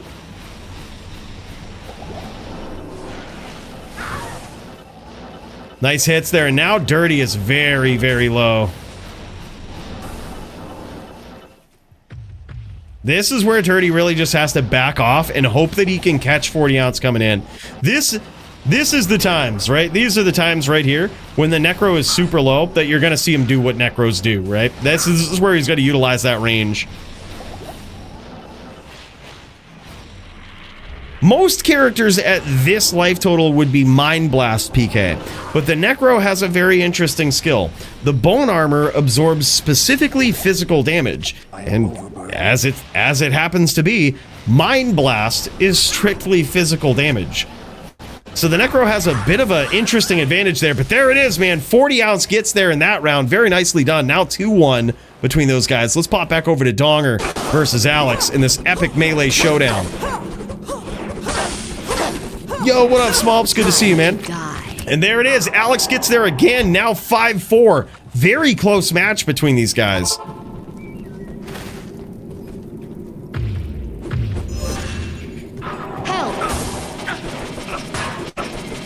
No, I think that's actually a great question, Not a Frog, honestly. It's because even though we might be seasoned vets here, all right, sometimes not only do we forget things like that, but also for everybody that may be wondering that, there's probably other people that also wonder and don't say it, right? So it's a great question to ask.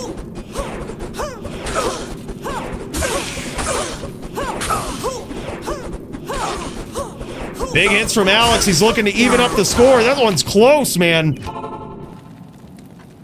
Now 6-4 in favor of Donger. Last duel was 2-1. I believe was the most recent score for Dirty versus 40 ounce. We'll pop in after this round, see the progress of that. Help me. Praying to those RNG gods. Time to die. But it doesn't help him. Damn, now, look at this. Donger advancing to 7-4 in this match. Let's pop over to 40 ounces point of view here. This guy, an absolutely savage sim player. Look at this. Always hunting down those name locks. I love this, man. Very, very skillful sim player here. Knowing that he doesn't necessarily have to worry about any elemental damage coming from the Necro. Usually you see Fade on a Sin, but Burst of Speed is the buff of choice for 40 ounce here, as it should be. That's going to keep his IAS breakpoints up there. He isn't a Whirl Girl, but he is also getting those kicks in there.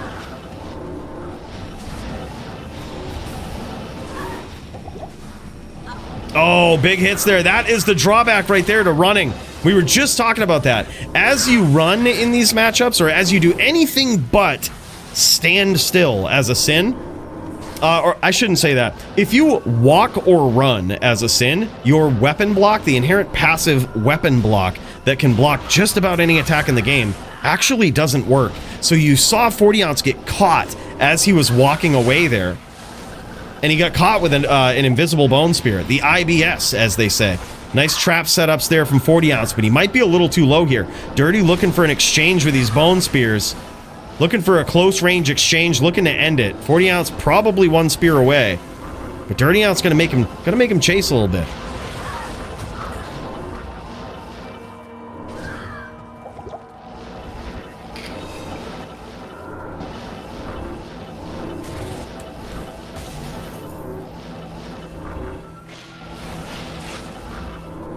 Very nice patience here from 40 ounce.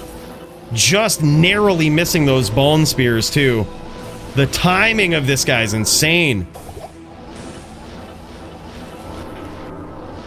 Instantly looking to grab those name locks. He doesn't care if he gets a pet, the Golem, the Oak Sage. As long as he gets that name lock, he can implement that Mind Blast. And even though it doesn't do any physical damage, it can still stun Dirty.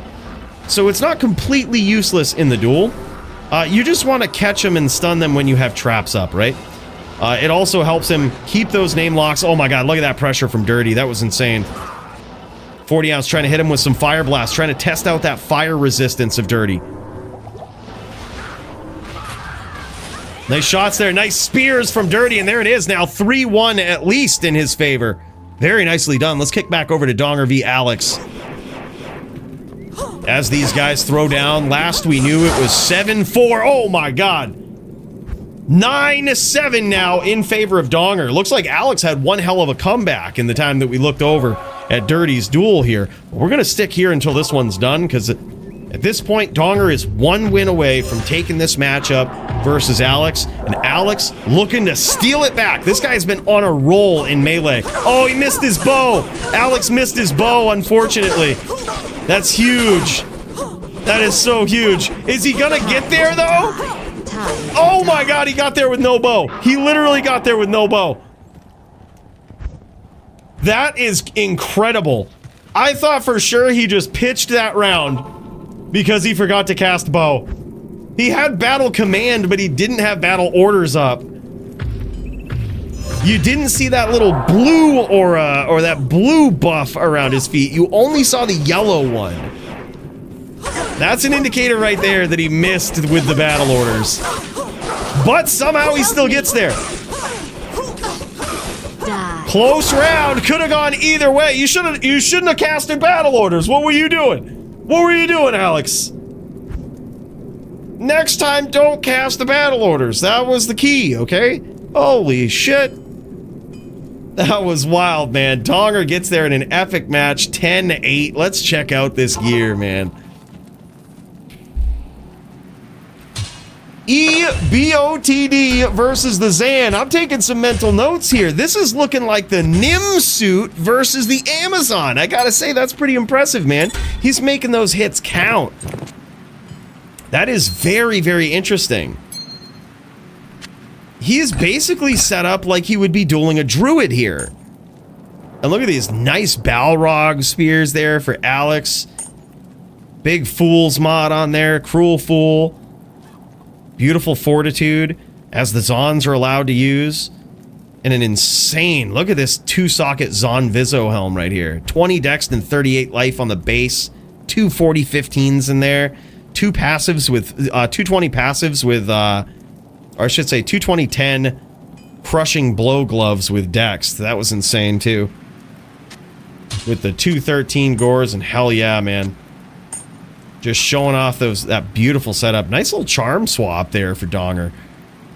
Beautiful, man. He's got a grand charm with 44 life and a big AR boost. I think it was, what was it, 132 is max. But regardless, really nice setup. It was like he was dueling a Druid. That was crazy, man. That is so crazy. Yeah, 132-44. Beautiful charm. Holy shit. All right, boys, let's kick back over to Dirty versus 40 ounce. This one going on, 40 turning up the heat. Great duel between those guys. That was so good. Donger v Alex. Nice, nice duel. All right. And the Dirty versus the 40 ounce. After this, we'll cut over to Jits versus the Murder SC. All right. Mr. Murder SC. The masked villain himself. Going up against in LLD, the CVC, Charge v Charge matchup. Versus the king of the charge, the Jits. Hell yeah, man. And then what we can do...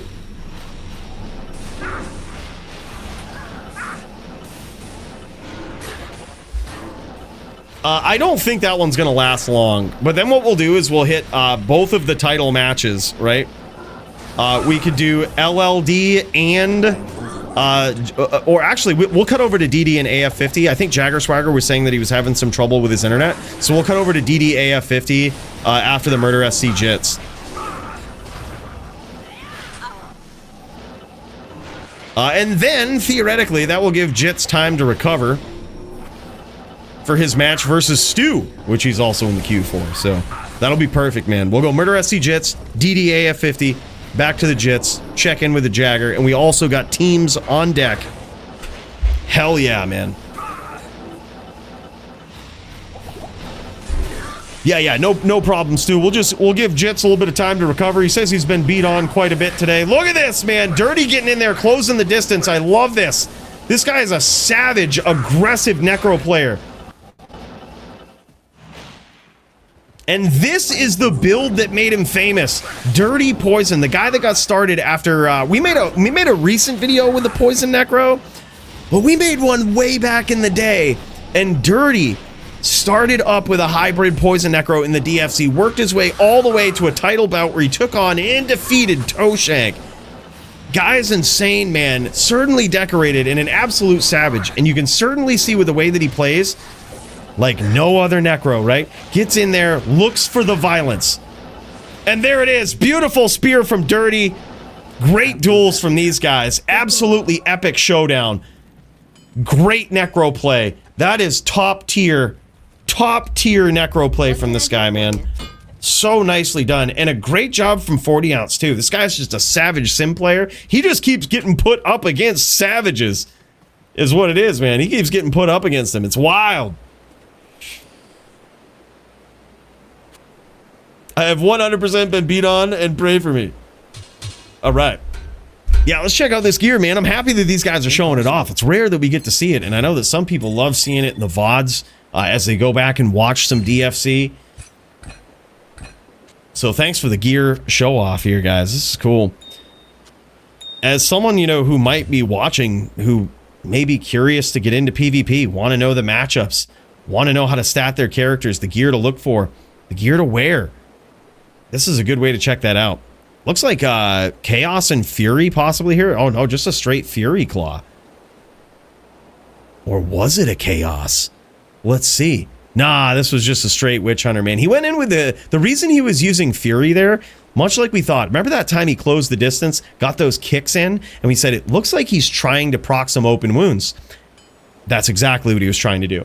That's why he was using Fury there. He can get away with not having 55 IAS on his main claw because in this particular matchup, he can have burst of speed, which will allow him to hit all of his trap laying breakpoints and all of that.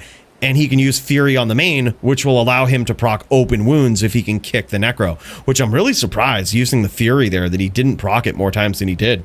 But very nice amulet there as well. Look at that, 28 strength, 219 amulet for the Sin, 35 base life. Insane, man. Very nicely done. All right, boys, you know what time it is. Murder SC versus the Jits, CVC, in some LLD showdowns. This is the bout we've all been waiting for. These guys are absolute savages, and I would expect no less than an absolute showdown between these two titans. And here it is. I think they're ready to jam it. This is getting wild, boys.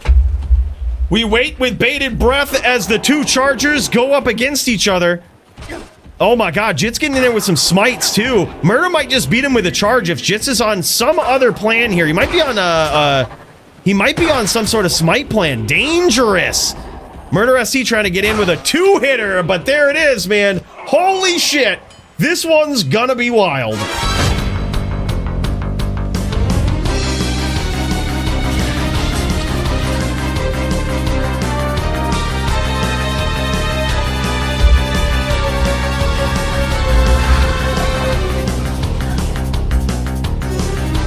Jits is absolutely OP. This guy is insane, man. Holy shit.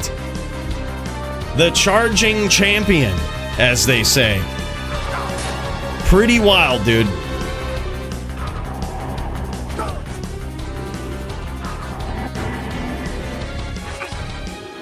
Big hits there from Murder. Jits is actually in trouble. This is pretty smart for Murder to switch to his one-hander here. He doesn't want to get caught with that two-handed charge. He wants to catch Jits as he comes in. Jits might even do some swaps of his own here and try to surprise Murder with that two-hander out. Jits walking here, but he gets caught in the charge, and now it's 1-1. What an epic bout between these guys. This is nuts. Welcome to it, boys. CVC in the LLD level 30 division. Here we go. Murder SC, the masked villain. This guy looking to throw down, looking to get those charge hits in, looking to establish his dominance in LLD charging in this unofficial charging championship. Hell yeah, Dirty. That was awesome, man. That was fucking sick. Very nicely done on that Necro, too, dude. And 40 is so good, too, right? Like, not a fucking late Sin player. That was such an epic match. Big hit there for Murder. Jits is in trouble. I was gonna say, Murder can't get too overzealous here and use the two-hander. I think he needs to keep that one-hander out.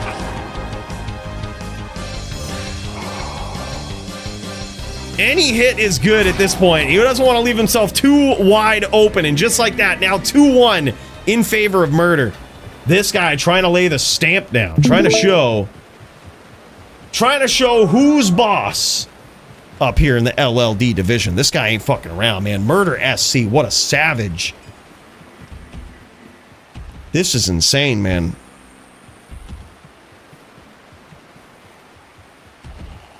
And here we go, the next round between these guys. Well, just like that, in between in the transition right there, Jits gets put down in one fell swoop by Murder SC, now 3-1 in his favor. I said it was a 1% chance, all right, but never transition during a charger duel, huh? Whose idea was that? Whose idea was that? That was Bill. That wasn't me. That was Bill. Big hits there. Murder SC trying to catch his opponent as he's charging in. He's got to be very careful with that two-hander. It can be very good to swap to the two-hander, especially if you do it far on the outside, because that will make Jits think that his hit is free, and he'll try to charge in.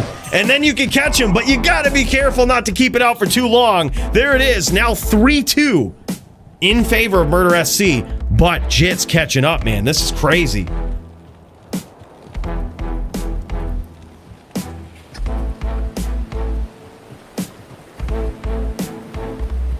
Tactical zombie, LOL. Hell yeah, man. Murder SC says, fuck clearing the moor, man. He says he has a strict no animal violence policy. And he says, I ain't taking these monsters out in the moor. Big hits there. He's got it. Man, he is literally balls to the wall keeping that two-hander out. And it is so dangerous. Against a very seasoned charger like Jits, that is just asking for trouble. Just like this, man. He's catching him with it now. Jits is looking for it, and he's catching him with it. And there it is. He caught him again. Flawless victory for Jits there, now tying up the score.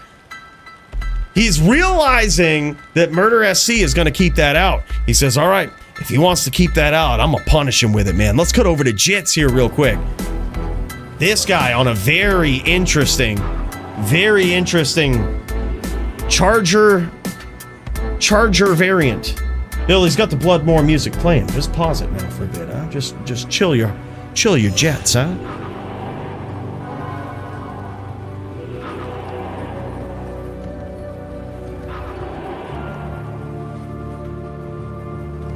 Yeah, that was epic showdown, Dirty. That was so good. Both of y'all, just insane, man.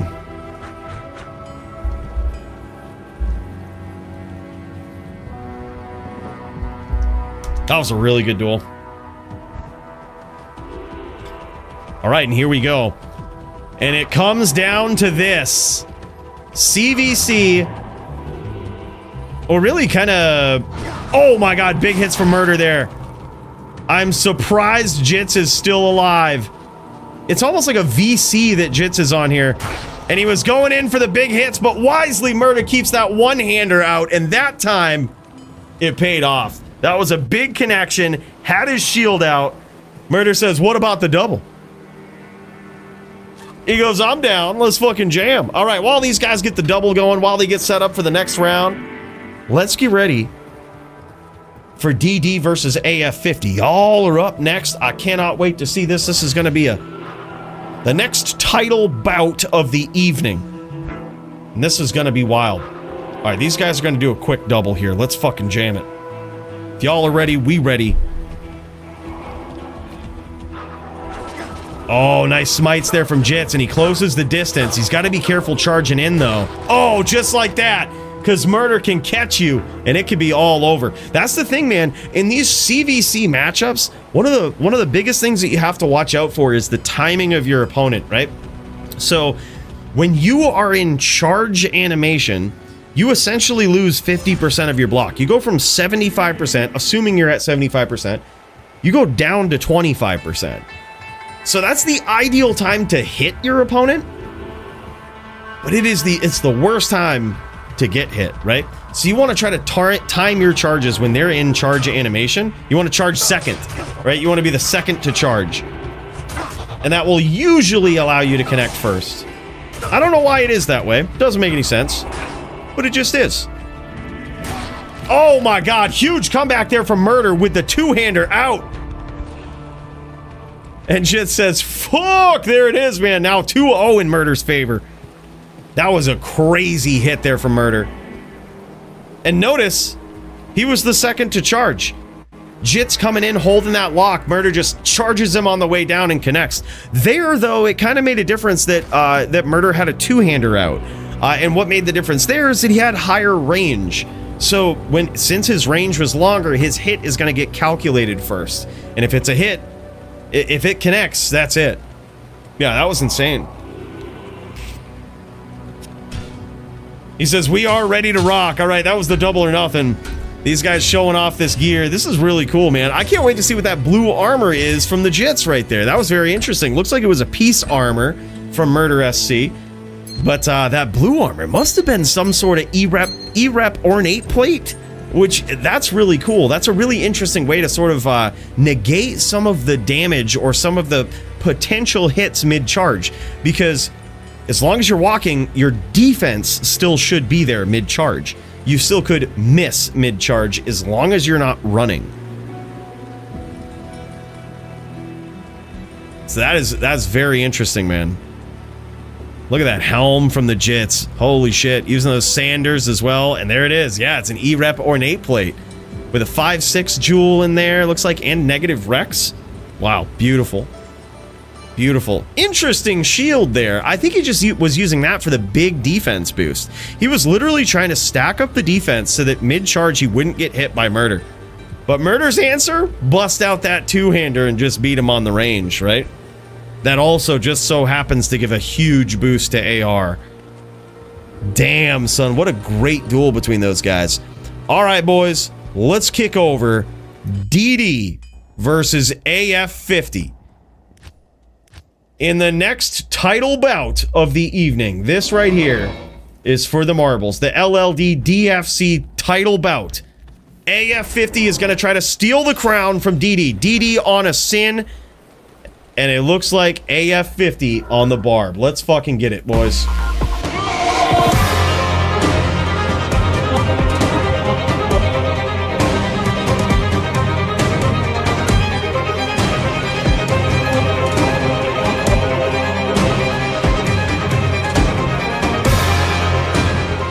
And in this corner, we've got reigning, defending LLD DFC champion, the Vicious, the Violent, DD, aka Icy Dicey. Funny story about this guy. I actually bought my Grief of Destruction from this guy back in LOD, back in the day. He's going to be on this Sin. He is a trapper. AF50 closing the distance here, doing some massive damage. DD is in trouble early.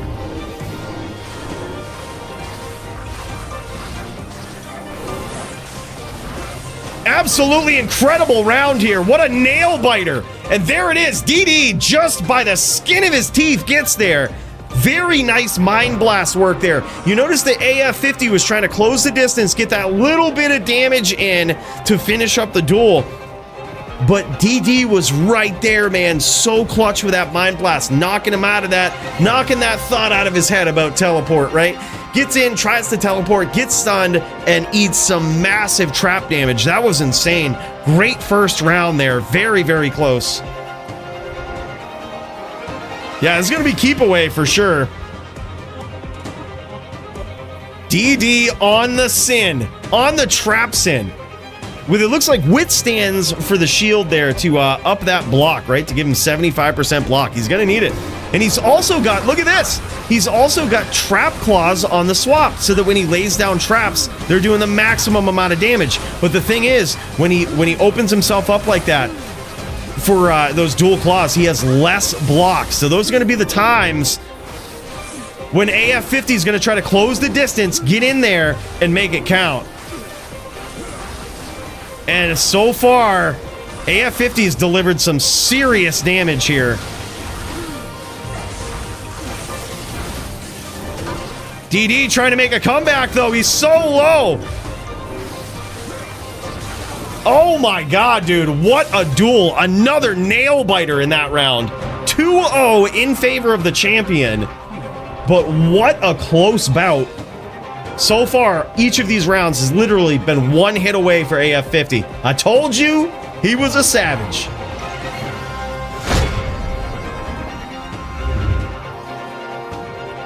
Round 3 between these guys. DD, the current reigning defending level 30 LLD DFC champion, is up. Laying these traps down. This is big. He's looking for these kind of engagements right here. But look at him so consciously swapping back and forth between run and walk, shield and dual claw. As AF50 comes in, closes the distance. Nice pressure there from AF50. But now he's dueling in a 5-stack of traps right here, and he's going to have to deal with the cadence of DD, because this guy is a savage. Holy shit, nice aggression there from AF50. Wow, another very close round, but so far, dominant performance from DD. Holy shit, man. Let's go AF50, right? He's definitely got his back against the ropes. DD is such a dominant LLD champion, man. This guy, we've seen him on just about every class.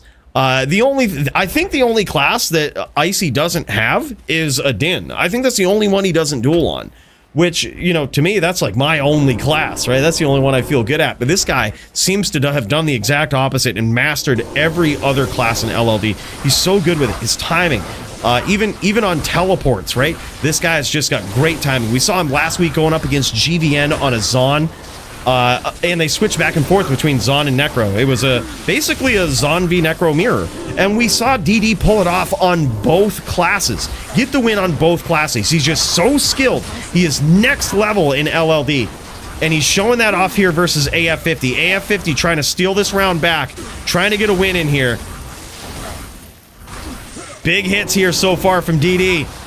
And there it is, man. Clean 4-0 victory for this guy. The reigning, defending LLD. The violent, the vicious. The level 30 champion. This guy is on a whole nother level, man.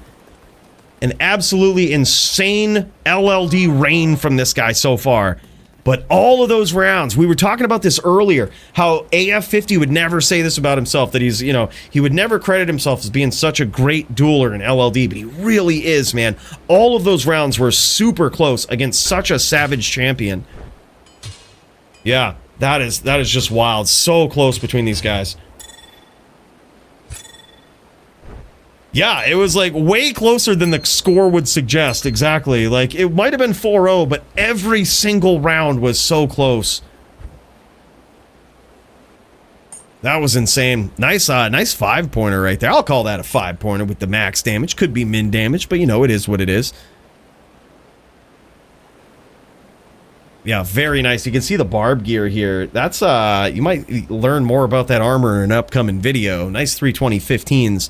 That is a nice LLD armor. And look at those trap claws, man. Level 30, 5 trap, 2 open socket claws. Those things are so savage. Most people don't even know that those can spawn in low-level dueling, right? I think they might have had IAS on them, too. Or at least one of them did. Yeah, 20 IAS, which is also perfect. That is so insane. That claw right there is pricey. It even has D-Flight on it. What the fuck? That claw is insane, man. And look at that helm. 220... 2 2 open socket trap helm. God damn, that's insane. And look at this. DD just he says, I might have a better hat for you. Also going as far as to extend some generosity to his opponent here and give him some LLD gear. That's fucking awesome, man. What a hell of a guy. Epic bout, man. All right, boys, let's get into it. I think Stu v Jits might be up next. These guys been waiting a while. Let's pop in there. Let's check it out. Great title defense for DD. A great duel in general for these guys. That was so crazy. All right, man. The Jits. Looking to get in here. Looking to deliver some violence. This guy had it stolen from him by Murder SC. He says, I used to be the charged champion in all formats, but then who is this Murder SC guy? He says, you know what? I'm swapping it up. Oh, and look at this. These guys were talking about this earlier. They've got something special on the roster for tonight. This is, it looks like Jits is going in on a Grizdin. He's got Griswold set on, and I think it could be possible that his opponent here might be an IK Barb. I don't know. We're gonna find out. We're gonna see here. Stu could possibly be on the IK Barb. Maybe a Natsin? Who knows? These guys, oh yeah, look at this. IK Barb, baby. Now something tells me the Grizdin might have a pretty serious advantage here, especially if he uses FOH.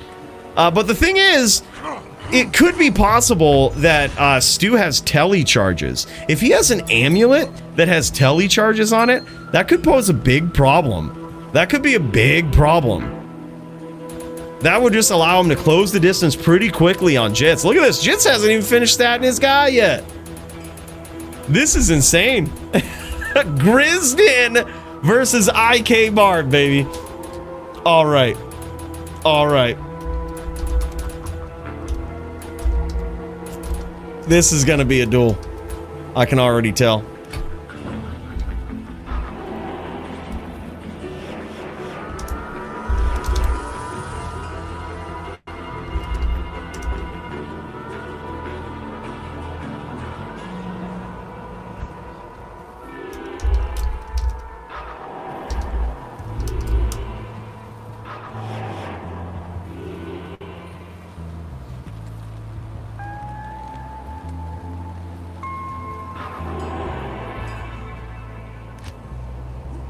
$15 FCR tele amulet required. I think you actually need more than that if you're on an IK barb. I think you probably need 37 or 17, sorry. Yeah, you would need 17 and then you would need 2 caster rings. So it'd have to be a 17 FCR Tele-Yami. Holy shit, man. All right, Stu getting in there on this IK barb and actually making it work. That's the first win we have ever seen in the DFC from an IK barb. That is the first round win right there. I'm pretty sure of it. That was pretty insane. I did not expect that. No FOH from Jits, and I gotta say, I actually can appreciate that. I think FOH just wins this duel, so I'm happy to see that he's not doing it. He's just getting in there trying to get violent with the charge. He ain't trying to keep the distance. These guys are just trying to get in there and have a set v set duel. Yeah, so after this, we're going to check in with Jagger Swagger, see if he's got his internet figured out yet. And if so, great. If not, regardless, we'll kick over to teams if you guys are ready. I see y'all chatting about it. That'd be sick, man. That team match is looking real good. Makes Stu show gear after. More money in socketed stuff and gear than actual worth. Holy shit. That's awesome, man. This is crazy. Stu v Jits. Grizzdin versus the IK Bard. And it looks as though Jits might be on just straight charge. Nah, he's on Zeal too. Okay, he's got the Zeal. All right, this is very interesting. So what Jits has to do here is he has to be very careful and he has to quickly disengage. You see him doing this. He'll close the distance and he quickly disengages, being careful not to charge away when he's in danger of being hit by Whirlwind. Again, charging drops your block to 25%. Very nicely done. You see that? He just kind of waits for the Whirlwind to get out of the way before he charges out. It's very, very smart. Sometimes you just have to roll the digital dice with that Whirlwind and hope you block it or hope you don't get hit. Another thing he could do here is, there it is, opportunistically charge in to Stu. But that is a big mind game that's very risky to play. Oh, and there it is, just like that, man. He wins the mind game for that round, now making it 1-1. Holy shit, man. Great duel between these guys so far. Yeah, love this too, Not a Frog. This is crazy. You rarely get to see this. I'm so happy these guys put this on. This is cool, man. This is the only way to nerf Pally. Paladins do not need any nerfs, that's what I say. They are already bottom tier duelers. They do not need any nerfs. Nice Zeals there, perfect timing. See, watch this. As Jits closes the distance, sometimes he'll charge in, but rarely will he be charging at close range when his opponent is whirlwinding. That is a good way to just get clocked, a good way to get ended real quick. Nice hits there. Opportunistic Zeals from the Jits. Nice charge there. That one connected. Looks like they've chosen to go no smite, no FOH. This is charge Zeal versus Whirlwind IK Barb. I love this because this actually feels like a real duel. Very nicely done. Great charges there from Jits. Now progressing to 2-1 in this Grizzdin versus IK Barb showdown, which I'm surprised that those words come out of my mouth in the DFC, all right? Let's pop over to Stu's point of view here. Allegedly, this guy's got some nasty, absolutely nasty gear. He's got more in the sockets and the jewels, they say, than it's worth.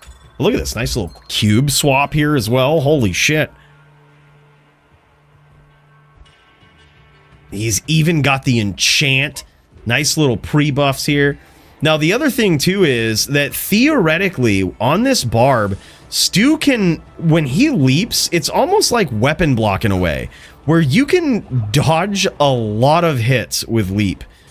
I don't know for a fact if you can actually dodge a charge. I think they might be able to time it properly so that you can't.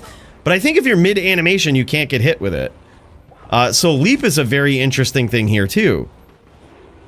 Leap could be a way that he sort of trolls Jits a little bit. Gets him to commit. There it is, just like that. Gets him to commit, and then just messes him up when he does. Nice charges there from Jits, who now progresses to 3-1. Absolutely love this duel.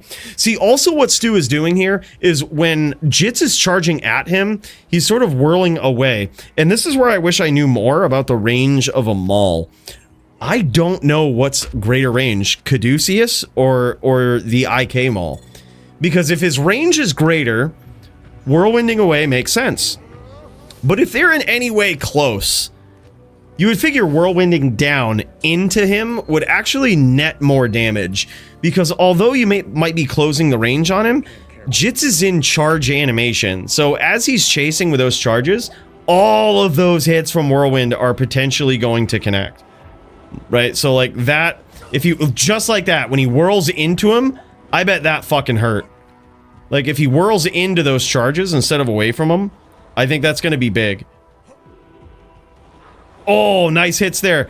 Blocked. Luckily, Jits was standing still for that.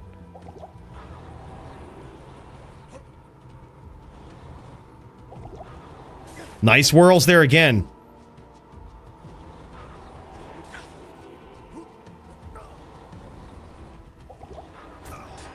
Big hits.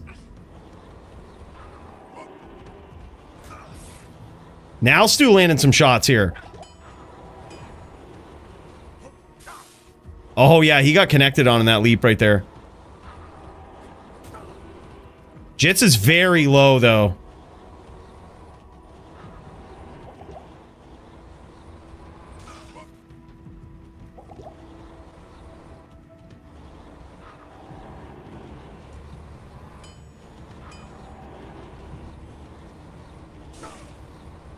Oh my god, dude, what a duel. I cannot believe Jits got that. That was some great whirlwinding there from Stu. Well, there it is. What a nail biter. That one was close. GG's, buddy. He says, holy shit, man.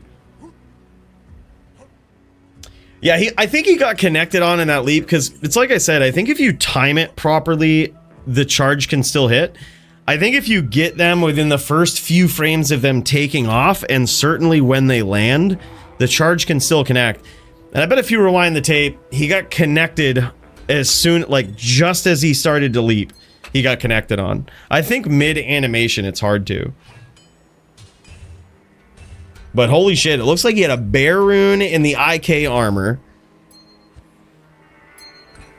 Caster rings. He had himself a High Lord's Ami. Look at these gloves, man. And holy shit. He did actually have light facets in this, and he was kind of geared up with his grid set for FOH, but purposely didn't use it. I gotta say, I love that. And he had runes for the open wounds in the Griswold Caduceus. That's insane. And it looks like these have a couple of 4015s in them, or ED15 IAS jewels. 2 bear runes in the IK helm. And wow, man, that's interesting. So he sort of opted to put bear runes in there for some more DR. Very smart. I think if you really would have, if he wanted to metagame his opponent there a little bit, he could have also put bear runes in his weapon, knowing that this is a player's 2 game. That crushing blow would have actually been, it would have just always gone off, right? Like that would have been crazy. Yeah, the 100% open wounds caddy. Yeah, it would have just been 80% crushing blow, which, you know, I'm sure he probably wanted some more damage in there. But if you think about this, this 2-handed weapon with minimum damage 286, just to put this in perspective, okay? The Stone Crusher that we saw in Melee had higher minimum damage than almost the maximum damage of that Maul. So, like, there's not a lot of damage on the IK Maul at all. I think you could probably... is it already an elite Maul, or do you have to up it? I forget. Is it a ogre Maul, or is it, I forget. Like, either way, not a lot of damage. If that is upped, it's pretty pathetic damage, and this is why the IK set and all set items in particular are just kind of subpar, right? But yeah, that was crazy, dude. That was crazy. Yeah, insane. All right, let's check in with Jagger Swagger. Let's see how this guy's doing. I know that he had some internet issues earlier. However, looks like he's streaming. This guy is online and ready to throw down. And this would be the third and final DFC title bout of the evening. And holy shit, I think it's on. What are these guys doing dueling in the inner cloister? This is a title bout. You gotta get your asses into the river of flame, goddammit. Don't you know it's tradition nowadays now. It's tradition nowadays. Here it is. Now it's feeling like a title bout, boys. Let's get in there. Let's fucking do this. Absolute savagery. Still waiting on Nate Fizzle to approach the dueling arena here. He might be getting his shitting pants on. He's gonna need him versus this guy.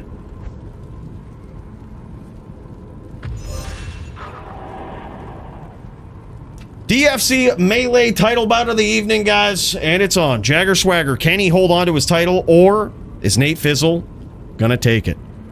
He says, really good noodles. This guy's getting it in. This guy's getting it in before the title showdown here.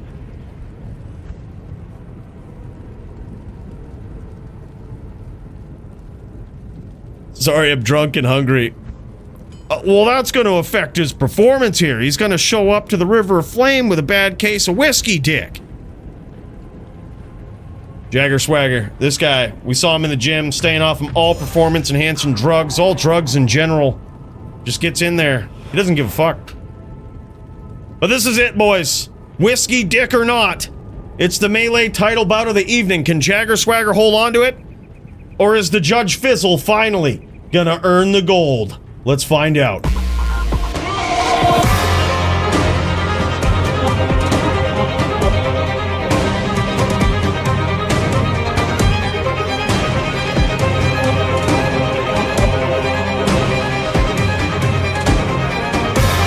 In this corner, we've got Jagger Swagger. He says, look, I'll issue you a dodge, you fucking drunk asshole. There's gonna be some chat PKing here, right? There's gonna be some chat PKing. And that's just welcome to Diablo 2. If you ain't chat PKing, are you really playing? All right, and here we go. Jagger Swagger, probably one of the most decked out, decorated dens, finally gets the win to tie up the arch nemesis battle between him and Nimrod. And this guy, he says, all right, now it's my turn to try to defend this title, but can he do it as many times as Nimrod did? That guy was an absolute legend. The guy that sort of coined or sort of patented the belts in really all of these divisions. We have Nimrod, we owe all of that to. Even dueling in the River of Flame here was something that guy started up. Look at those hits, though. Both of these guys with absolute savage hits right off the rip, man. We thought the 17, aka the Jagger Swagger, got some big hits there in the beginning, but that was some huge return fire from Nate Fizzle. This guy is insane. This guy came here to win. From DFC newcomer to challenging for the title, and so far putting on a pretty savage show between him and Jagger Swagger. This is insane, man. Jagger Swagger, he has that CA proc. It looks like these guys have agreed to go fort. It looks like they've agreed to some fortitude duels. Gotta say, I love it, man. Yeah, Jagger Swagger's got that CA buff on. That would only be explained by a use of fortitude. So I can imagine these guys agreed to that rule set. Fort Phoenix.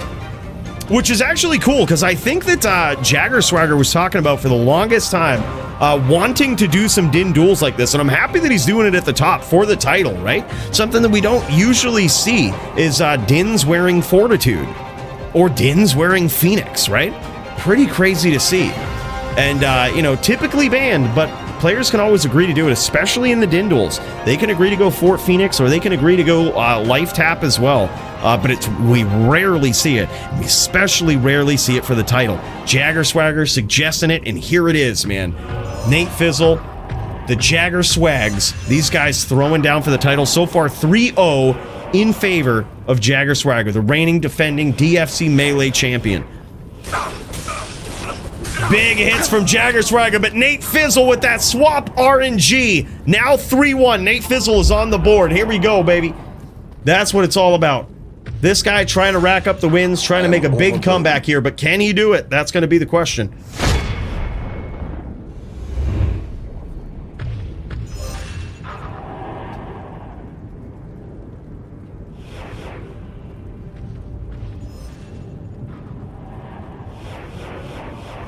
As both of these paladins look to their heavens, brethren Hadriel for the RNG luck. Who shall be blessed in the dueling arena tonight? Help me! Nate Fizzle with a huge comeback there. He switched to Phoenix, and now it's 3-2 in favor of the champion. Nate Fizzle trying to make a big comeback here. Jagger Swagger enjoying a lead in the first part of this duel, but now Nate Fizzle catching up very quickly. He says, cute swap! He's got to keep his opponent on his toes here.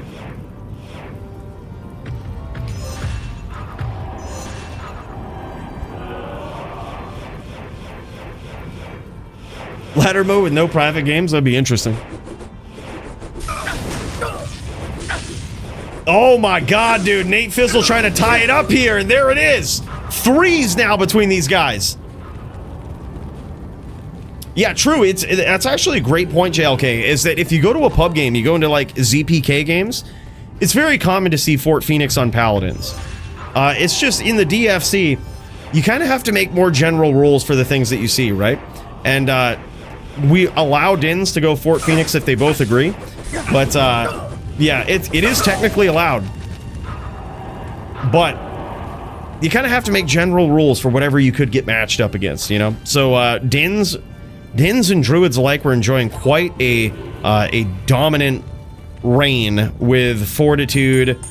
Druids didn't really use Phoenix a lot, but Phoenix is certainly very powerful on a Din. And it looks like Nate Fizzle pulling ahead here, and Jagger Swagger going to the stash for a swap. This is his first swap here. He's still kind of in the tank about it. He might be swapping to a different shield. I think that's probably to hit an IAS breakpoint. That is insane, man. And here we go.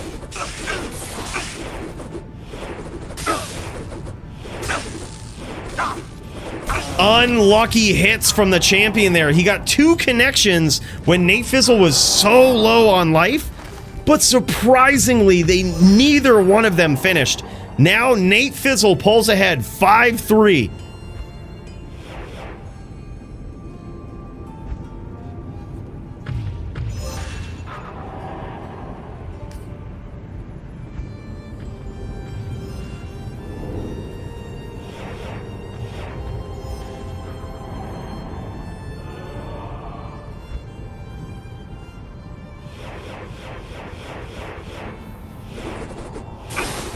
Holy shit, man. Nate coming in with some violence.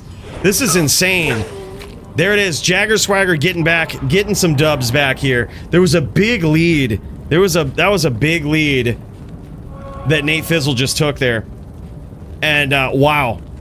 It's scary because Jagger Swagger is probably one of the most decked out Dins I've ever seen in Melee.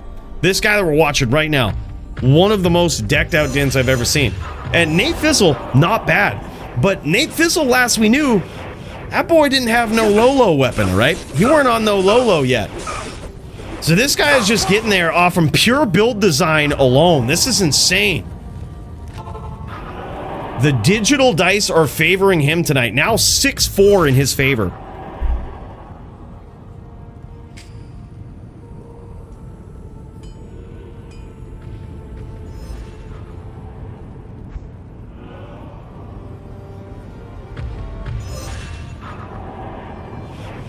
Yeah, a lot of RNG, that's for sure. Like, the best thing that you can do in the strat and melee, and usually people that are like, oh, it's just pay to win, just a whole bunch of haters, right? Bunch of poor haters. But at the same time, there is a small amount of truth to it. Like, at its very core, it's going to come down to your gear, right? But it also comes down to how you put your build together versus your opponent, which I think a lot of people don't understand. It comes down to what gear you choose, the swaps that you do. You notice both of these guys going to the stash, making some swaps, right?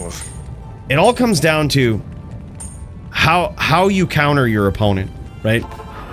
And sure, your gear's gonna matter, as it does with just about anything. But at the end of the day, in melee, you still gotta know how to swap out. You still gotta know what your opponent's bringing to the table, and you gotta know how to defeat them. But you do roll those digital dice. It is a lot of RNG, that's for sure.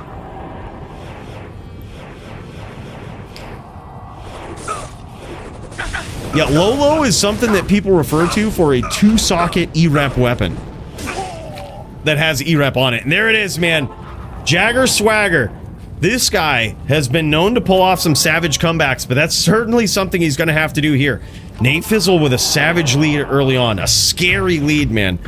Usually when people duel against Jagger Swagger, they usually don't have this much of a lead on them, if they even have a lead at all. So Nate Fizzle's off to an amazing start here. CA buff coming into this round here is Jagger Swagger, but he doesn't carry him to victory there. Nate Fizzle advances to 8-5 in this title bout. Let's pop over to Nate Fizzle here. Check this out from his angle. 8-5 in favor of the melee challenger.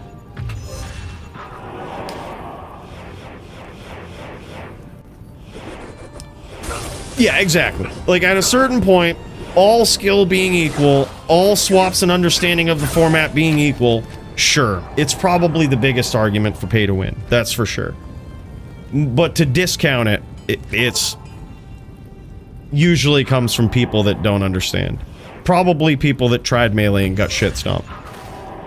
They, you know, but you see that in HLD too, right? You see it in HLD. People pop into HLD and they're like, oh shit, they get their asses kicked. And they're like, oh, it's all pay to win, it's all the gear. And it's just really, they just fucking suck. Like, it's just how it is. 9-6 now in favor of the challenger, Nate Fizzle. This is crazy. He is one win away from securing his spot as the new melee champion. But can Jagger Swagger get a solid 4 in a row to drain this into overtime? 3 in a row would drain it into overtime, but that's what he's going to need. Big hits from the challenger to start things off. Not looking good for the Jagger Swags, and there it is. The Nate Fizzle from 0 to hero. This guy, the new melee champion. Certainly the underdog in this matchup. Look at this. I told you this boy ain't even got a low yet. He's got the single low in that weapon right there. He's just got the one low. The fizzling has commenced. I'm impressed, man. That is inspiring because, I mean, especially with my close duel with Nim tonight, I haven't been in melee because I ain't got no low. I ain't got no Pally Vizzo helm. And I'm just like, I kind of need those to make my build work against certain matchups. But man, this guy is inspiring. And look at this. Jagger Swagger didn't go with a low either. He actually put a 40-15 in there and a low. He swaps these things out all the time. This guy is an absolute baller. Literally swaps from just hells out the lows, puts in 40-15s, just like randomly will just do that for certain matches. Hells out his weapon. Puts in fresh 40-15s, fresh low runes. Ain't no fucks given, man. That shit was epic. Hit him with the lil bro. Hell yeah, man. That is sick. Holy shit. That is wild. Big cheers. And a big congrats to Nate Fizzle. This guy, I could tell from my days of welcoming him into the melee division, this guy was something. A win over Jagger is insane. And I always feel like a win over Jagger is temporary. That's always what I feel. Because this guy, he's like a thorn in your side. He doesn't go anywhere, right? You get one win over him, And he's coming back. Next time, he's coming back hardcore. That was crazy, man. Epic duel between these guys. Big congrats to Nate Fizzle and new DFC Melee champion. Damn, son. What a wild bout. Well, boys, let's see if these guys are ready for some team duels. I think Murder SC might be... I'm going to check in with him real quick while these teams get ready. I see you, boys. I see you. All right, no, Murder SC is the AFK. AFK. Just wanted to check with him, dude. But anyways, yeah, it looks like these guys might be getting ready for teams. I see Doombringer and Track Amp in there. I see John, Nino. Yeah, all right. I was gonna say, man, give me a stream. We'll pop in. We'll check it out. We'll pop in and check it out. All right, let's do this. I might actually have to swap my screens here. Let's do this. Here we go. Let's do it like this.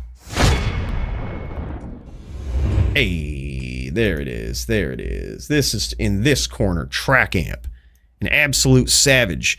This guy's gonna be. These guys have such a crazy team, man. It's right now. You might be looking at it. People were like, "Oh, we only got 3 players on our team over here. We only got the 3 players." But these guys are absolute savages. Okay, these guys are calculated villains here. We're talking, we've got Doombringer with the cold damage. We've got Track Amp on fire damage and physical. And here's the other thing, man. While there may be no limits to the cold stack in teams, you can also use things like lower res, which we've seen these guys do before. And it could be possible that Punch is on a Necro tonight using lower res. Maybe he's on a Necro with lower res. He could also be on a Paladin using Conviction with FOH, testing the elemental limits of the team, right? I don't think we've ever seen Punch on a Din. We haven't seen the savagery that he can deliver on a Din, but whatever he's on, I think it's going to be nuts. It's going to be crazy. Yeah, it looks like we've got 3 members of the opposing team, 2 members of the Punch team. We're going to call it the Punch team. Captain Punch. You've heard of Captain Crunch. This one's Captain Punch, all right?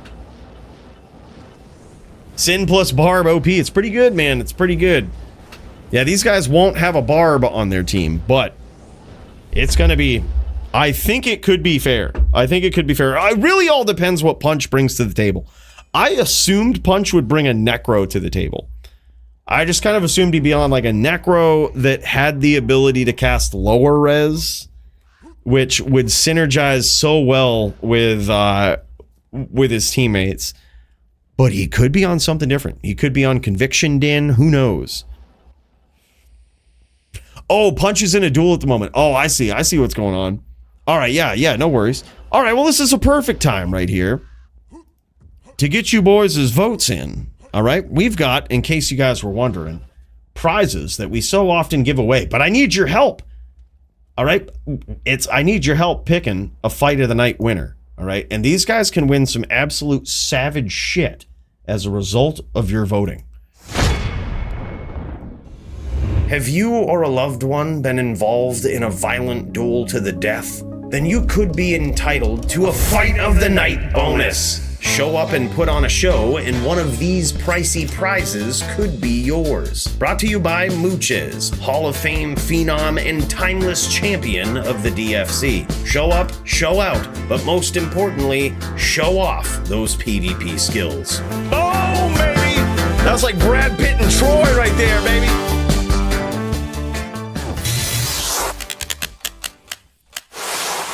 And just like that, man, that's what's on the line. That's what could happen. You never know, all right? And what we're going to do is I'm actually in the process of starting up a poll here, okay? And once we post that poll, you guys will have to vote.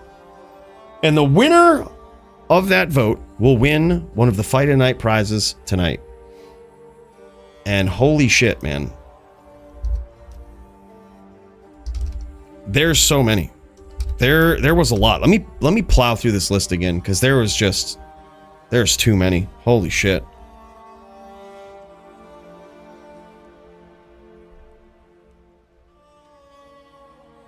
All right, you know what? This is what I'm going to do. This is going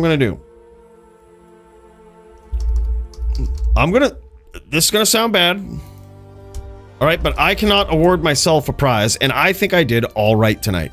I went 10 for 9, or I went 9-10 versus Nimrod in Melee, okay? Close. I didn't win it. But then I won on a ghost, all right, in the death match. But most impressively, I think, the LLD match to start things off versus Oppenscro. I can't even begin to describe how decked out and how good of a player in the Din division, all right, in all of the Dins in LLD history that Oppenscro is. We stepped in there on a charger, all right, and we got the job done. So I think it's at least worthy of your consideration, all right? You don't have to pick me. I just think if that was anybody else that did that, I'd be like, good job, all right? That was epic, all right? And so we'll throw it in there. We'll throw it in there. I'm rocking with you for the sin. But there was so many, man. Wow. I also think, god damn, there was just so many.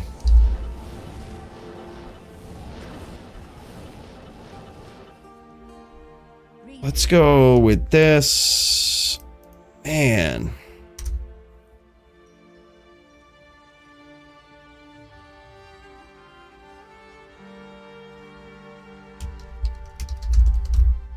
I think those are good ones right there. These ones really stood out tonight. These guys really stood out as absolute savages. And in case you need a reminder, we actually had Dirty One versus 40 Ounce. That was, both of those guys did so well in Necro v Sin. 40 Ounce was so incredible with his Sin play, so quick, always looking for those name locks, and aggro, like straight aggressive, right? And then he also went up against Dirty, who was straight aggro on the Necro. Like, this guy, you don't see many Necros play like that, right? Just really good. I think that was an epic bout between those guys. And of course, Nate Fizzle, incredible win versus the Jag, man. That was crazy. That was epic. And we'll give that poll till about X40, all right? We'll give that a few minutes. Just under 2 minutes now. Get your votes in. And make them count. Hell yeah, man. I feel like this has been a really good card. This is... all the duels here tonight been so good. It's been wild. Box hat murder not on the ballot. Rigged. What if murder just... what if I didn't need any help deciding that murder was insane, all right? What if that one was obvious, okay? That one might just be obvious.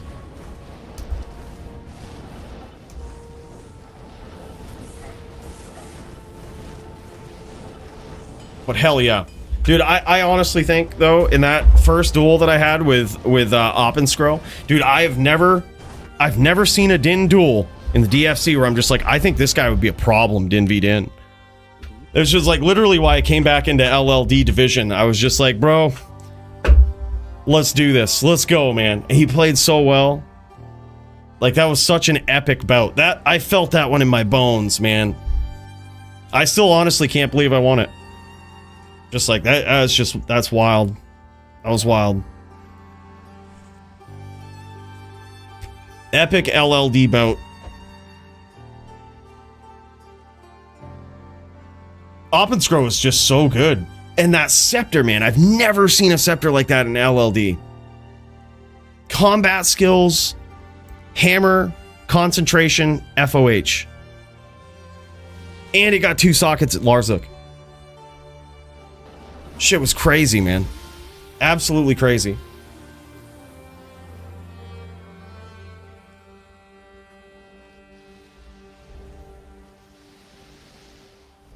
I can't believe you lost with my gear. What? Oh, shit. Hey, thanks, Donger. That actually means a lot, man. That actually means a lot. And there it is. Holy shit. You guys actually picked me as the people's champ. Holy fuck, man. That's fucking awesome. Guys, thank you so much. I really appreciate that. Big cheers to you guys. I really appreciate that, man. And Dirty One was also close second there. I think that was... He played so well tonight. Big cheers to you guys. That was epic. Hell yeah, man. Hell yeah. Thank you so much, Nim. Thanks, man. Yeah, I can't award myself prizes. And I always feel bad putting me on the ballot, all right? But it means a lot. It means a lot. I think I did well. I try to be fair, and I'm just like, all right, if this was anybody else, would they make that? And I thought, when I saw Oppenscro Duel, I'm like, there ain't a din in LLD that's gonna threaten this guy. This guy is so good. Like, his hammer placement, his understanding of, like, game state and where people are is just on point, man. He has put down some challengers. That was epic. Helling says, I missed the vote. What is this? Yeah, it's all right though, man. It's all right. It's all right. Voting is done. Voting is done. Locked into Tombs, TZ? Oh yeah, no shit. That's right. It's Tombs right now. That's crazy. You gotta lock into Tombs, man. You can't miss that one. While we wait for these guys, though, you know what else we have? I think we have a couple of D-clones, and this is a perfect time while we wait for these teams. We should get up in there. We should make this happen. Because D-clone has been terrorizing the DFC, and it's time for this guy to go down, all right? We can't have him trolling, absolutely trolling these fighters. Sitting out there, lurking. I ain't having it. Not on my watch, boys. It's time to take down the clone. And the good thing is, we've got a few games, thanks to Leroy, in which to do this. So I say we get up in there, and we get ourselves a 20-20-10. What do you say? I had one game up, thanks to TLD, the last Dynasty Discord. These guys always, religiously, on Thursdays, pop the clone, man. And thank God for that. This is insane. 14-14-5. Look, not a good start from my game, but look, this shit ain't over yet. This shit ain't over yet, okay? This shit ain't over yet. I haven't, Duke. I actually thought about it, though. I've been watching some, like, Magic the Gathering shorts that pop up in my feed and shit, and I'm like, I even see it on Facebook with people showing combos and shit, and I actually laugh because I'm like, is this what people get blown away by combos these days? Like, man, might be time for the 2015 Star City Games Modern State Champ to make a comeback in Magic the Gathering. All right, might be time. 1827. Damn. We're gonna have to can this. We're gonna can this. It's just not good enough. That feels bad. It's just right on the border of being good. It's just, that's too bad.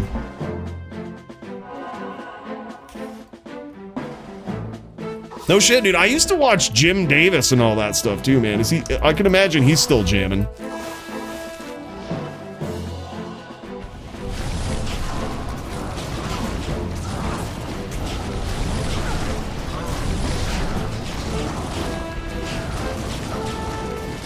D-Clone's getting a little BM here, casting Firestorm and shit, trying to kill the Merc. What a BM pubster. 10-13-7. That one's certainly getting canned. Alright. Alright. Enough with this bad RNG. We've got, what, 6 more games? Let's do this. 18-18-9 was your best tonight? That's a decent one. Not here. We're overdue. We need another 20-20-10, man. That's what I say.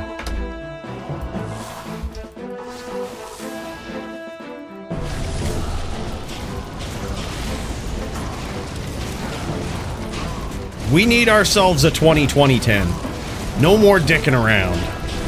There we go. Emilio steps to the side. Love it. 11-10-8. We almost got a 10-10-10.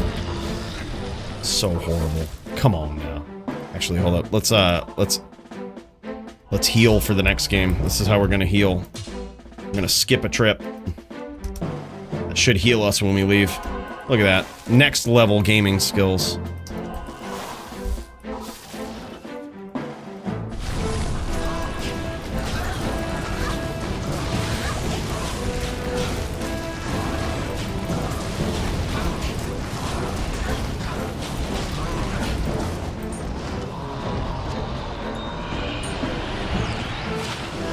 $14-14-10. Didn't we just get one of those?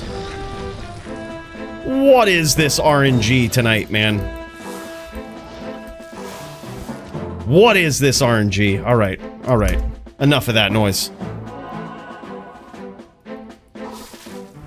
I've actually already found 2 20-20-10s. The one that I put in that short was actually not my first one ever. I had found another 20-20-10, also I believe on stream. It was during a DFC.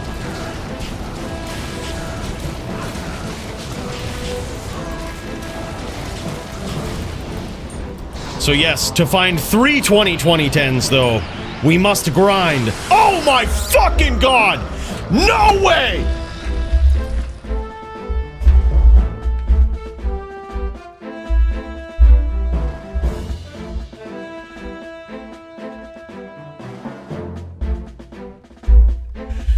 Bros, what the fuck, man?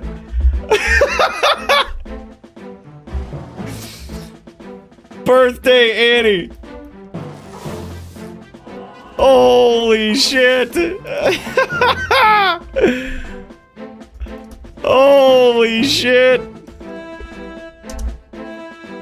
There it is, boys. Correction, the first one to find 3 20-20-10s, all right? The first one to find 3 20-20-10s.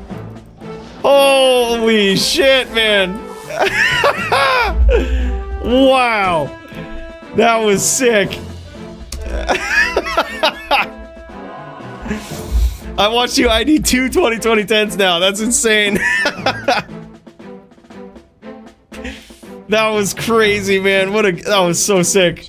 I cannot believe it. We were literally just talking about it too as we ID'd it.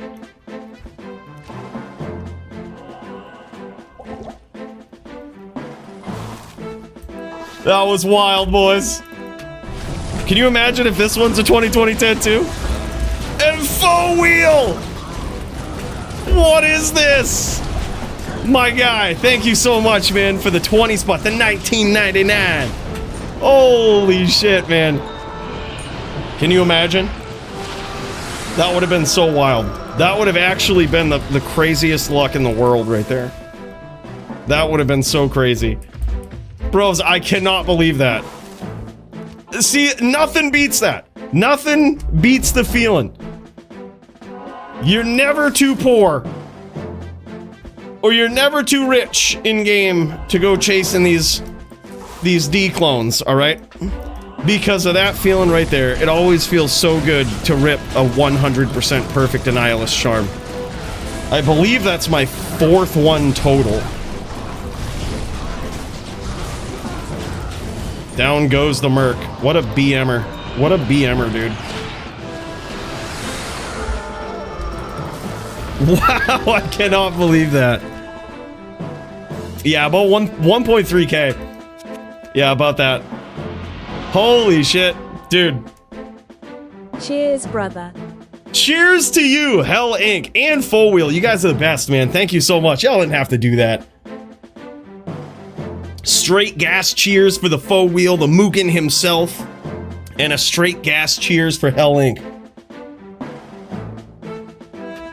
Man, thank you guys so much. That is crazy. We actually just ID'd a, what was it, a 2029 the other day? Did we just get this one? I forgot. Yeah, all right. Holy shit, man. All right, final game here. Oh, never mind. That one's down.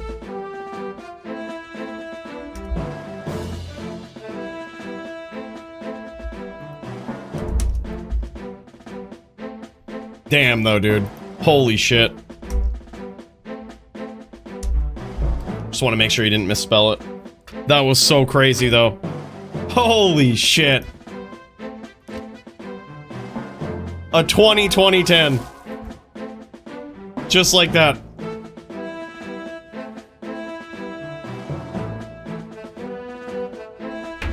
I cannot believe it.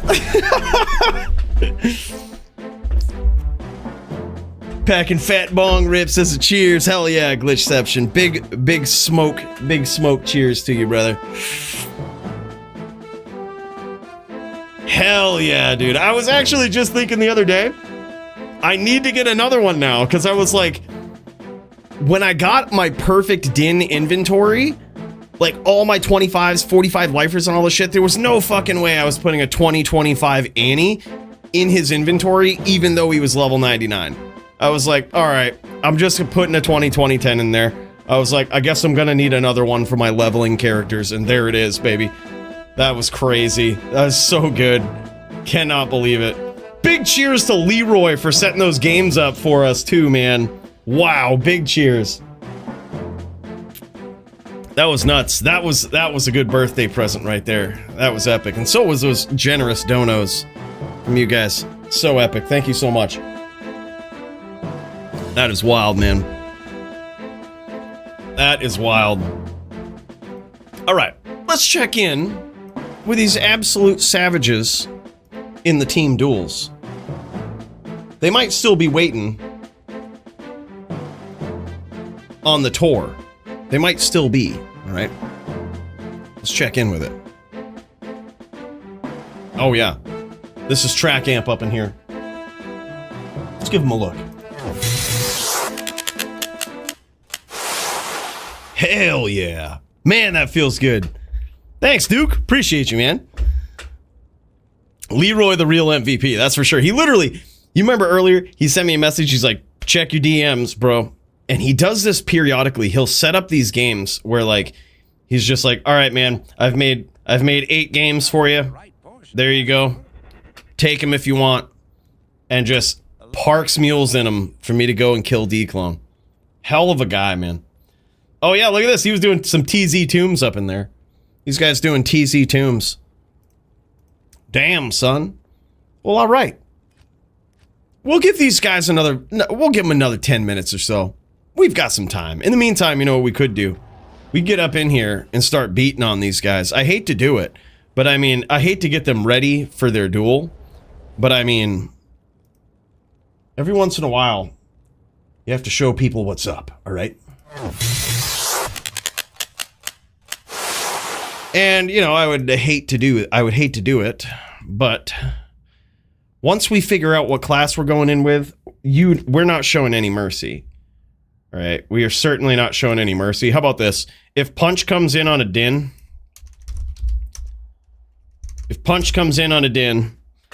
these guys are going to get some practice versus one of the most savage Dins that I know, all right? We ain't going to use a bow here, though. We've got some Druids, so we need to keep them in check, all right? We need to fucking shit can these guys real quick. We're going to need CBF. We've got it. Got this. We actually should be good here. This is, yeah, this is great. All right, here we go. Prepare to die. All right, let's do it, boys. I told you, no mercy for these guys. It's gonna be some Din violence. Buckle in.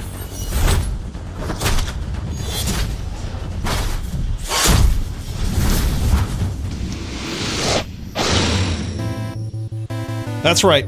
Punch out theme and everything. We ain't fucking around, okay?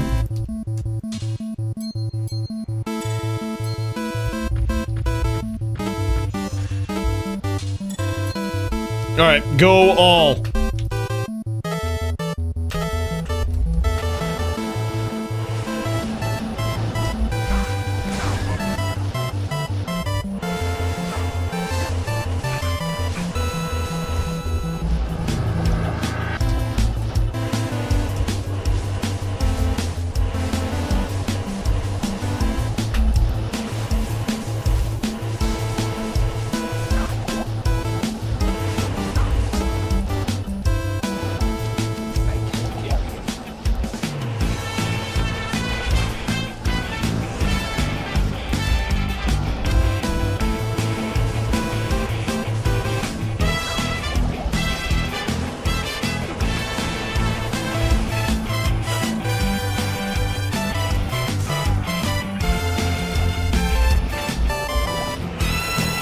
Here we go, baby.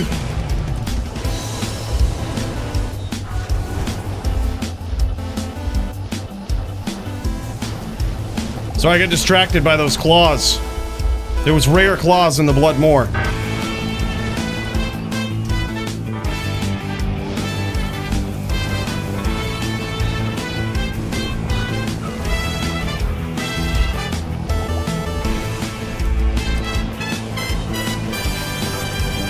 Oh, what is Doom coming in here too?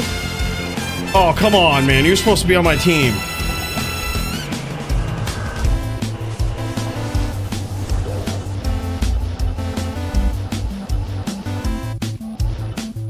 All right, don't tell anybody. Don't tell anybody.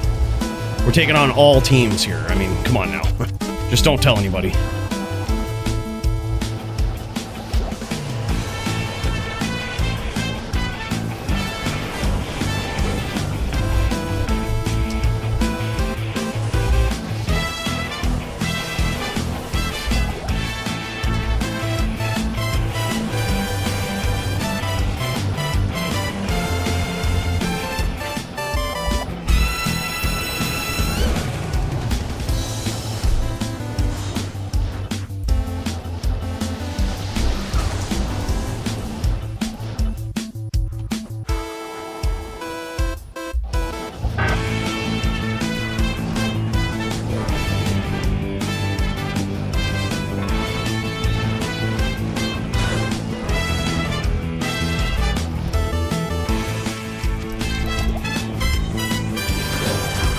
Oh, GG.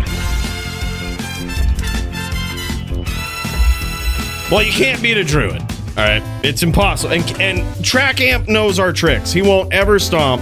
He's also a Fire Druid, so he won't ever stomp. Oh, where Doom says he wasn't Hoss. Oh, okay. All right. All right, do over. Do over.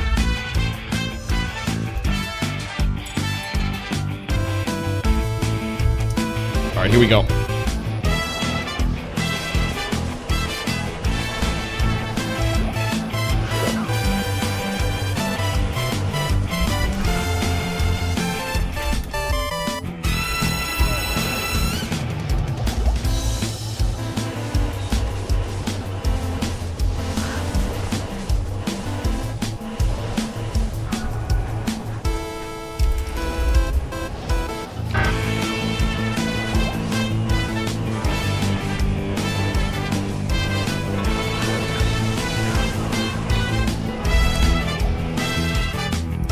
Just like that, baby.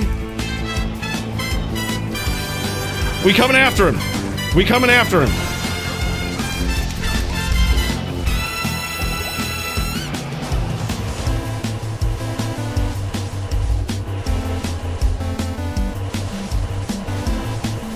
Got him. We got him.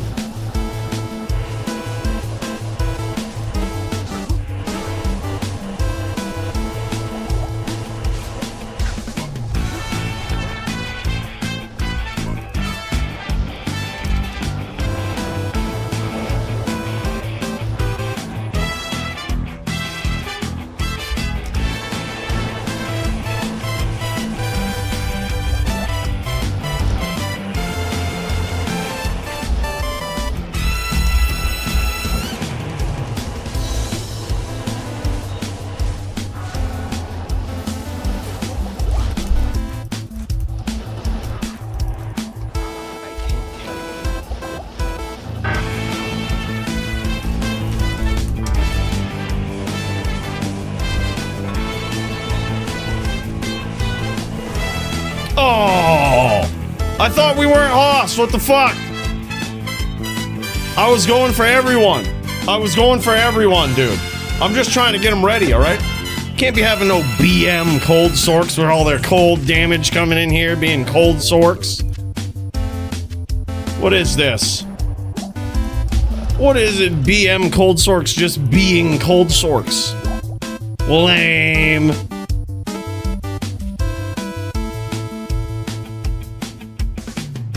That's right, yeah, we were locked in, though. We were really locked in. Thought for sure we had it. Punches here. All right, man. Good luck, bros. Now you know the top din and how to duel one. As long as you have 4x versus the top din, you can win. Good luck, fellas. That was Ono level shit talk. I'm kind of proud of myself for that one. That was epic.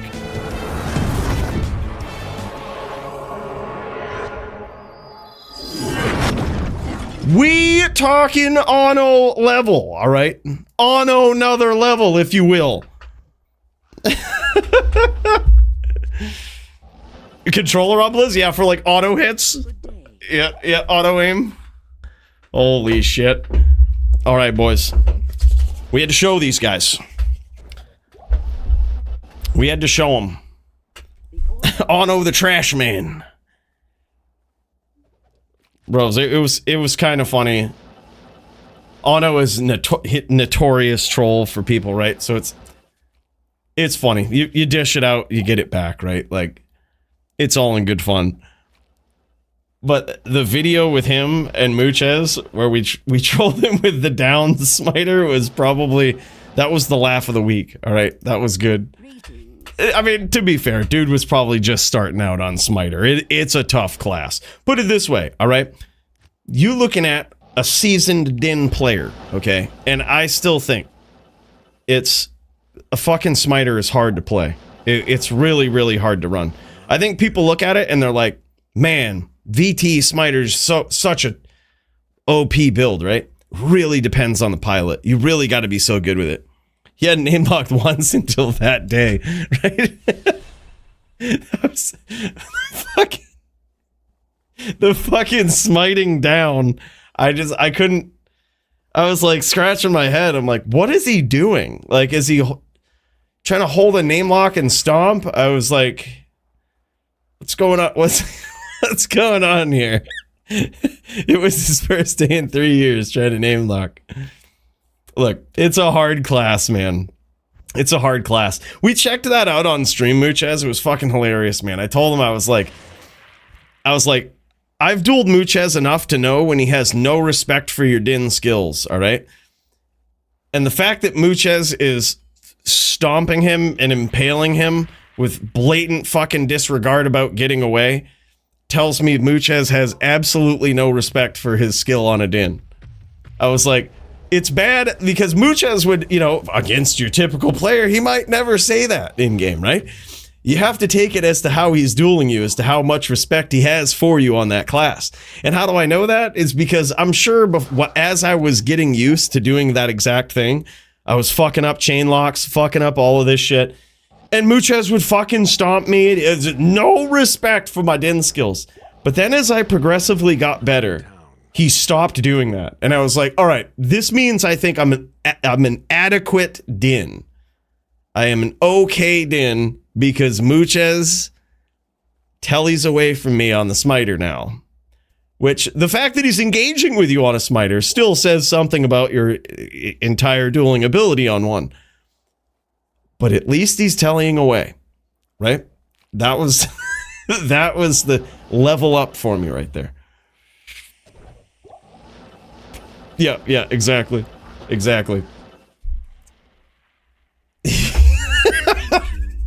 It was funny, man.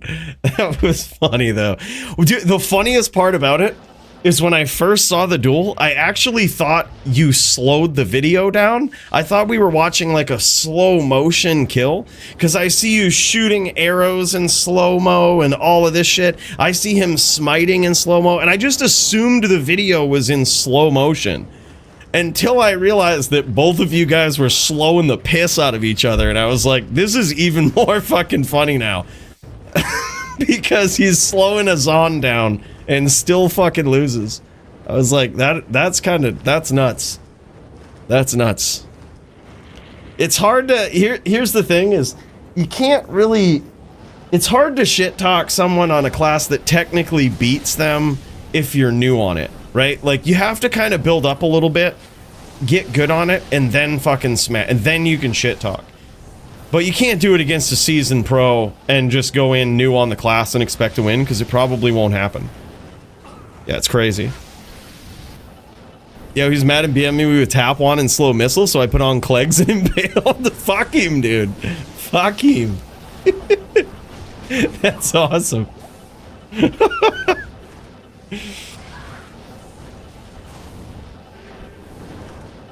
Can you imagine if there was a clay golem charges or some shit that you could use? How fucking wild that would be. All right, boys, we up in here. We got Punch in here, and any of y'all that want to share your screen so that we can swap back and forth would be excellent. You know, if y'all could do that, would be easier to swap if someone dies. No rush, no rush. I know it's the first round. Y'all are just coming off another tournament. Just when you get around to it. That way, if somebody is felled in combat, we have another stream to watch. But hell yeah, man. I think I think some people, is Hasha on a team with these guys? I was gonna say, because, or he might actually just be doing his duel. Let me get him up in the queue here. I see him streaming over there. So we've got Hasha up in here throwing down. Might be for legit duel of his. So we've got Hasha and teams going on. Once we get this all smoothed out here, I think this should start jamming, progressing pretty quickly, but we can keep Hasha in mind to swap back over to him.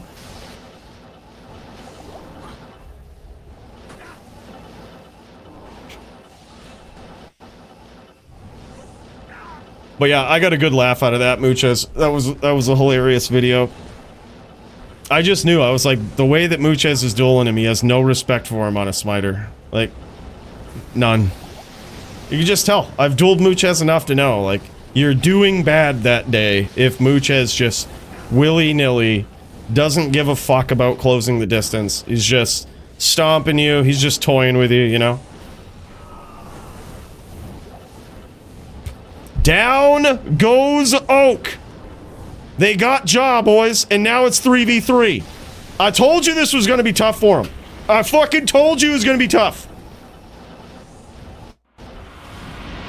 Hey, yo, sir, what's his name? Phone's gotta die. Cheers to D2R's number 1 OK din less than 3. The number 1 OK din. I'll take it. Sir, what's his name? Thanks for the 2 Canadian coin tip, man. Big cheers to you. Appreciate you, brother.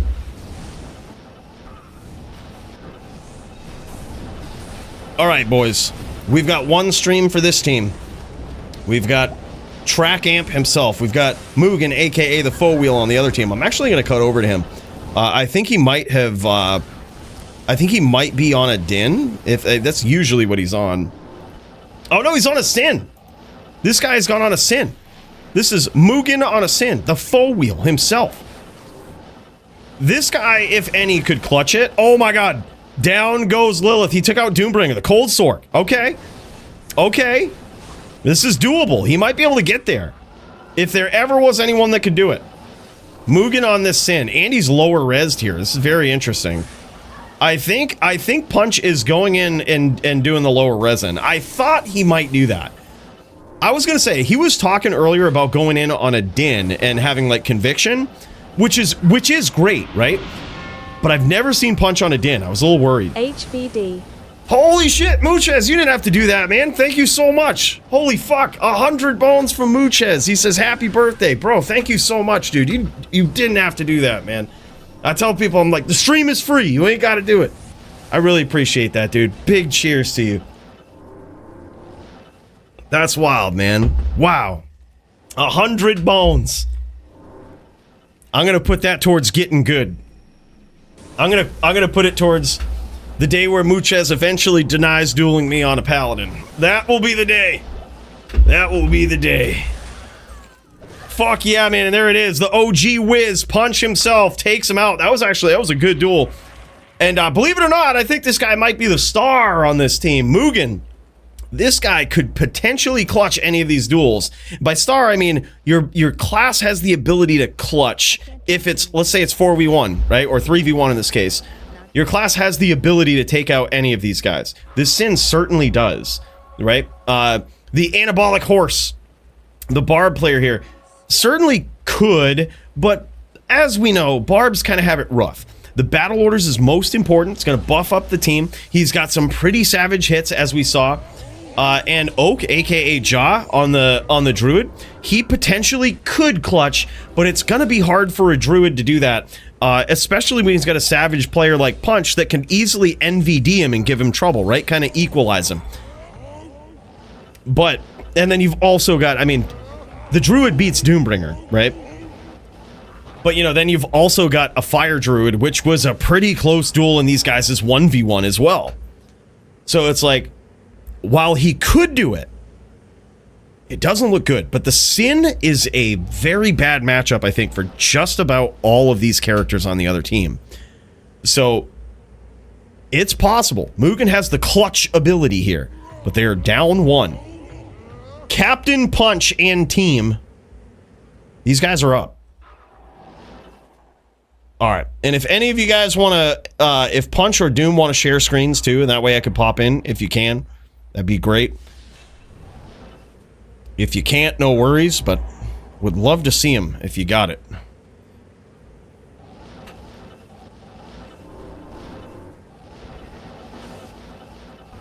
Yeah, that's Nino, aka the Faux Wheel, the man of many names, is what it is. Another big cheers to you, Muchez. That was fucking awesome, man.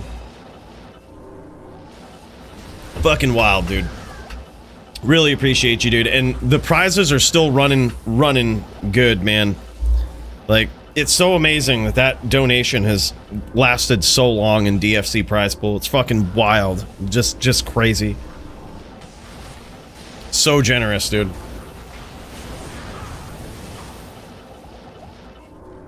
Ling Ling is insane. Yeah, that's who we're watching right now, man. The Nino Tisk, the Faux Wheel. And look at this, he's being very patient. You'll see a lot of this in team duels. This is the big difference between a team duel and, say, a 1v1. Is right now, you see this team, they're kind of, a lot of them are bouncing all around, right? And they're trying to be independently opportunistic. But when they start moving as a team and being opportunistic, I think it's going to get a little better for them. But that is all of what it is in team duels. Is you just gotta work with your opportunities that you're given. You gotta be, you know, you get in, you get out. You don't really engage too many people at once. You don't even a lot of times chase anybody down, right?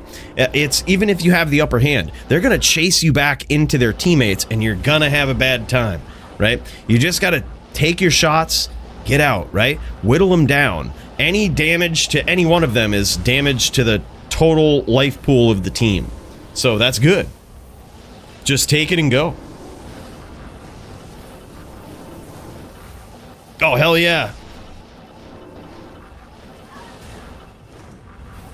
Oh, hell yeah, Enigma. Appreciate that, man. I'll pop in right after this.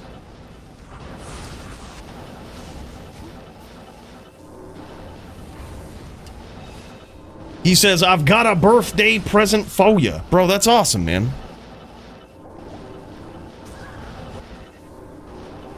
That's crazy. Y'all ain't got to do that. It's like I said, I'm to the age now where it's like, it's almost like stepping into a low-level duel game and you're like level 31. You're just hoping people forget to check the party screen, you know. That's what birthdays at this age are like. It's just forget about it. Let's just play, all right? Let's just play. Big cheers, man. Damn, son, down goes Punch. This is big. This is big. Their key lower res player here is down. That is going to significantly inhibit the amount of damage that Doombringer does now. And they still have their Druid. So it's very possible that if Jaw tries to go toe-to-toe with Doombringer, he could just win that battle. So right now, you're going to see Mugen probably just stay on the outside, sort of avoid Doombringer, right? Like, nice to get the swirls if you can, if it's there, but you really don't want to start chasing down the Cold Sword. Oh, and there it is. Down goes Lilith, aka the Doombringer. Just like that, man. Jaw got in there, closed the distance, got the stomp, and took him out.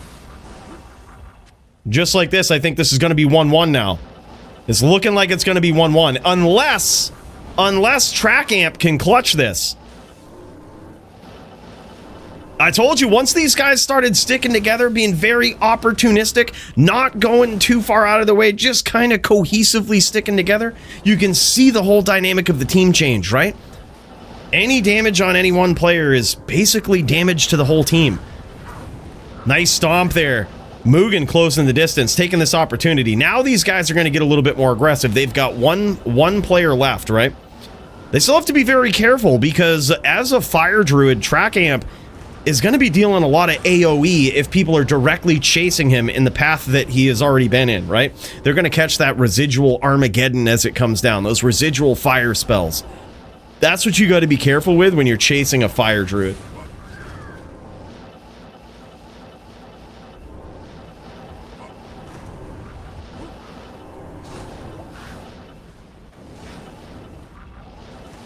Mugen trying to close some distance here. The Anabolic Horse, aka I think that's Javito. I think this guy is opportunistically just waiting. He needs to be very patient because that duel can go either way with a Barb or a Shaman Druid, right? Could go either way. He just has to be super patient, use those leaps. You know, he's probably better at this point just being a leaper, just leaping, and you can see him doing that. Just kind of leaping all around the moor, hoping to catch Track Amp. And there it is, some big damage. Track Amp is very low. He could clutch it, but it might take a while. And one would think that a lot of that damage came from Oak. Oak we've seen from his previous duels with Track Amp. He's really good at closing the distance and actually getting stomps with nados. So I wouldn't be surprised if a lot of that damage that's on Kane, aka Track Amp right now, actually came from Oak. And Oak got some pretty nasty damage on Lilith there, aka Doombringer. Nice leaps there from Javito.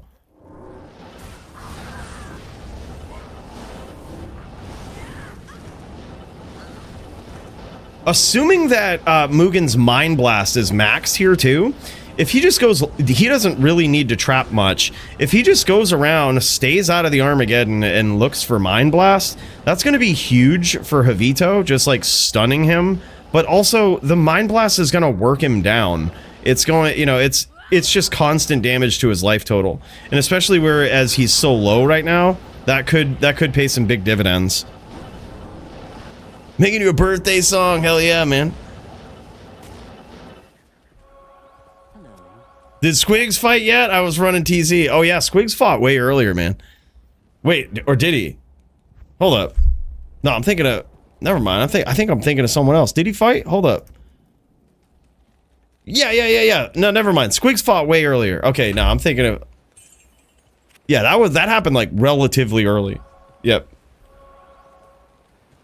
And there it is. All right, I gotta pop into this game. Allegedly, we've got a birthday gift here from our boy. From our boy Enigma. All right, let me get in onto something where I can hold a gift. I don't know if it's a troll gift yet, if it's a gag gift, or what we're going with here. But regardless, I'm just happy that you thought of me, man. That's crazy. Oh, wow.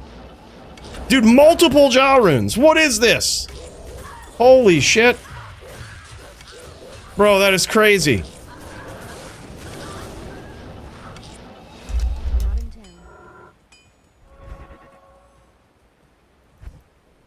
Here, just drop him. I can grab him, bro. Holy shit. Thank you so much, dude. Bro, that is crazy. Holy shit. 10 jaw runes. Bro, thank you so much. Mucho thanks. This guy knows that I love doing me some trading. And jaw runes are one of those currencies, right? Those are one of the currencies that get me more of these things, right? Which thanks to you guys, I won one tonight, all right? That's pretty solid, all right? I would think it was a sympathy birthday gift, but I also think I fucking kicked some ass in LLD against a savage opponent tonight, and me and Nim had some epic bouts. I gotta say. But the LLD match right there, that was key. I really didn't think I was gonna win that. So look, I would say it's a sympathy vote from you guys, but part of me thinks that maybe somewhere deep down you believed it was worthy. Hey, thanks, man. Yeah, hell yeah. You did, but yes, totally. I totally forgot. It actually slipped my mind. I feel cheap now because I wouldn't have put myself on the ballot. Like, I totally forgot. I should say didn't think that people would be like, oh yeah, vote because it's your birthday. I didn't set it up that way. Winning nulled, all right? No. We ain't gonna win. We ain't gonna null it because it was fucking good. I'm gonna go back and watch my performance on that fucking din tonight because I really can't believe I did it. That's what I'm doing after I get done here tonight. I'm going back and watching my performance on that din because that was fucking savage. Reminds me of the LLD 909 days way back in the days when I was the Charger din champ, all right? At the top of my game in LLD. I fucking did it, all right? Punch out PM, AF50 says. It was, man. Ja runes for the birthday gift, man, from Enigma. That was so fucking crazy, man.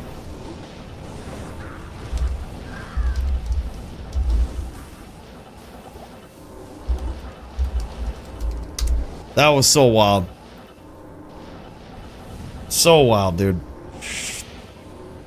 Made a level 49 fireball sword because of your video? Dude, that's awesome. We got some, I had fun PKing people in pub games with that thing, but you can also just make a pretty solid MLD with that. You could probably look at the gear of Mate, the guy that we talked about in the most recent video, and see like how savage of a Sork you can make. He has some pretty insane MLD gear. My Sork didn't nearly have that, which is why I just BM'd people in pubs with it. So I would just go into their leveling games and kill them with a level 49. Beating out level 90 Sorks and shit. Hell yeah, Death Bob. Big cheers to you, man. Hell yeah. I believe it's 1-1 for these guys. And also, I don't want to snub Hasha, because I know this guy is also looking to duel. He might actually be dueling right now. Let me pop in and just check on the status of Hasha over here real quick, all right? Real quick. Stream pause. Okay, no, he's waiting. He's waiting. He might be, yeah, he's waiting with Ted. I'm actually pumped about that. Just wanted to make sure. All right. We will pop into you guys right after this round. We will pop into the Hasha versus Ted bout. So be ready. We will pop over to that. I'm actually excited about it. I think it's going to be so good. It's going to be a really, really tough test for Hasha. Oh, look at this, dude. Punch's bow is down. That's not good. We tuned in right at the right time to notice his bow is down. Maybe it's been down the entire duel. He just didn't give a fuck, man. He's taking some damage. It doesn't look that way because when he gets next to the Oak Sage, he actually has some pretty savage life. But he's rocking without bow here.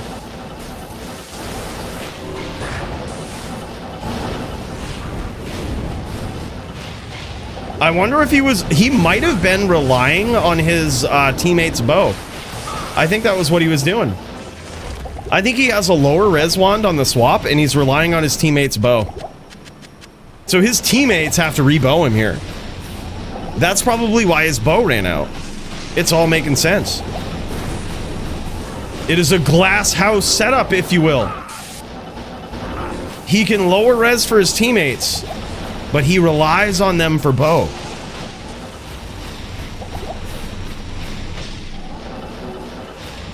Dangerous situation to be in, man. But it does synergize with his team pretty well.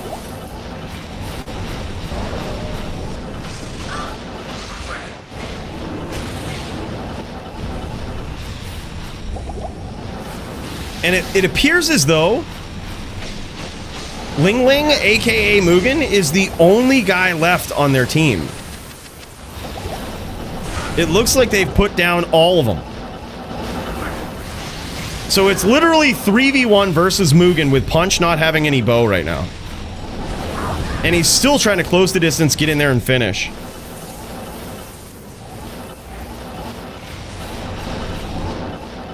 I think Doom is trying to give him battle orders, but he might not notice that. I'm not sure if they're in team comms or whatnot, but it looked like whereas Doombringer was approaching him, it looked like he was trying to do the bro thing, give him some BO. Trying to do the bro-bow thing.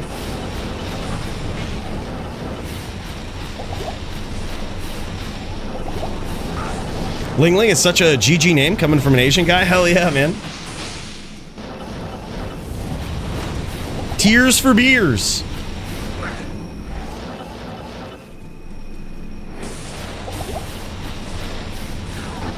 Punch is just staying on the outside. There he is, keeping that lower res up. The thing is, against a Sin, the lower res doesn't stay up long. That fade will actually just reduce that curse resistance almost down to nothing. So against the Sin, it kind of sucks.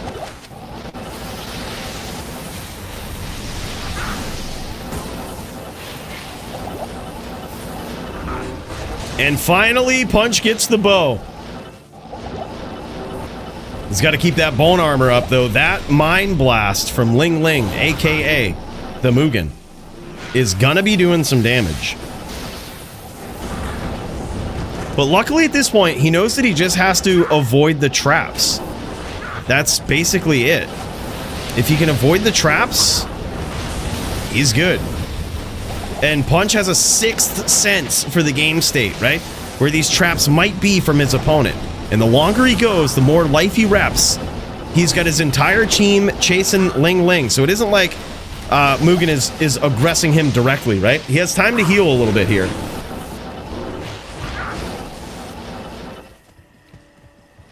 Mugen trying to clutch this for his team. But can he do it? Let's pop over to his screen, man, and see how it looks on his end. He is pretty low, but he is repping him back as well. Trying to turn this into a real duel 1v3. No stranger, these guys were just in there going up against the top din in the game, alright? Just like this. They should be ready. Ready and violent. Appreciate you, Bruno. Hell yeah, brother. I'll check it out in a bit.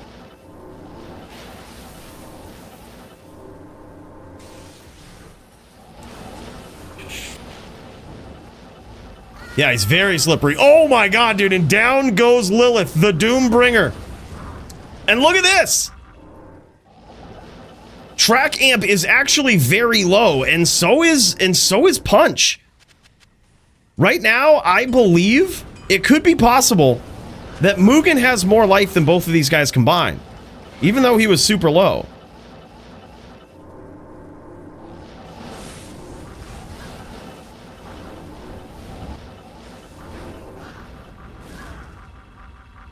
That is insane. The lower res still up there from Punch. But it doesn't last long.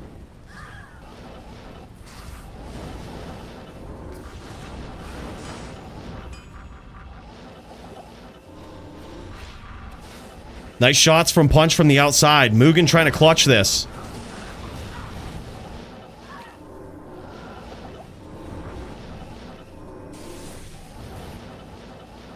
I believe whereas these guys started with a win, the actual score right now is 2-1 technically.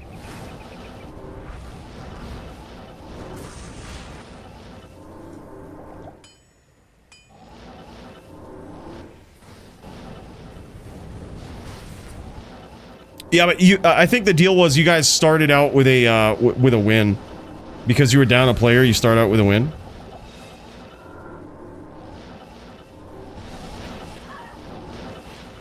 Oh, it's 3v3. Okay, yeah. All right, never mind. All right, this is legit. This is 3v3. All right, never mind. All right, y'all are good. Y'all are good. All right, thanks for the correction. That's right, I didn't even notice that. I thought there might have been 4 players on the team. I didn't even check. 3v3. Checks out. Yeah, dude, and he's actually progressing here too, Hellink. Like, he's making moves. He's being very opportunistic. He's got to be careful with those walks, though. That almost cost him. Punch had a ton of bone spirits just flying across the moor.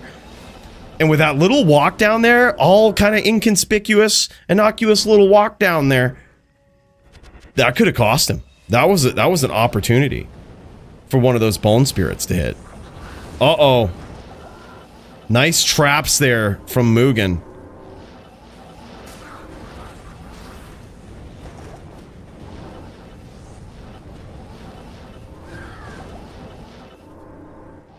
I think he got hit with that lower res up, but he might have claw blocked that. Oh yeah, this is bad news.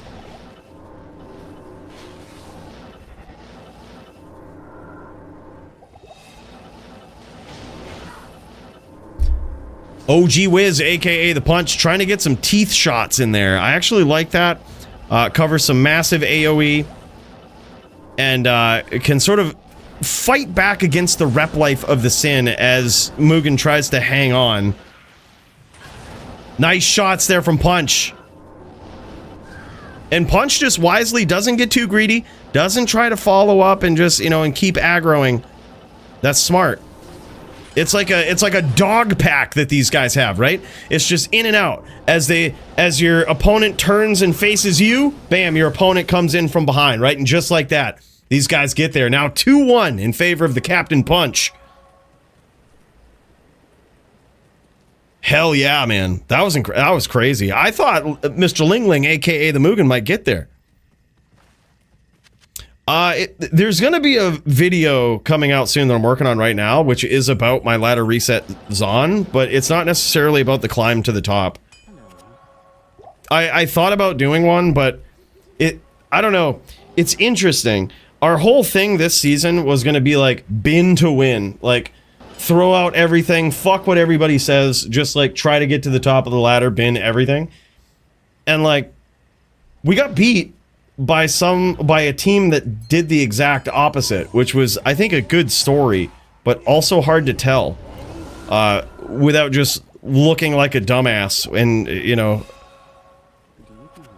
like not really being that remarkable. So while it's still on the table, looking for an interesting way to tell it, there's another interesting story from the ladder experience this season, which I absolutely love. So, working on that right now. Hopefully it'll be up in another week or so, at least.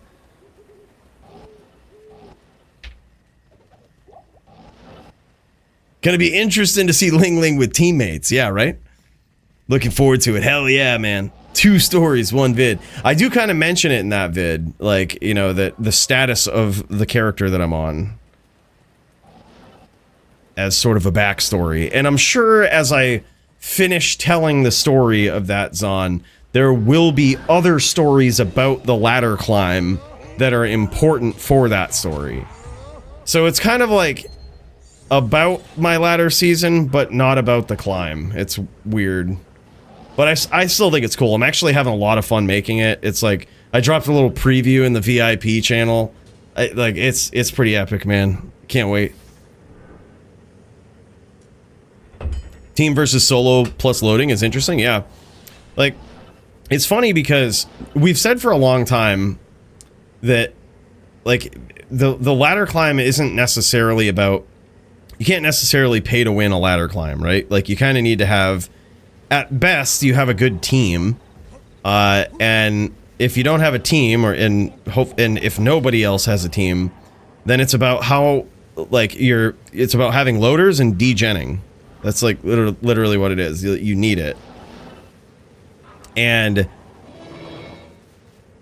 it's crazy because this season we sort of see mixed results from that, right? Like, sure, I had loaders and absolutely degened and got to the #1 Zon spot. And bin to win, right? Like, no fucks given. But there was a Zon who was very close behind me the entire time. So while I did get the #1 Zon spot, I didn't get the #1 overall spot. In fact, missed it by 3. Like, there was 3 other people that finished before me.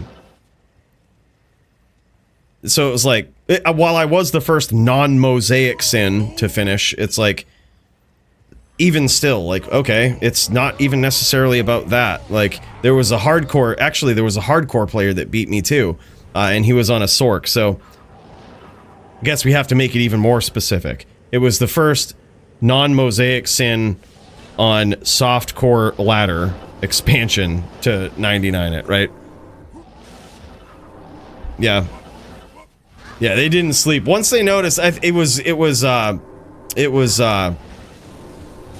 guy was in 3rd place. Once he noticed that I was, like, the only way I could beat him was if I didn't sleep and degened. I was prepared to do that as long as he didn't do that. If he picked up on that and started degenning too, I was just gonna sleep, because, like, I couldn't beat him. He was on a Mosaic Sin. So I was like, okay, if he degens, I'll sleep. So I stayed up for like 8 to 10 hours degenning, and he was still going after being on for like 8 hours. So I was like, okay, we'll just let him have that and take a break. Yeah, it was weird, but like those are the calculations you make at the top. You know, it's like, all right, well, I can see how this is going, and I'm just gonna kill myself for no reason. No, degenning is just being a degenerate human being. And just fucking giving up on all worldly responsibilities to play a video game for days on end. That's what degenning is. You just be a degenerate.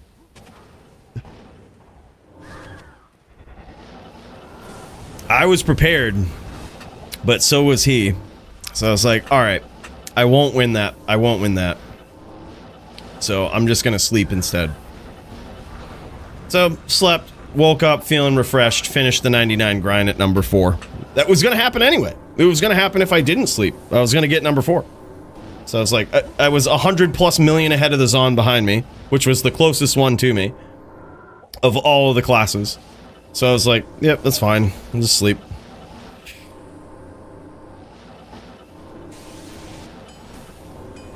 Oh, hell yes, dude. That would have been cool, man.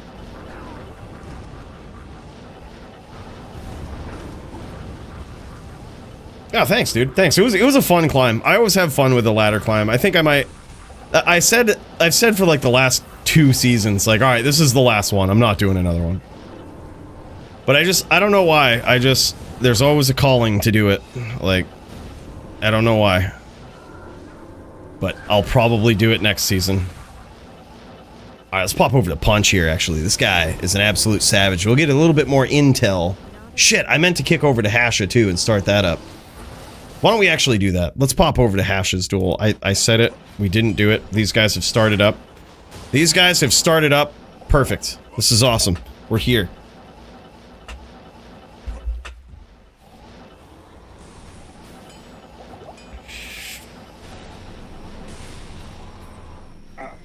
Yeah, exactly. That's the thing, is like, if you have any relationships and shit, like, I told the girl that I was hanging out with at the time, which I think it's still the one, yeah, I think she's still the one I'm hanging out with, but like, either way, I told her, I was like, alright, look, I'm gonna forget what day it is for probably like a week, and so just know that, don't be fucking weird, like, I might not talk to you for days, I don't fucking know. Look at this, dude, Hash's battle orders is out. He didn't have battle orders for this duel, that ain't good. You notice, just like we saw in Melee, that is a theme of the day today, man. Is when you have, yeah, when you see that yellow buff around their feet, and look at this, he's got 9,000 life on this bar when he's got the battle orders. He just half-lifed himself by accident, I think, this entire duel. And he's got no rep life, which is really the big drawback here. That happened in Melee today as well. Can you imagine if he comes back and wins this? That would be so wild. That would be exactly what happened in Melee too. Yeah, that's Ted right there. That's Ted Stickles, aka the Ted, aka the kin Ted. This is gonna be a rough one for Hasher though. Nice teeth use there by Ted. He is a slippery necro, a difficult one to beat right there. Even more difficult when you go in with half-life. That was rough, man. That was rough. But let's pal back over to Punch here. Punch is very low in this team duel here. And look at this. Ling Ling is extremely high in life totals. He is looking real good. And Doombringer is down.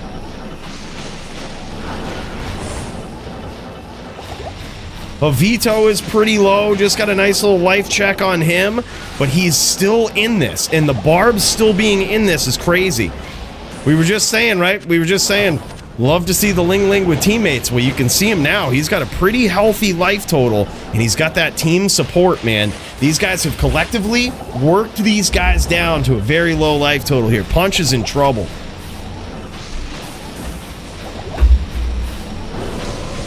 Captain Punch. My girlfriend finished D4 by herself, but won't pick up D2 for some reason. Says it looks like RuneScape. Well, I mean, I've never played RuneScape, but I've considered it. It actually looks like a good game.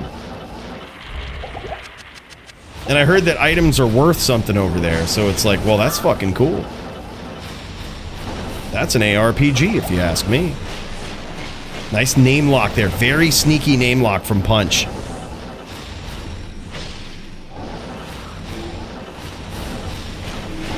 Look at how quick Punch is at grabbing those name locks. Right as you cross by on the screen like that, he's just immediately grabbed it. Just opportunistically. Nice pressure there from Javito. Javito is a sleeper in this duel here, I think. He is insanely good with his aggression, his locks, his timing. This guy is a sleeper on this team.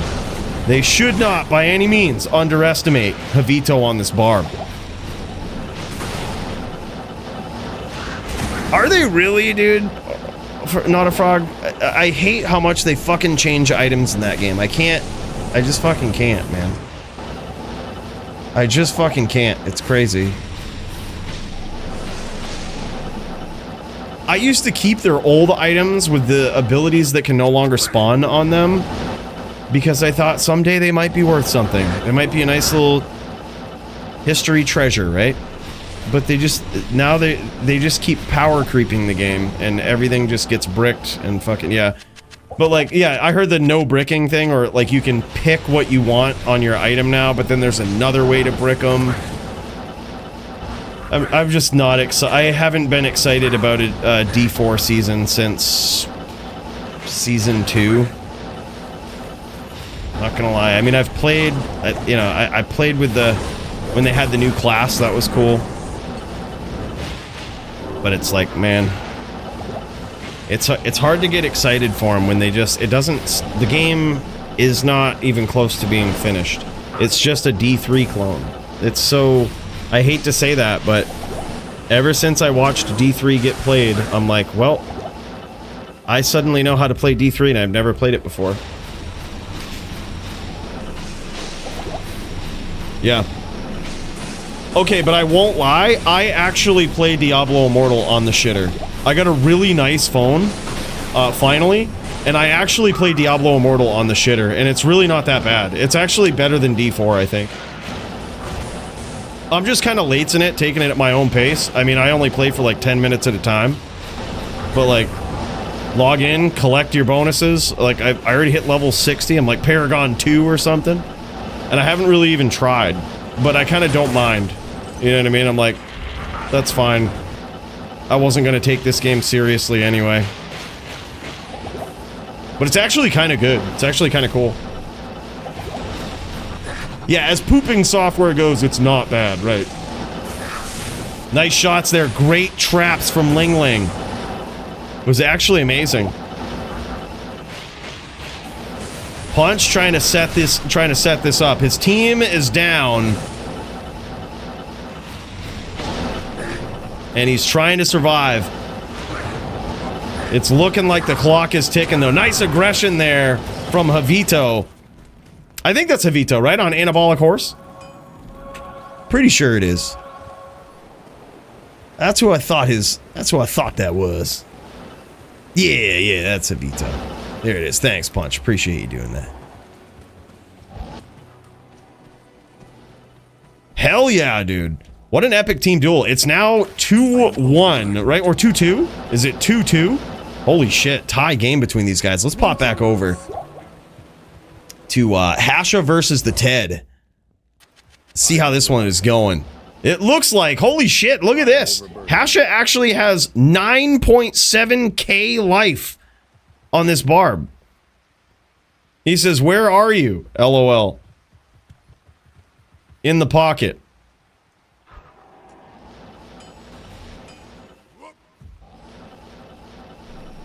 Hasha looking for Ted.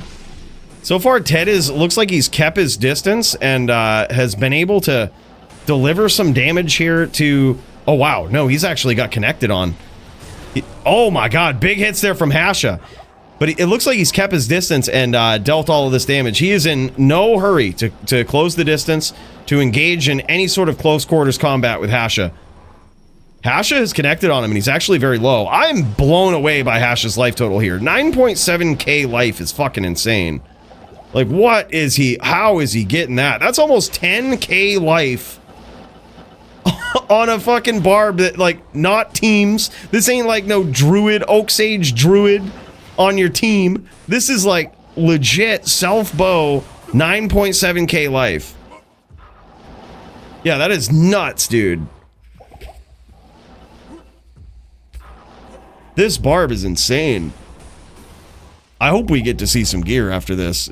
It's gotta be, yeah, 6.6 CTA. Well, the CTA is capped at 3 on the Barbarian. I'm gonna guess he's probably got himself some 3x20s all in his inventory. 3x20s. Probably got himself a nasty bow setup, 6 bow helm. I'm sure he's got everything.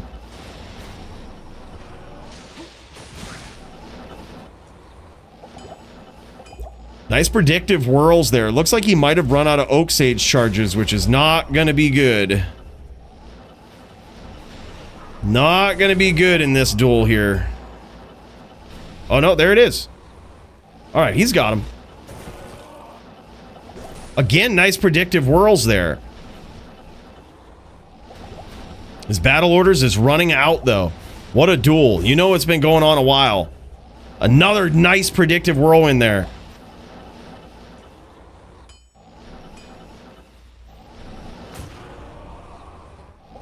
Oh my God, he almost got him again. What are these whirls here from Hasha?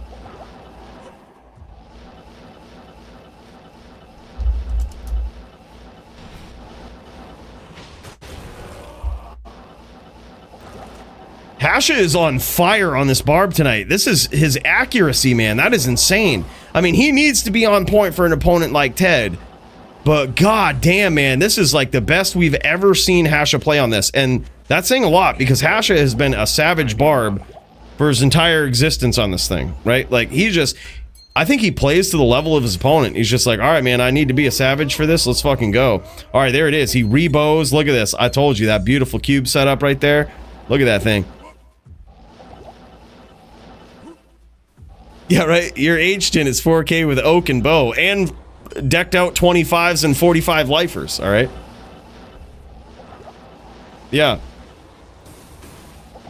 All right, who are you? Maddie making fun of my life total on my din? You colluding with Maddie now or something? Look, just don't get hit. You guys don't understand yet. Just don't get hit. If you don't get hit, life total doesn't fucking matter, does it? Write that, jot that down.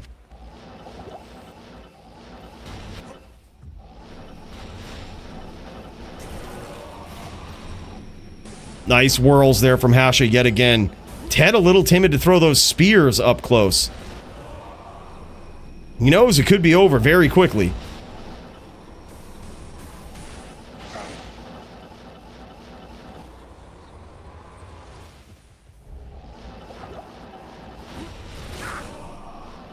Nice Bone Spirit Train. A narrow avoiding of it right there from Hasha, but holy shit. He says, fuck, damn, son. What is the score here? Good duels, but I think that might have been over. I think Ted got there, but damn, son. Epic match between these guys. That is crazy. Let's plot back over to Mugen here in the team duels. Wow. That was impressive barb play from Hasha, I gotta say. Wow. Very nicely done. He actually scored some big damage on Ted. Ted is a very slippery Necro player, man. If he don't want to get hit, he ain't gonna. I think of all the Necro players in the DFC, right? The one that I think has, I'm gonna say, borderline vamp the champ potential, it's Ted. His play style, the way he jams it, the way he can adapt his opponents, and the way that he just chooses to main Necro, no matter what, right? Vamp the champ vibes, man. Like this guy might be the next big thing on the Necro. He is insane. Mugen trying to do some repping to full here. I like this. But OG Wiz, aka the Punch, is still full. Down goes Oak, Anabolic Horse, aka... Oh yeah, he's still in this. Alright, he's very low though. Look at that life total. He's still alive. But Jaw is down. Javito is very low in life. I would be surprised if he had very much rep life at all. And there it is. Punch gets in there, and now this is going to be real bad. Javito is the only one left, and he is extremely low in life, as you can see right here. It's probably only a matter of time. He is repping some back. I do see a little bit of rep life. Hard to tell if that's coming from the Enigma heal, just killing pets or something, or what that is. But regardless, it seems like it's just a matter of time. Let's pop over to Punch's standpoint here. Check this out. Punch also very low. I wouldn't be surprised if Vito could turn this around and actually take out Punch. But Punch is keeping those teeth up, knowing that that could be the spell that takes him out. Yeah, and he's landing some shots here, man. Punch also clutch on the Bone Prison there. That's going to nullify all of that whirlwind damage as he comes in.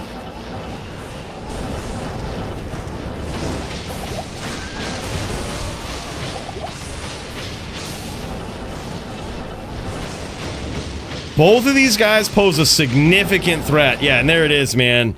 Track Amp gets there. I was going to say, both of these guys pose a real significant threat to Anabolic Horse, a.k.a. Javito. He was just so low in life. It's like you can't aggress the Necro because of the teeth. You can't aggress the Shaman because of just so much AoE with the fire spells, right? He was being patient. He was picking his shots.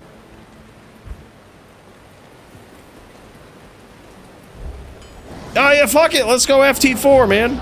Let's go FT4. Let's jam it. I can't carry anymore. What is it, 3-2? FT4, boss says.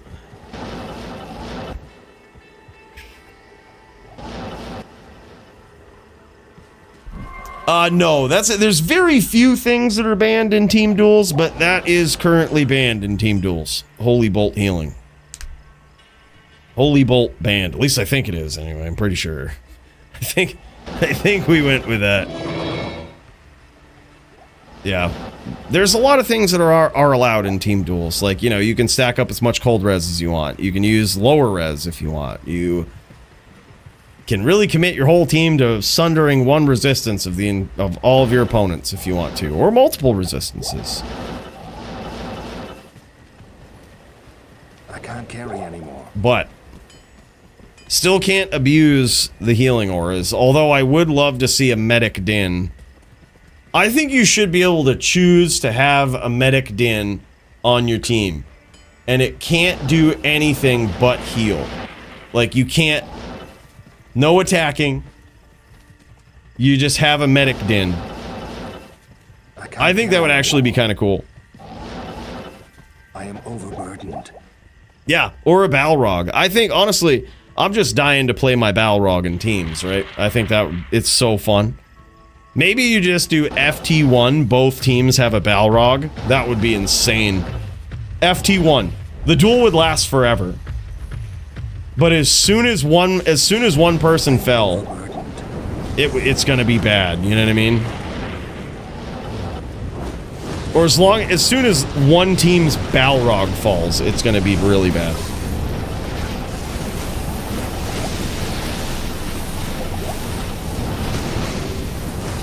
Suddenly that din would be like the #1 target. I think we should try it out sometime, dude.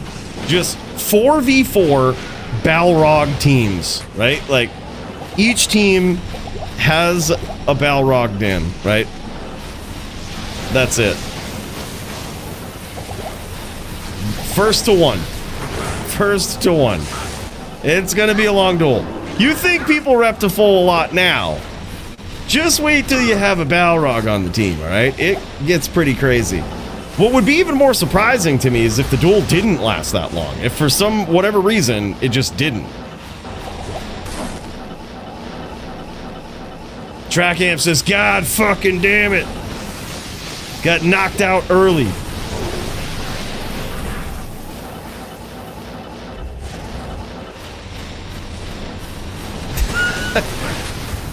Nah, not really, Cornelius. I'm glad you liked the first one, though, man.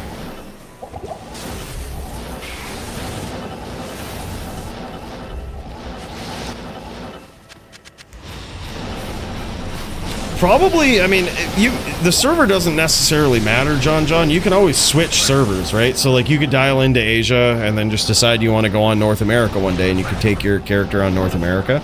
I might be a little biased, but I think North America is the most active for duels.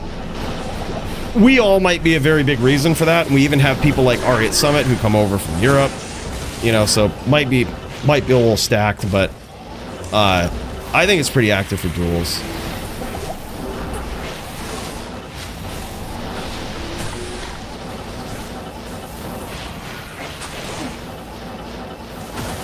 Well, now I need to know what a Balrog is. So a Balrog is basically, I wanted to call it a Medic Din, but out of respect for Max, who essentially designed the build far before I did, he wants to call it a Balrog, which I think isn't very self-explanatory, right? But out of respect for Max, the grandfather of the Kixin and LOD, we call it a Balrog, all right? But it's really a Medic Din. In the same way that, like, you wouldn't call a Hammered In like a fucking, you wouldn't call him like a Donkey Dick Din or some shit, right? Like, a Hammered In makes sense. Like, oh, okay, he's using hammers, right? A Medic Din is healing, right? It's just constantly healing. That's why I like the name. It just makes sense. But all right, look, that point aside, it's basically a Hammered In that put 20 points into prayer. And you use items like Plague and like Cure to activate multiple versions of your prayer aura at once, so that you're constantly healing back so much life. And it also applies to your team. So if anybody's on your team and they're under that aura, they'll also heal life back pretty significantly fast. Call it a long dong silver, right? Exactly. Right. I mean, even though one could say that Donkey Dick Din would fit the Hammered In, right? You'd be like, oh, okay, I get it. It requires another leap of logic to understand what it does, as opposed to Hammered In. It's like a Ghost Sin, right? Like, why not just call that one the Whirl Girl, or call that one the Whirlwind Sin? Right? Like, Ghost, it's not very self-explanatory. It's the same thing with the Balrog. The Medic Din... Look, Max is a Street Fighter player. Okay, so that might have had something to do with it. But regardless... that is the name. The Balrog Din. There was an old boy in high school we called Donkey Dick. Yeah, right? Like, that's certainly not the build you would call, like, a Hammered In, right? Which is my point, right? Doesn't really make any sense. Same with the Balrog. If I say Medic Din, you just get it. You're like, oh, okay, probably use, like, maybe Holy Bolt, maybe whatever he's doing, he's healing. Same with, like, Hammered In. Smiter, right? Like, oh, I get it. They're using hammer. They're smiting. Oh, Cold Sork. I wonder what she's doing. Bone Necro. Well, shit. What is it? What skills does he use? You know, that sort of thing.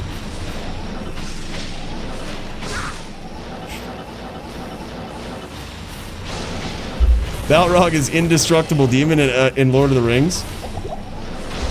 Okay, I mean, yeah, but it's another leap of logic, all right?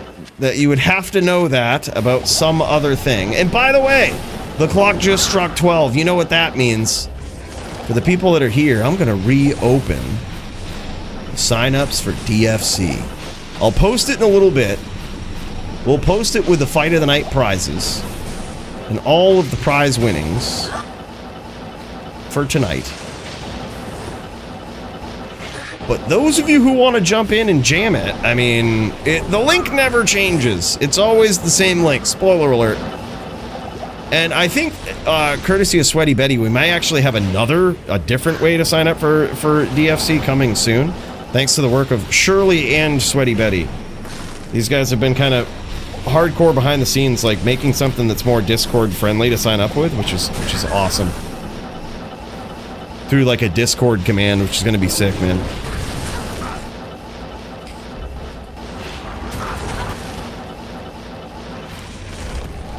Right, that's what I would think. When I hear Balrog, I would think some sort of strength-based charger. That's what that's what would pop into my mind. Poison is not banned in Team Duel, so you can use all the poison you want. I think my hybrid Necro is a great choice in teams. It's good. See, I think there was probably a lot of babies in LOD that just didn't know how to deal with poison, so they banned it. It's kind of like some people do with melee when something new comes along. They're just like, oh, this is just bad-mannered. But really, they just haven't had enough time to learn how to deal with it. It's sort of the same with poison builds, so I think for a while people considered them BM, but the real duelers know actually how easy they are to deal with. So it's like, they just represent another elemental form of damage that you would have to prepare for in teams. And they also allow you to synergize a lot better with a team. You know, having lower res, the threat of bone skills, and poison. I love it. I think it's amazing. It has found its place, I think, in teams. And now I believe it's 3-3 for these guys, coming down to the final round. Holy shit. All right, I'm going to start typing out this message here for announcements. Because we know some winners already, so you might see me typing up here in this channel. Don't worry about that. We's just getting ready, all right? We's just getting ready.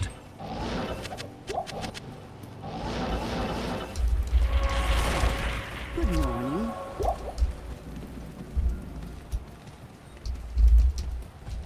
What you need?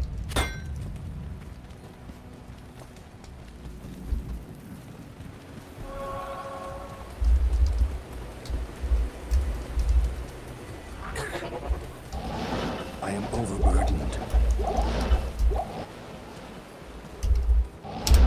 Right. I am overburdened.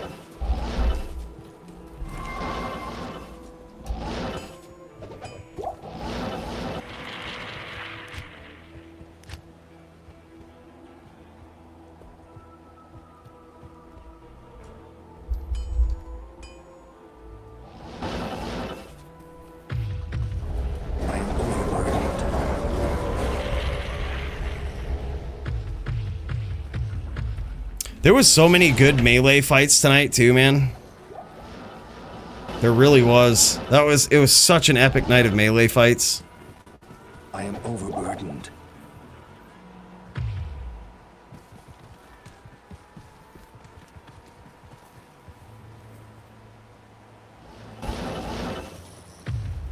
Both Lucien and Micool having morph back wins.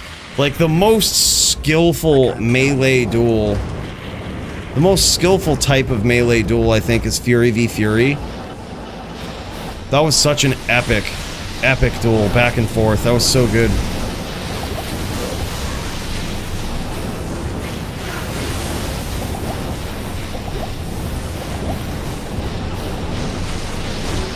God, so good.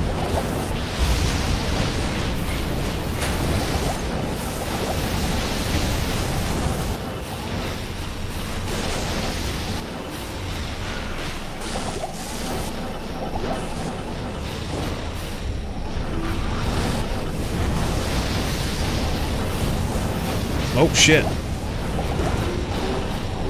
My bad.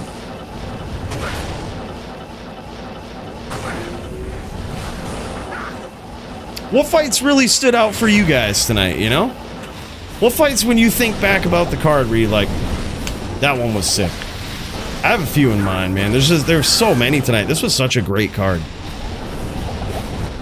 Duke says, I swear I need to get back into dueling again. Hell yeah, man. Definitely should.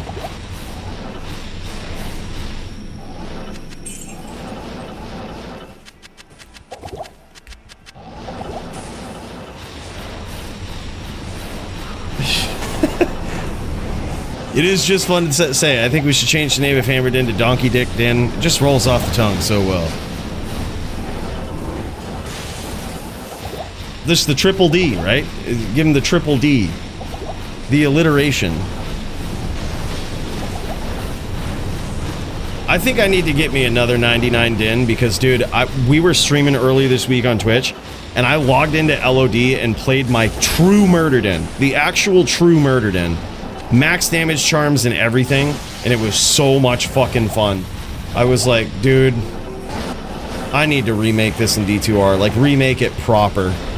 Like, it is so fun. Like, it's a basically my current Den that does real damage with the bow. Like, it actually does real physical damage with the bow. So you kick around on the outside, you catch an arrow, and it fucking hurts. Like, it actually does damage. And then you come in, and the hammers don't do much damage, so it actually... I think the reason I backed off the actual Murder Den and didn't choose to make it in D2R, and here's the real thing, is because as I got better at dueling, I realized that it doesn't make any of your bad matchups better. It just makes the matchups... Like, it makes a Sin matchup better for you, for sure. But any other matchup, it doesn't really do much for you. You're probably already winning it anyway. You know, it makes like the Barb matchup better. You're probably winning that anyway. It actually makes it worse, I think. Truthfully, I think it makes that matchup worse. But that's probably why I didn't do it in the first place. But I think I should have a setup in case I go up against Sins. When I saw Serenity versus Squigs tonight, I was like, that was insane. So well done. But just imagine if Serenity had max damage AR lifer charms in his inventory and then connected with those arrows so much. He was connecting left and right with arrows from across the map. And it's like, now just imagine if those did real damage. Like, just imagine those do like 400 or 500 damage when they hit.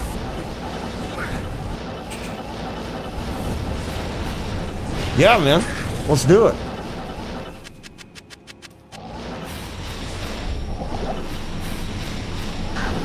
Oak is jaw, but it doesn't look like he's streaming. We're currently checking out the punch. Let's check out Mugen, aka the faux wheel.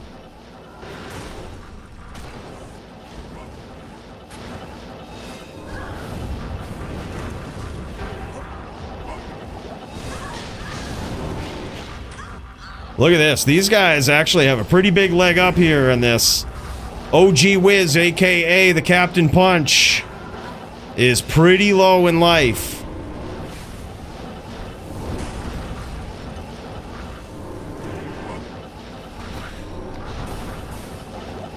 Landing those Bone Spirit shots, though.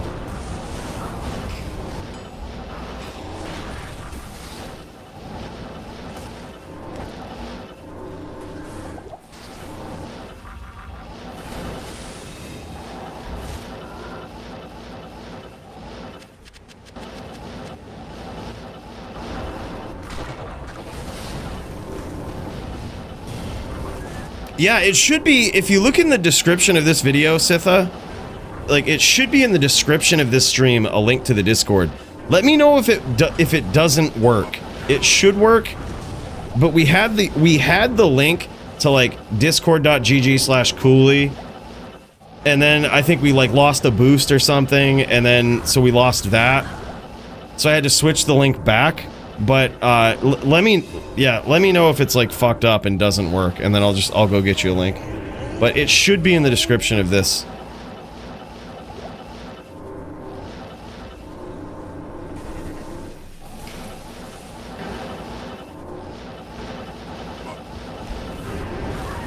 This is 3v3. It's just that some members have died and they're in town. So it's 3v3 here. But no, there's 4v4s, 2v2s, 1v1s. Basically with teams each week, it's kind of based on who signs up, how many signups we get. We used to try to do multiple teams of 2, but it seems to be better to just like have larger teams. Even though the duels go on longer, if people start doing teams when other duels are going on, it's easy to swap away from teams because you can always swap back and somebody is usually streaming. It's easy to kind of pick up where you left off and figure things out. But with like when you have multiple people on multiple teams, it's harder to get into different channels. They're often kind of running into each other's time conflicts anyways. So it's like, it's kind of tough. And then you never really know who's on what team and where. It's hard. It's a hard thing to balance among other 1v1s.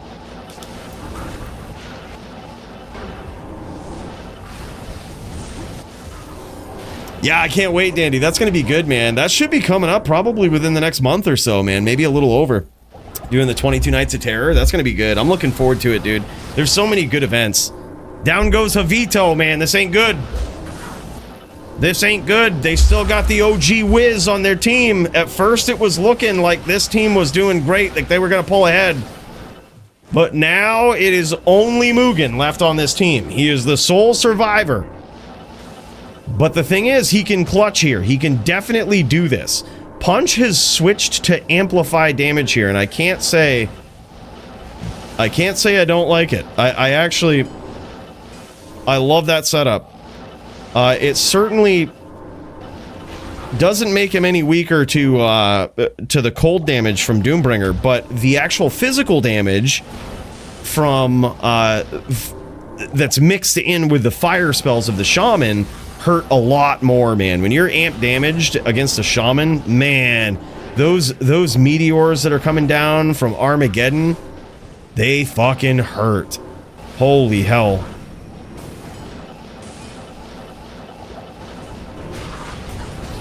At least I killed the Windy 2X on Hap. That's actually impressive, dude. That's like, because I would figure when you're the Cold Sork, you just stay away from the Windy, right? Like, you just count that as an auto loss. But dude, you are so opportunistic in team duels. Like, we see that all the time. It's like you're just picking your shots. It's like, okay, nope, this is a good time, this is a bad time. I'm gonna stay on the outside, I'm gonna harass these guys, and then boom, like suddenly the Druid gets hit with something, their shields are down, in comes Doom, takes them out. Like, fucking crazy, man. Really, really good setup.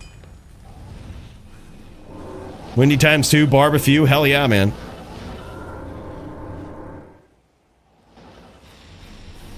This is what I say, Cornelius, just join up, dude. A lot of times people will ask, like, oftentimes, you know, when we're watching a title fight or something, if there's like a DFC for noobs, as they say. But the way that DFC is set up is that whatever level you join at, you will very likely run into people who have your similar win-loss record, or like your similar performance. So if you're new and your record is 0-0, you'll probably go up against someone who also has 0 wins.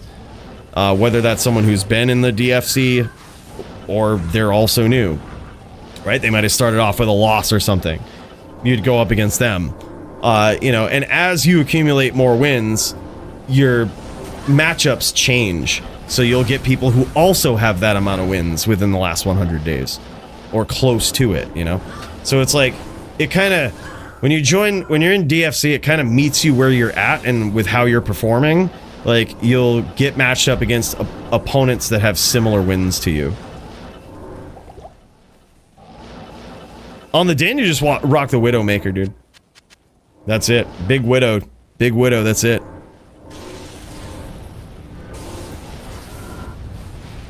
Oh, nice, Brandoom. That's sick.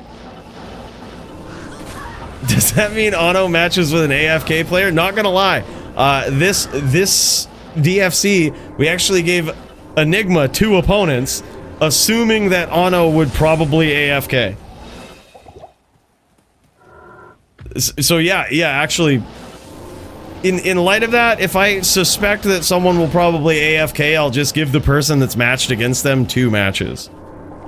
Just that way you don't have to deal with it. It's like, oh, my opponent, because it feels bad for that player, you know? They joined in, they wanted to play, and someone just AFK'd. So if like someone has a history of that, eventually we just stop matching them. Like that's happened before too, but like it's very rare. Usually people don't complete dodge their opponents, but happens every once in a while. Shit happens, right? But we certainly, with that in mind, with all considered in the Discord, we were like, all right, it's very possibly just AFKs this, so. The old John Jones tactic. Now, don't get me wrong. There's nothing wrong with conceding a matchup and not playing it. There's nothing wrong with, there's nothing wrong with that. But usually a little bit of communication is good with that or something. AFKing just kind of sucks for the other person, you know? This one is very close, man. Punch is low. It's 3-3 right now. Punch is low. Ling Ling, the Mugen, is low. And these guys are duking it out in some old school FPK style neck v sin. This is epic, man. Punch is keeping his distance, throwing the teeth, trying to mitigate the life rep of his opponent here.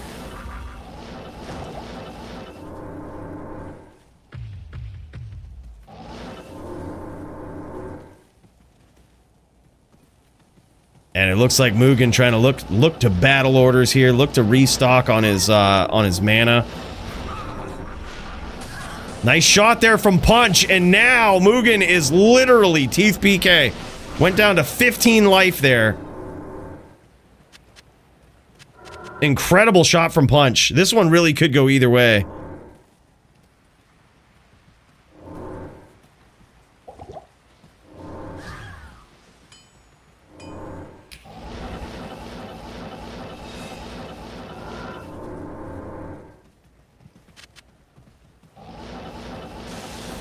Yeah, we actually don't do an ELO system in DFC just because I don't think it works. Oh my god, and a teeth PK from Punch. There it is, baby. Very nicely done. GG's from these guys. Highly skilled, heavily fought from both sides. Very equal back and forth clash between these guys. G. Came right down to the wire. Holy shit, that was good, man. That was really good. All right, you know what?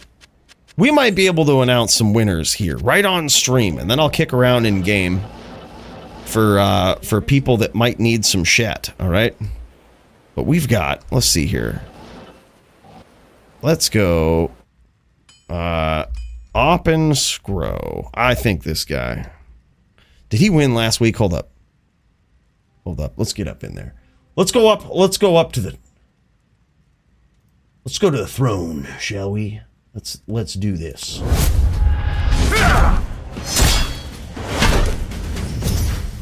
Try to spread these out a little bit, all right?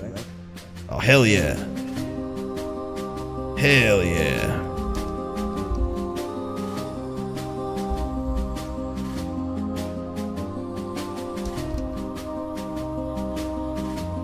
All right, and I think... Damn, son. I'm still looking at my notes, trying to figure out who should get a prize here. There's so many, dude. We were blessed with some amazing fights this week. Really blessed. I think Hasha did a great job. Ted as well. Everybody just kicked some ass. Jits and Stu's duel was insane.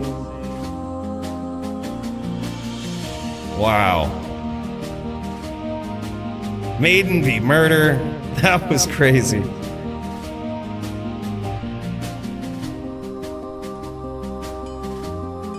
Wow.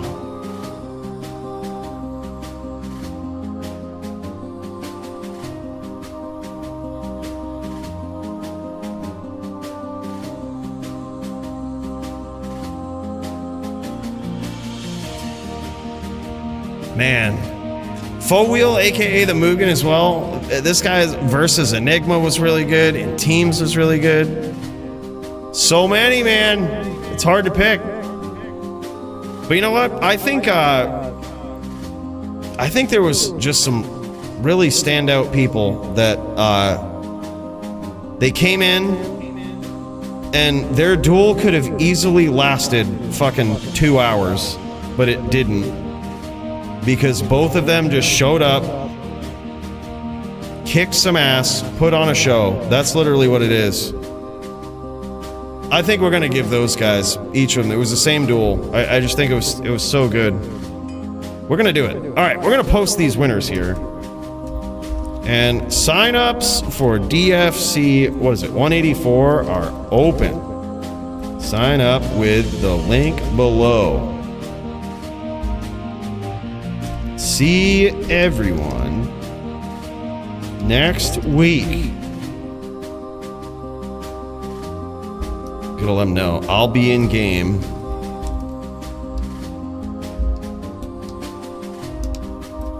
For the next 15 minutes if you want to collect your prize. Oh, also, we had another winner. The Murder SC Helm giveaway, which I totally should have given out when it was won, but it's hard, man. It's hard. That was Jaybird's win right there. We'll get a hold of him. We'll make it happen. He's new to the Discord too. At Jaybird.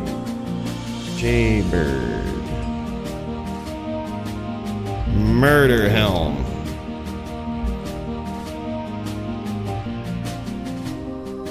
And here's the link.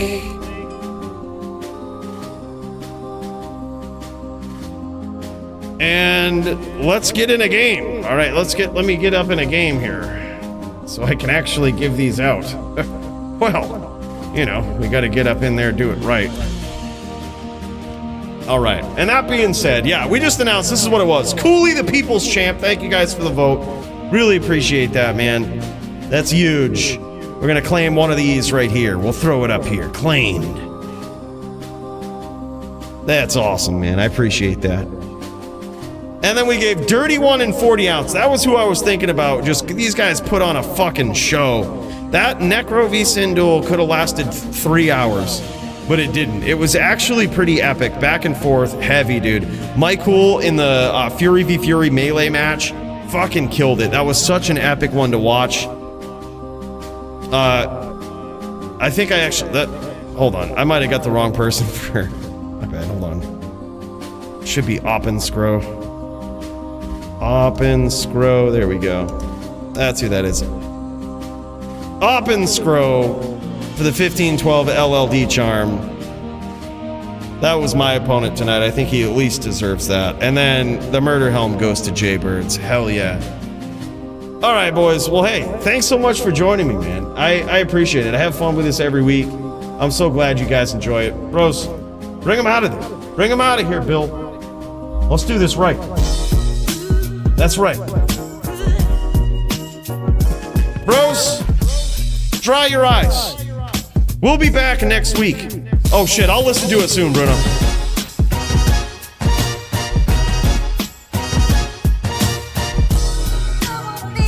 Worry you not, man. Sign up for the next DFC. She's open now.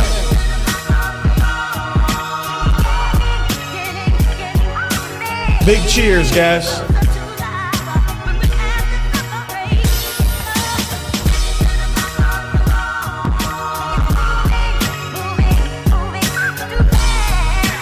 Hell yeah, bros. In all seriousness, every week, this means the world to me, man. Being right here with you guys, throwing down, doing some epic duels, and just being a part of it, man. Thank you so much for the birthday kindness and love. Right back at you guys. We'll see you next week.